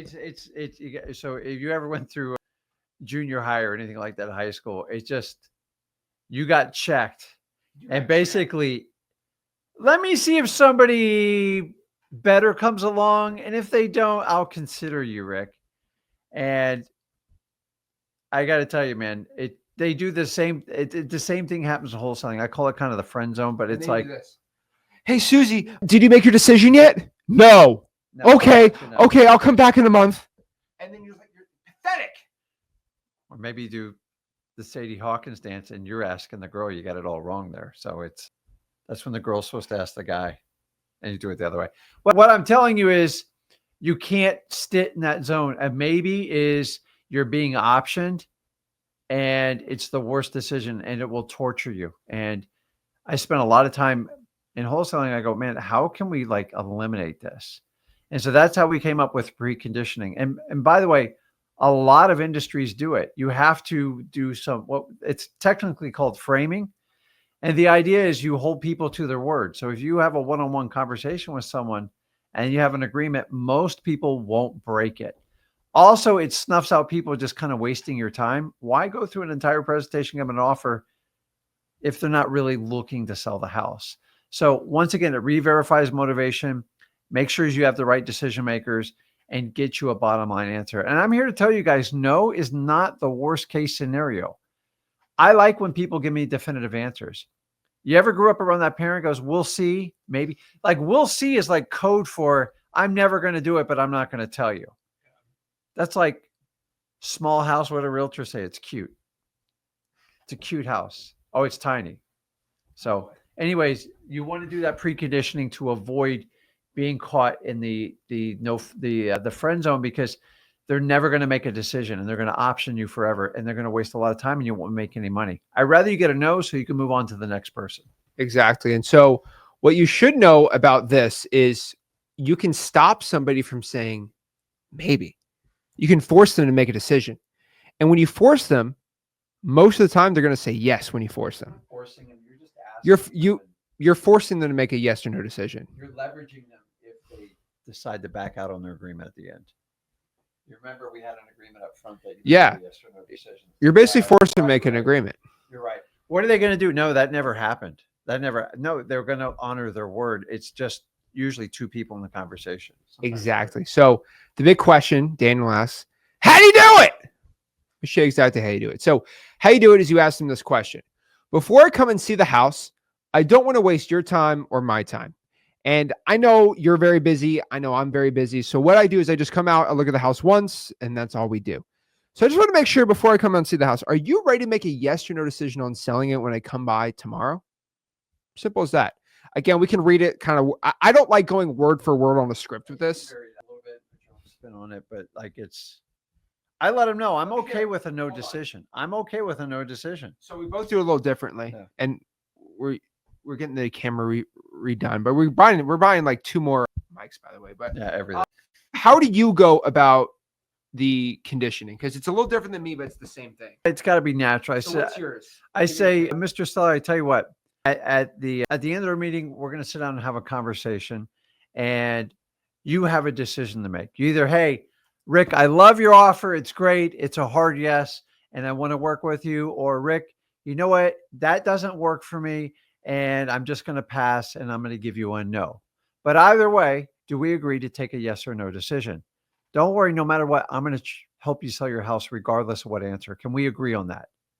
And I wait. And if they go, what do you mean? I go, honestly, I just need us to have a conversation and an outcome. And that's it. And I'm just trying to say, and by most people saying this, guys, when you tell them you have the power to say yes or no, what I'm doing is taking away that BS answer in the middle. I got to think about it.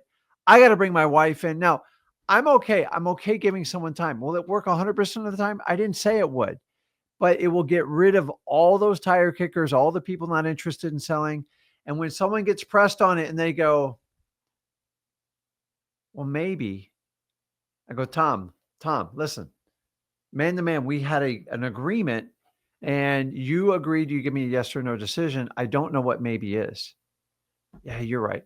You are a man of your word, right, Tom? And that's it. I can now leverage to go back and get that yes or no. You're better off that way. And if you don't, listen, guys, the honest answer to maybe it's a cop-out.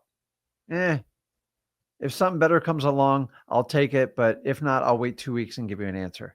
I don't want that. I want a decision. I want to help them out. Remember, I listen to all their problems.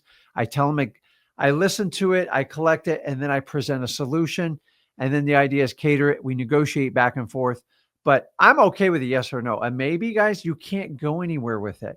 And you get lost. And most of you will frolic when you get a maybe because you don't know, like, what's the problem? What am I missing? And it's hard to solve the seller's problem with a maybe. So if you do the preconditioning, it just frames the conversation that they will ask you better questions when it comes to negotiating and the offer, the back and forth. But if they plan on giving you a maybe up front, which most people do, your job's to snuff it out and squash it before it even comes in existence in your negotiations. Oh, yeah, I agree 100% here. And so what we need to do is condition them. Do not get, because you sound, I hate to say, you sound like an idiot when you do it. And some people don't condition and they close and make millions of dollars. That's fine. That's not how we do it. Think about this. Hey, Rick, would you take $300,000 for your house? Maybe. Okay. I'll see you tomorrow. You know, and then do this. Hey, Rick, what about my offer? Oh, you keep thinking about it? Okay. Hey, Rick, are you going to think about that offer? And you can't go precondition them after it. It's over. You missed your opportunity. And then you look like a clown because you just keep, oh, okay, I'll keep waiting for you. Like, it's insane. And once you give that offer, you can't ungive it. I mean, if you have some experience in wholesaling, tell me if you know this. Have you ever gotten out here given an offer and the seller just ghosts you immediately? Because you gave out that leverage. The leverage you have is the offer. The leverage they have is the acceptance of the offer.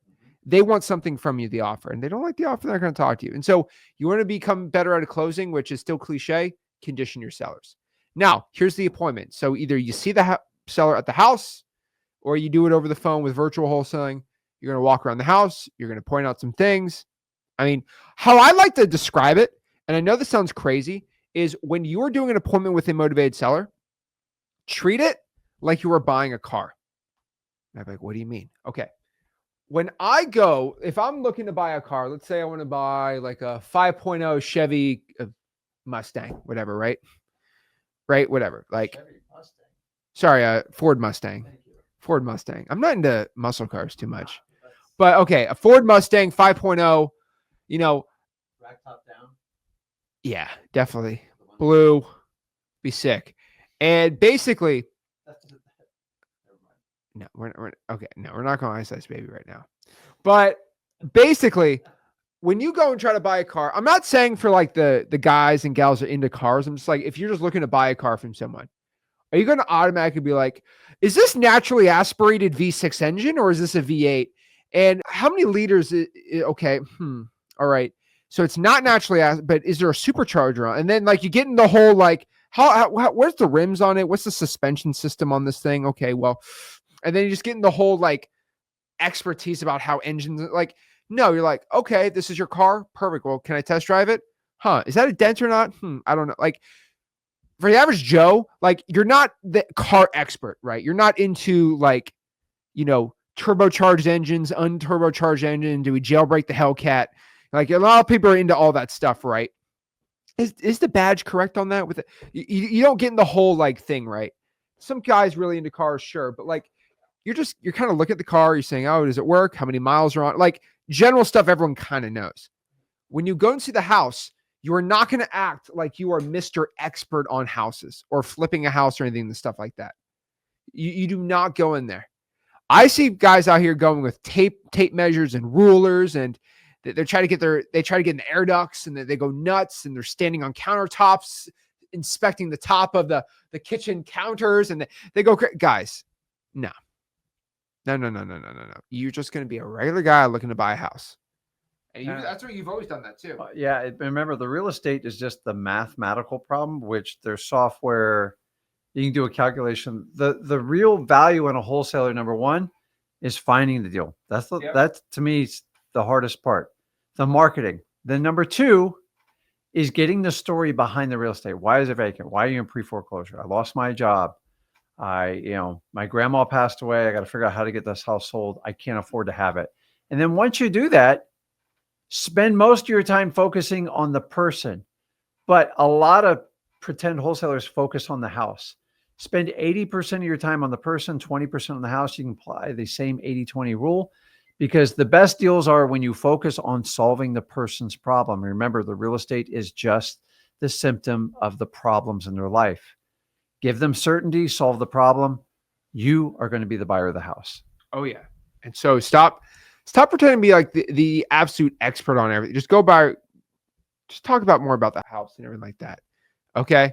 And if you're not the expert on how Ford Mustangs work or Chevy Camaros or Corvettes, like just be like, hey, like it's a nice car. How it goes pretty dang fast. How many miles are on it? Like just be natural, but talk more about the person than anything else. Build rapport and get to the closing line. And once you're at the offer, or you can even do it over the phone, that's fine too. Just, hey, talk about it. Just, I'll tell you this though, before you give an offer, make sure you condition them. Over the phone, they want an offer, great. Condition them over. You could call them the first time, right? You can call them the first time and give them an offer virtually. Make sure they're conditioned. Once they're conditioned right there, you're going to start giving some low balls, and you can do some offers. Now, the first offer we like to do is what I call the standard lowball offer. This is just when you offer to the motivated seller a standard lowball. So a lowball is something like, hey, Mr. Seller, would you take 200 grand for the house? It's classic. It's been done before. Not terrible. What I prefer, okay, is what I call a reverse price anchor. Now, this is like price anchoring, but done in a different way. So the way that, Rick obviously always does his price anchors, like, well, in the perfect world, what would you take for the house? And they say, I don't know. Well, in the perfect world for me, I'd buy it for like 100 grand. And that's not like, how do I say this, right? It's like, it's not offering, but like, you're just, oh, that's just me in a perfect world. I mean, you've used the perfect world one, like, 20 years. So like, just look at price anchoring. It's been done in every industry, right?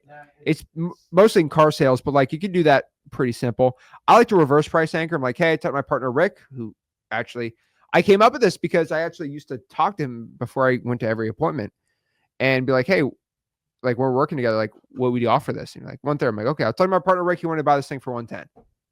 It's just a price anchoring, but you're just reverse it and you putting it on you. It's just an easier way to get an outcome to a negotiation. Is it a tactic? Yeah, but like all conversations are, the goal is to get to a means to the end. We're trying to create a win-win situation. I need to buy it for a certain price. You need to sell it. Can we meet together? That's the goal. Exactly. And the reason why I like doing the reverse price anchor than a regular price anchor is because if you do the price anchor, oh, in an ideal world, I'll buy this for 100 grand. If you don't have rapport with somebody and you do a price anchor, they're going to kick you out of the house. With a reverse price anchor, they won't ever kick you out of the house because you blame Rick on it, but you still keep yourself as the decision maker. Now, the next one here is the volley method. Rick's the best at it. Explain the volley method here. So I'm going to go through this quick, but a volley method, think about a volleyball game. The ball has to go back and forth, right? When they hit it, you don't hit it back, you kind of lose. So what we want to do is put it over. Obviously, I'm going to take a shot right off the bow and, what do you need? What do you need to move on from this property? Some people go, I don't know what you mean. You're the expert. You tell me what you think. So they volleyed it back to me. So I serve them, they serve it back. I go, listen, seller, I know you don't know, but if you did know, what would you need to get rid of this house? Boom, I served it back. Now they're getting a little annoyed and they might go, okay, I don't answer it until they talk back to me. It pushes the pressure back every time you serve it back. And maybe they go, Rick, I don't know. I mean, I guess I thought about it, but do you have a recommendation? Listen, I know you don't know. John, why don't we just do a ballpark? What do you think that number would be? I served it again. After you volley 2 times and definitely by the 3rd time, this is a skill set, guys. And it's really simple. You actually just rephrase the question and serve it back. Everybody does it to you. You just don't understand it. When you volley it, you put pressure.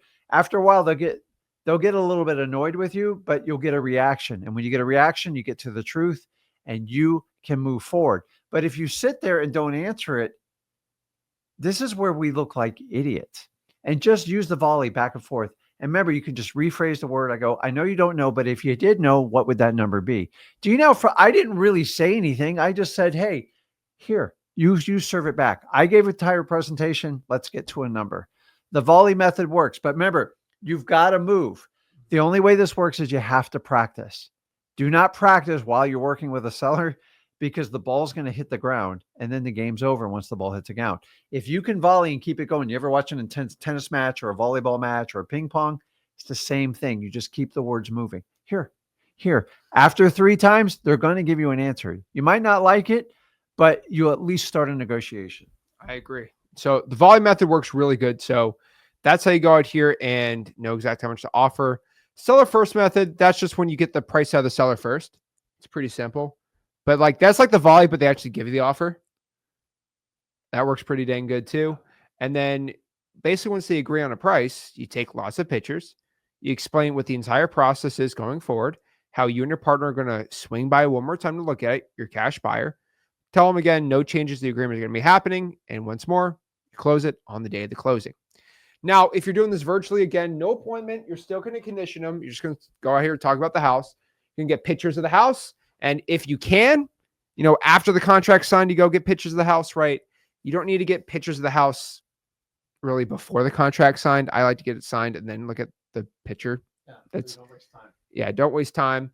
But basically what I like to do is, what we do is why don't you come by the house? I always say, well, what we do is we write up an agreement first to buy it. Then our partners go out and confirm the condition. Same as you said, right? It's the same thing as it's basically the same thing to a point of if you're going to go buy the house, right? We're just going to write the agreement first and then we can confirm the condition. Same thing that you want. Like you want us to go out here and see it. Well, we're going to do it. We're just going to do it after the agreement's signed so we don't waste our time, right? Done from there. Then you're going to stay on the phone after they say, yes, I accept your offer. Don't get off the phone. Stay on the phone, get it e-signed, and then boom, you're good to go. Now, e-signatures, all that stuff's in freelisting.com. Everyone asks who I use for e-signing. Well, DocuSign's like $30, $40 a month. I use XLeads. XLeads has e-signing included for free. So it's also legally enforceable, has an IP address certificate, and it's pretty much as legally enforceable as you can. Just go out here and use XLeads. Now, once you lock up the deal, we got to go sell the deal. So that's how we find cash buyers. This is even easier. Dispositions is by far the easiest process of this. You just sell a good deal to a cash buyer. Simple as that. So again, what is a cash buyer? A cash buyer is a landlord or a house flipper. Remember, you might be like, well, what do you mean by that? Well, a landlord, the whole entire goal for a landlord is to rent out the property for a profit. A house flipper, their entire goal is to buy the house and resell it for a profit. Simple as that. Those are your only 2 types of cash buyers we deal with. So if you have no money, how do you find cash buyers? A lot of pretty simple ways. If you have no money, go to Zillow, go to the for rent section and call people up. So what I like to do is I like to go to Zillow. I like to go to the for rents. I like to call somebody on the for rent up, usually like a person, not like a company. No realtors, anything like that. No management company, just an actual person. And just call them up and say, hey, is this John? Yes, this is John. And be like, hey, I see you're listing here on 123 Main Avenue. I'm not looking to rent it out. I'm actually a wholesaler. And I just got a property locked up across the street from you. Are you looking to buy any more rentals? Simple. You don't want to complicate it. And that's my favorite way to find cash buyers with no money at all. JV with somebody. Again, we JV. Jason in here JVs, right? If you have a deal in South Carolina, there's plenty of people with buyers. You can JV 50-50. We have joint venture agreements. That's just basically what JV is, again, right? Is it's going to be a agreement to split the assignment fee. And that's pretty simple. Facebook groups, that's a great way. We actually have our ad copy inside of Wholesaling.com way to post in Facebook groups to actually go find cash buyers. Realtors are a great way to find cash buyers. Make sure the realtors get paid. Or you can do what I call bandit buyers, which sounds a little nasty, but it's pretty cool. So what I like to do is I like to go to Facebook groups. I like to find people posting on their phone like, oh, bro, just made 30 grand. Go buy my course. And like they're brand new. And then they had the address on the basically check, right? And I like to go on the check, go to the address, and it's like the assignment fee for 1234 Main Avenue. I like to go next leads, or I can go to public records, look up 123 Main Avenue, and guess what you do? Find who's the buyer on record. And it said JC, Home Rentals. Boom.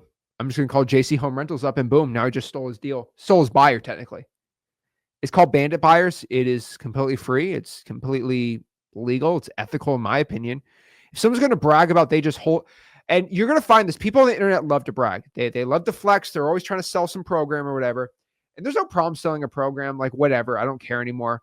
But you remember, I just wholesaled this property, 561 Main Avenue, for $50,000. Okay. I have to look up the address. I see who the buyer is. I call the buyer up. Boom. Now I have a new cash buyer. Guess what happens when the guy's bragging about his address, though? He's going to call that buyer up, say, hey, I got a great deal. Dude, like, I've had 30 wholesalers send me deals. I can't buy any more deals from you. These guys send me better deals. And then that guy's lost his buyer. Dang. I guess posting my address has actually ruined my cash buyers. Here's the thing.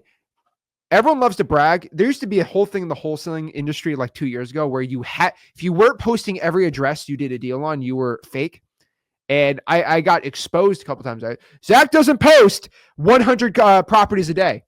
Okay, how about this? How about you? It's literally the same thing as just giving away your buyer's list. Hey, can you give me your buyer's list on your cash? No, I'll never give you my cash buyer's list, but you'll give people the address you've wholesaled. That's the same thing. You can literally just look it up, right? Guys, the internet feeds the ego. If you want to feed your bank account, kill your ego. Your ego. All I do is I'm going to be honest, I take advantage of all wholesalers that brag on the internet. I find my best buyers doing that. So, guys, I always told you got to kill your ego. Your ego is a short-term dopamine rush. That's great. You flexed on the internet.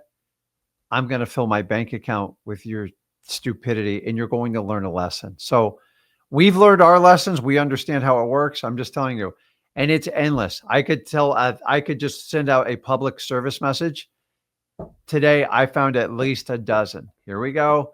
I can go simply into XLeads. I can reverse engineer it. I have it. It's perfectly legal. If you're that stupid, I'm going to take advantage of you. We do the same thing with bandit comments.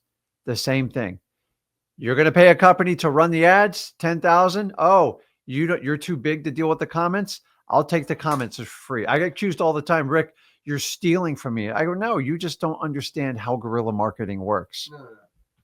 I always say this when somebody gets mad when I do that. I say, is there a comment section? Yes. Well, then just Comment. They left the comment section there on purpose. I'm going to use it. And guess what? If you're offended that I'm leaving comments, then turn comments off. Or you can delete them. You have the full power. So just figure it out, man. People are crazy. Guys, it's all fair in marketing. Who's ever the best at marketing wins. That's why me and Zach are so good at this. You got to be at least good enough to close a seller. But like, I agree, but if you can't get the marketing, usually who's ever best in marketing wins. What's my favorite paid ways? I just use XLeads. Again, I'm not going to do a whole 3-hour XLeads dispo tutorial, but you just go inside of XLeads, find your cash buyers, and then you can find the top flippers and landlords in the area. You can find people that are buying properties for cash, call them up, all skip traced. You can email blast buyers, you can text blast buyers. XLeads is my favorite disposition software. It's a software for skip tracing, finding leads, your CRM, e-sign, it's literally everything. But yeah, XLeads just has all the dispo for you. Now, again, my cash buyer process is pretty dang simple. Where's the stuff? Oh, wow. Oh, that's for the whiteboard. Oh, yeah. Okay, so my cash buyer process is pretty dang simple.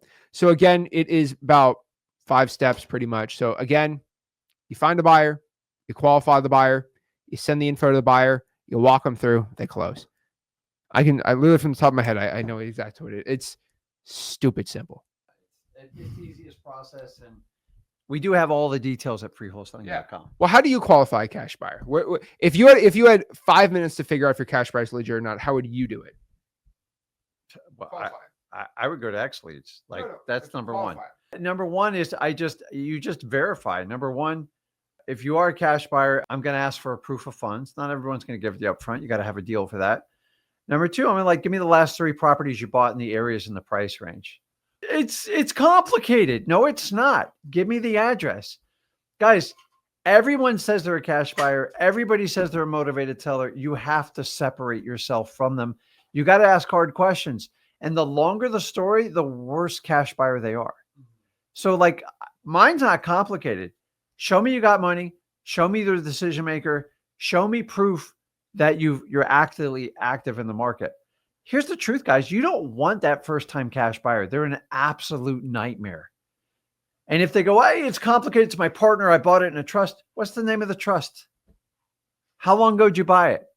And this is my favorite part of X Leads. Like, I don't even have to do the vetting process because it does it for me. I don't even listen to the lies anymore. Before I used to have to. And I just go through it. And then I simply ask them, hey, are you familiar with assignment of contract? Shut my mouth, just like I kind of do with the title company. And if they go, what? Hey, listen, let me know when you're serious. Give me a call back. And I move on. Like, I'm not messing with it. And I go, listen, you're looking to move quick. Yeah. How quick do you usually we're 7 to 10 days. And I listen to the response. I don't know. I need 45 days. That's not a cash buyer, guys. Cash buyers move usually within 2 weeks, period. Why? There's no inspection. They've gotten through that. There's no financing contingencies. Ask the hard questions, but softwares like X Leads solves this problem for you. That's why I'm so excited about it. It saves you a ton of time, and you don't have to go through the usual conversations I had to my entire career. Exactly. So again, you just got to remember make it pretty dang simple. And so that is how you dispo a property. And so the questions everyone's been asking is, okay, well, what's my action plan? So let's break down the 30-day wholesaling real estate challenge, our 30-day wholesaling real estate challenge of the 3 types of action plans. And so first and foremost, before I get into it, there's going to be 3 avatars here. Okay. First one, method 1. Are you someone with a $0 budget, but you can wholesale locally in your market? If that is you, comment below. The next type of person that we are going to give an action plan for is somebody that is virtually wholesaling with a $0 budget. If that is you, comment below. Then the third person is going to be somebody, and guys, there's no right answer. You can do whatever you want, is someone who is going to probably spend a little bit of money. They want the highest chance of success. They want to add a bunch of volume in. Let me know in the comments which one you want to be. Okay. Let me know which one you are, and whatever the most popular one is, we're going to leave that for last. Okay. So let me know in the comments, who are you? Are you going to be somebody that is going to be in person, no money, virtual, no money, or you're just trying to do method 3? Method 1, 2, or 3. Who we got? We got Diedrich's method 2, Marshan number 3, Veronica's method 3, Keisha method 2, method 3 from Will, Veronica 3. I'd like to see it. See where everyone's doing. 2, Matt's doing method 3, Drift 2. So we got a lot of virtual, no money. That's interesting. Method 1, in-person, no money. No, there's no problem if you want to be 1 or 2 or 3. I got no issue. We're slightly got to look a little bit differently. Again, so remember, method 1 and 2 is going to take probably a lot more time. But method 3 is going to be less time, a little more money, but still some time you got to put in. Okay, we got 2, 3, 1. Unless I suggest I reverse. Henry, start with 1, transition to 2. That's perfectly fine. I mean, if you're Henry, what market are you in? That I'd be more curious what market you're in. Method 1 for press pound. I love to see it. 2 or 3, I'm debating. Trade, if you're debating, just do 2 then. I mean, don't spend any money. I got no problem. Then get a deal, then get X Leads. Let's see here. Daniel, there's no number before, but hey, 3 virtually. Okay, so we got some people who are ready to go. So let's end this challenge with a bang. Let's break down exactly our action plan. Now, I want to make this very, very clear. The action plan I give to everyone here is non-negotiable. Do you understand that? No, oh, well, actually, can we replace this with this? Because no, not negotiable to have success. So let's break this all down. So the first one is going to be method 1, which is our in-person $0 budget. So if you have no money and you have some like time and you're doing this in person, let's talk about it. So step 1, okay, we're going to go out here and we are going to find the right wholesaling market. Okay, we're going to find the right market. Henry, let me know what market you live in or where you're wholesaling. I need to know that, Henry, to give you some good advice here. But find the right wholesaling real estate market. Okay, if you're in it, you're good to go. Step 2, we're going to find a good title company or closing attorney. Boom. You should be at freewholesaling.com, by the way, but whatever. That'll tell you all the answers. And then step 3, we're going to start by finding 5 qualified cash buyers. So a lot of debate on this method, if you should find buyers upfront or not.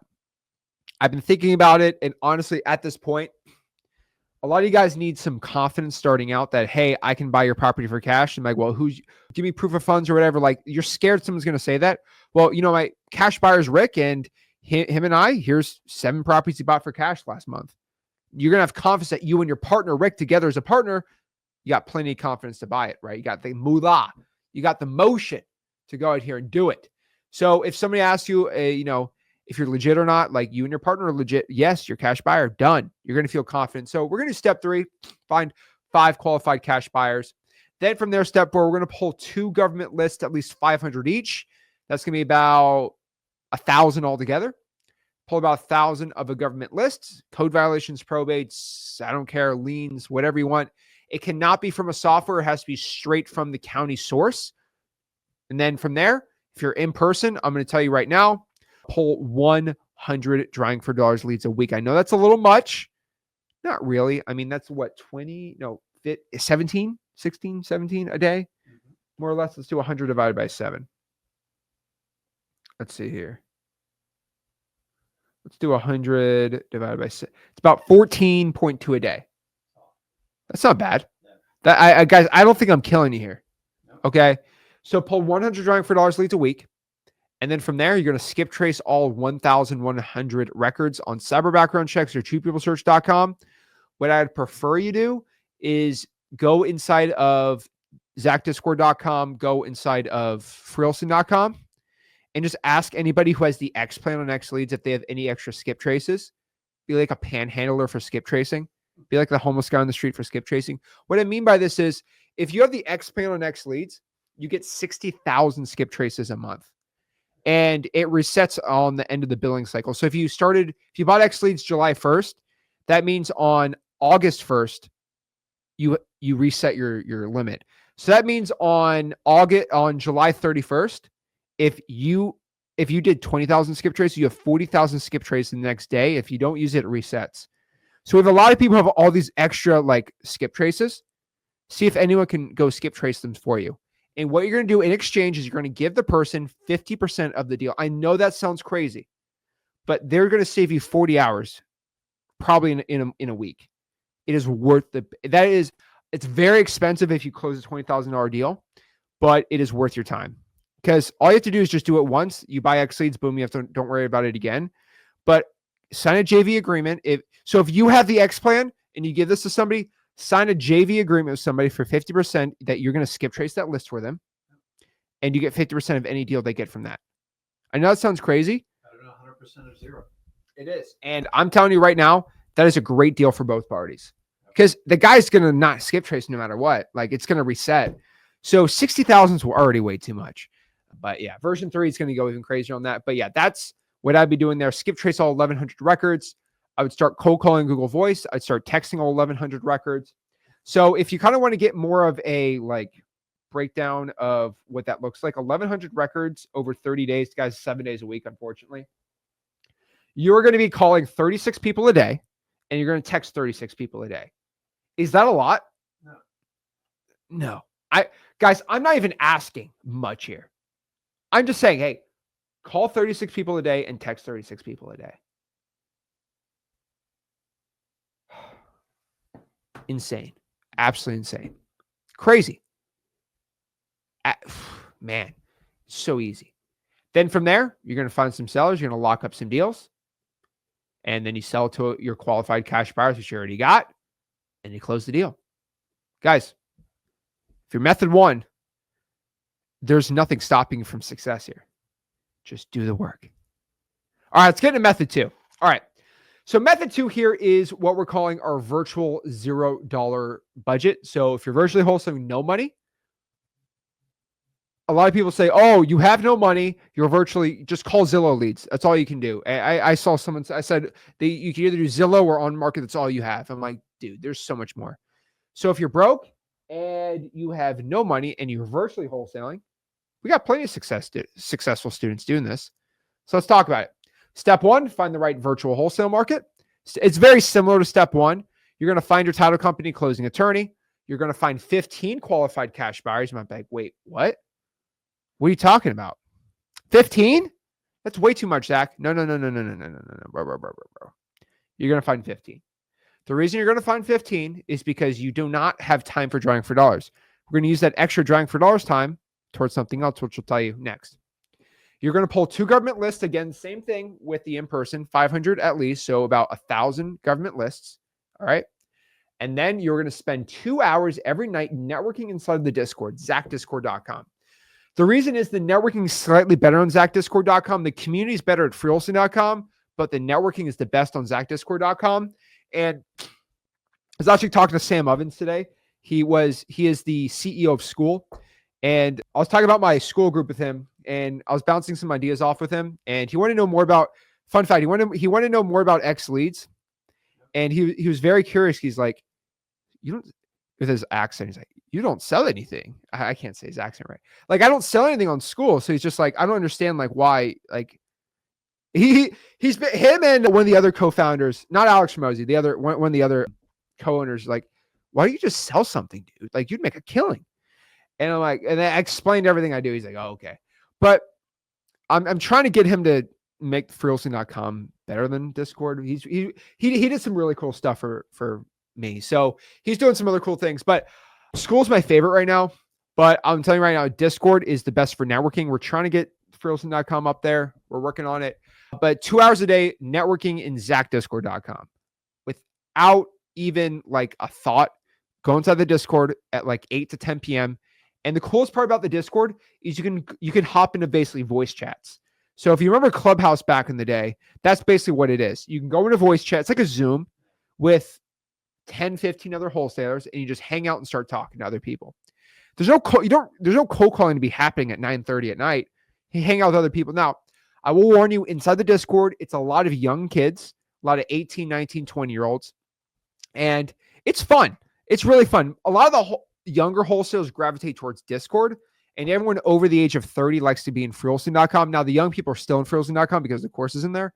But go to zachdiscord.com. That's our WAP, but that gives you access to our Discord. And pretty much what that is, you spend 2 hours a day networking in that Discord. I promise you, you're going to get some insane value.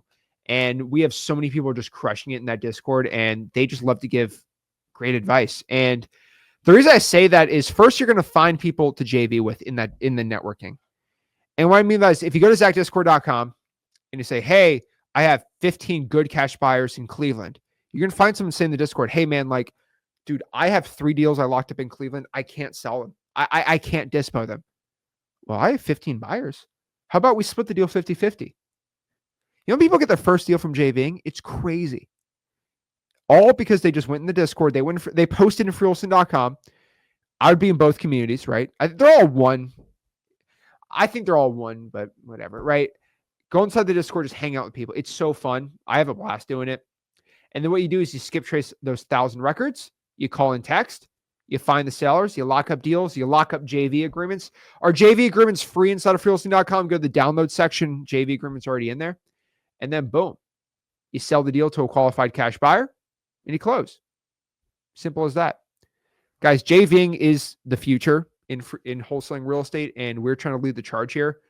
I believe I want to make a percentage off your wholesale deal than versus just money, a percentage of your bank account, no matter how successful you become. I've always believed that. I think it's kind of, I've never agreed to, hey, let me just take money from your bank account. I'm always like, well, how about I teach you up front for free? I make you successful, and then you start sending me deals for life.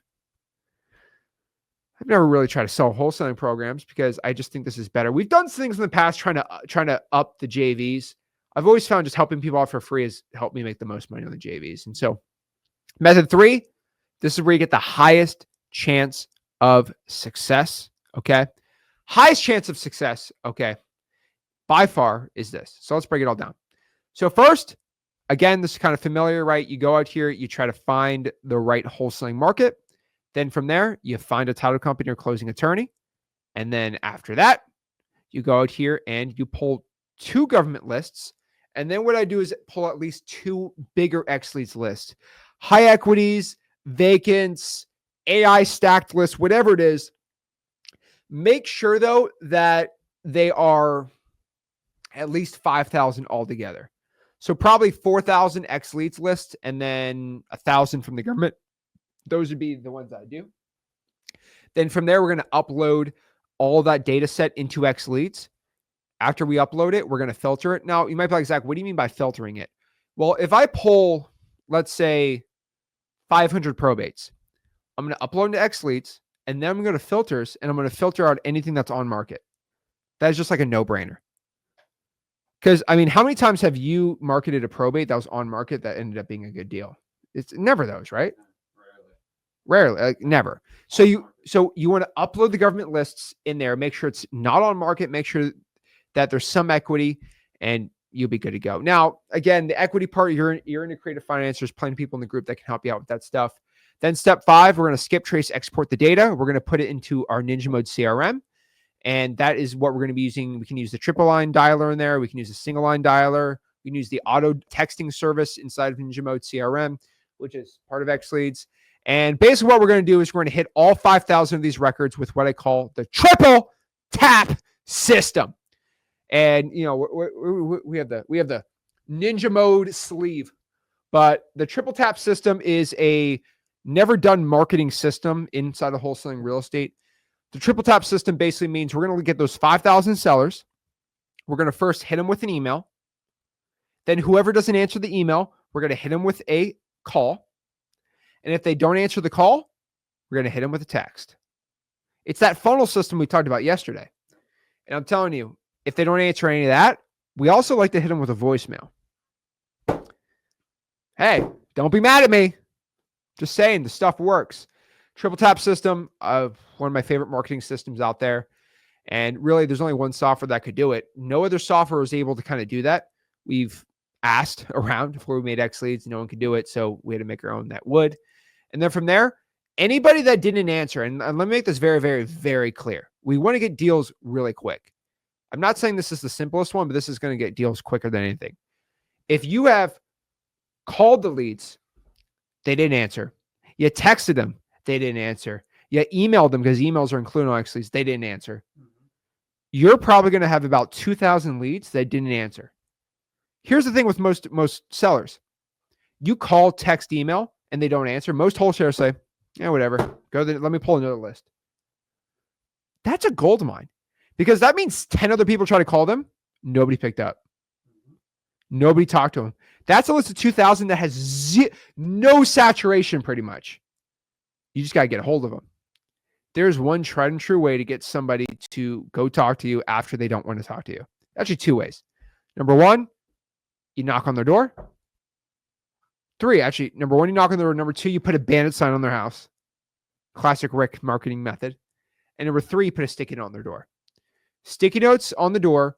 Say, hey, this is Zach. I had a quick question about your house. Please call me back. Like, curiosity is going to be an intrigue. Everyone's going to call that. Is that my ex-lover from 40 years ago? Right? Is that Sarah from Malcolm High School? Right? Does she finally want me now? You know, people are crazy. Human beings like to think of the craziest scenarios in their head. They see a note, they're like, oh my gosh, this has to be this person. Curiosity. Okay. And so it's funny, like, bro, like Sarah's married with 4 kids. She don't want to talk to you, but Zach wants to talk to you and he wants to buy your house. Okay. So reverse drive for dollars on all the unanswered leads.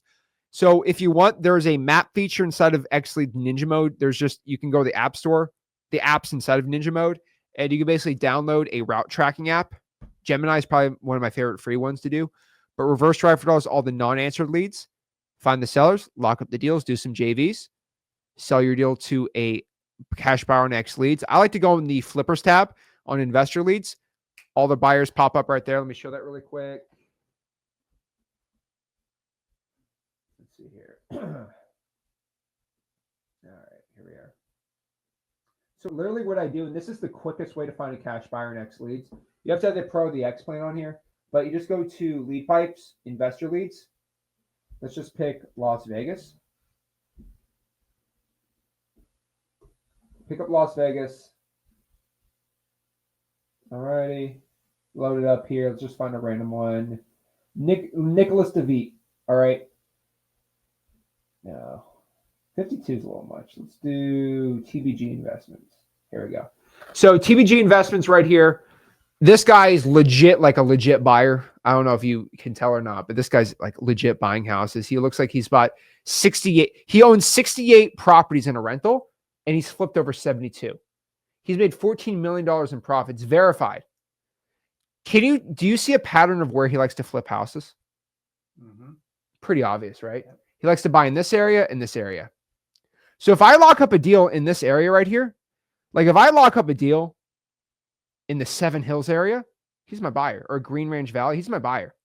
Now, cool part, look at this. In X Leads, you can find, this is my favorite thing he does, is do you see this? This is the landlord tab in X Leads. Do you see where he owns rentals? Oh my gosh, I hate when it does this. Stupid map box. Okay, do you see a pattern of where he likes to own rental properties? Do you see a pattern? Yep. Do you see a pattern where he likes to flip houses? Yep. It's pretty obvious. Pretty obvious. And all you do is get their phone number right there. You call them up. Boom. Done. And I'm telling you, calling a buyer up is the fastest way. Done. That's all I do. Okay. That's all I do to find cash buyers. It's the best dispo software out there. You could also make a post. So you could actually list your property on X Leads. You could also go out here, make a listing and blast that out via email to cash buyers. That works out. You can email them, right? There's so many ways. Like, you can do it with any, it's just a dispo. It's the best dispo software out there. So go out here and do it like that. And then from there, sell it to an X Leads cash buyer, close the deal. Boom. Simple as that. Then you just go out here and close the deal. And so really overall, if you're a wholesaler looking to get money and looking to get deals, the moral of the story is let sellers know who you are. Give them this crazy lowball offer. Lock up the deal. Find a cash buyer. Send it to the title company. Right? Yep. Get the assignment signed. Walk through. Done. And so if I had 30 seconds to tell you what to do in this entire challenge, find motivated sellers. Offer to buy their house. Lock up a deal. Find a cash buyer. Sign the assignment. Wait till closing day. Follow up and boom. Close the seller. That's it. That's it. You got to do the work. Buy low, sell medium. That's the game of wholesaling in real estate. Oh, I love that. So many people like they'll try to make an $80,000 assignment fee and then they just lose the entire deal. They could have just made a 70 and just gone from there. Or they try to buy medium and sell high. That's not wholesaling. That's speculating. So buy low, sell medium. Don't obsess about the comps and repeat over and over. And that's how you learn the game. So guys, this is the 30-day wholesaling challenge. Again, the challenge is for you to actually go out here. Do you see the skill set in this challenge is to just consistently do the work? That is it. And so if you're doing the free methods, method 1 and 2, awesome. You will beat anybody on method 3 if you do it every day. I'm asking for 36 calls and 36 texts a day. That's it. Now, if you want to add digital bandit signs, please do it. You want to add email blasting, please do it. But you don't forget your 36 calls and 36 texts you have to make for during the day. And if you are doing the 5,000, that comes out to pop it up. If you're doing 5,000, that pops out to 167 calls, 167 texts, which is really simple. That's really easy. And then 16 reverse drive for dollars or 16 drawing for dollars leads, and you're good to go. So guys, what more is there to do? Well, what I tell you to do is if you want to go out here and have the best success with wholesaling, I do recommend X Leads. You don't need to get it, but I will tell you this, and I'm telling you, like, I'm not even trying to be like funny about this, but just go to xleads.com and sign up right now. The reason I'm telling you this, and I'm making this our thing. We sent an email out to everyone today, and I'm going to tell everyone, this is the only time I'm going to say it live, but like I'm giving everyone my final warning on X Leads. Version 3 is going to come out in under 45 days. We're 30 to 60 days. I'd say about 45 days away, maybe even 30. I think it's definitely going to come out in August, and version 3 is going to come out for the 1-year anniversary of X Leads. And all I'm going to tell you is we're adding so much stuff on there. I don't know if we can keep the price the same. One thing I'll tell you is the one thing we always do in X Leads is whatever the price you signed up with, you keep. So last time I gave you guys a warning, just telling you the truth. I said, hey, it's $49 a month for the X Leads annual. Get it now or you're going to regret it. Next day, it goes up to $81 for the yearly, which is an insane deal. And everyone cried to me. And they're like, well, that's just what it is. We have thousands of people who did that $49 a year plan. And guess what? Next year, when they're going to renew, they're going to pay $49 a month for the annual. And if they keep it for 10 years, it's going to be $49. I do not care. It's our loyalty thing, but I'll tell you this, if you do not sign up for X Leads and the prices do get raised, I'm not going to guarantee they do. I'm not going to guarantee they don't.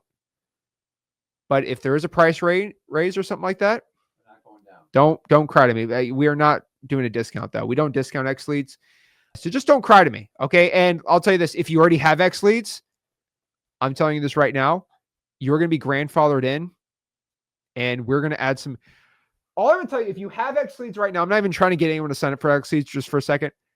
If you have X Leads right now, if you have the Pro plan, X plan, or Basic plan, there are some insane things coming down the line in the next 30 days. And you are going to be very, very, very happy with me. That's all I'm going to say. And even if you don't ever sign up for X Leads, the whole entire wholesaling community is going to benefit because as long as you know somebody who has X Leads, you're going to get anything dispoed. So we're pretty excited about it. And so that's why I say do it from there. And then most importantly, if you have not joined our free wholesaling.com community, that's where my entire wholesaling course is at. My free CRM, my free, like everything, all my information, scripts, tips, all these things, all of Rick on here, all this stuff. Go to freewholesaling.com and we'll see you soon. I'm going to go live tomorrow in zachdiscord.com. But here's the thing. If you want the link to my live stream in the Discord, it's all in freewholesaling.com. One place. So guys, this is Zach Ginn signing out of the 30 Wholesaling Challenge. I cannot wait to see your results in the next 30 days. We're ready to go. So this is Zach Ginn signing out. Do the action, do the work, and let's go. Go to freewholesaling.com. Rick Ginn signing out, guys. Have a good one. We'll see you, tomorrow? Are you doing it? I'm doing the Discord at noon tomorrow. Noon tomorrow. It'll be live. It won't be on YouTube, though. I got it. You got to go to zachdiscord.com. That's it. All right, guys. Awesome, 30 guys. Wholesaling Challenge. We'll see you soon. Thanks, Have guys. a blessed one.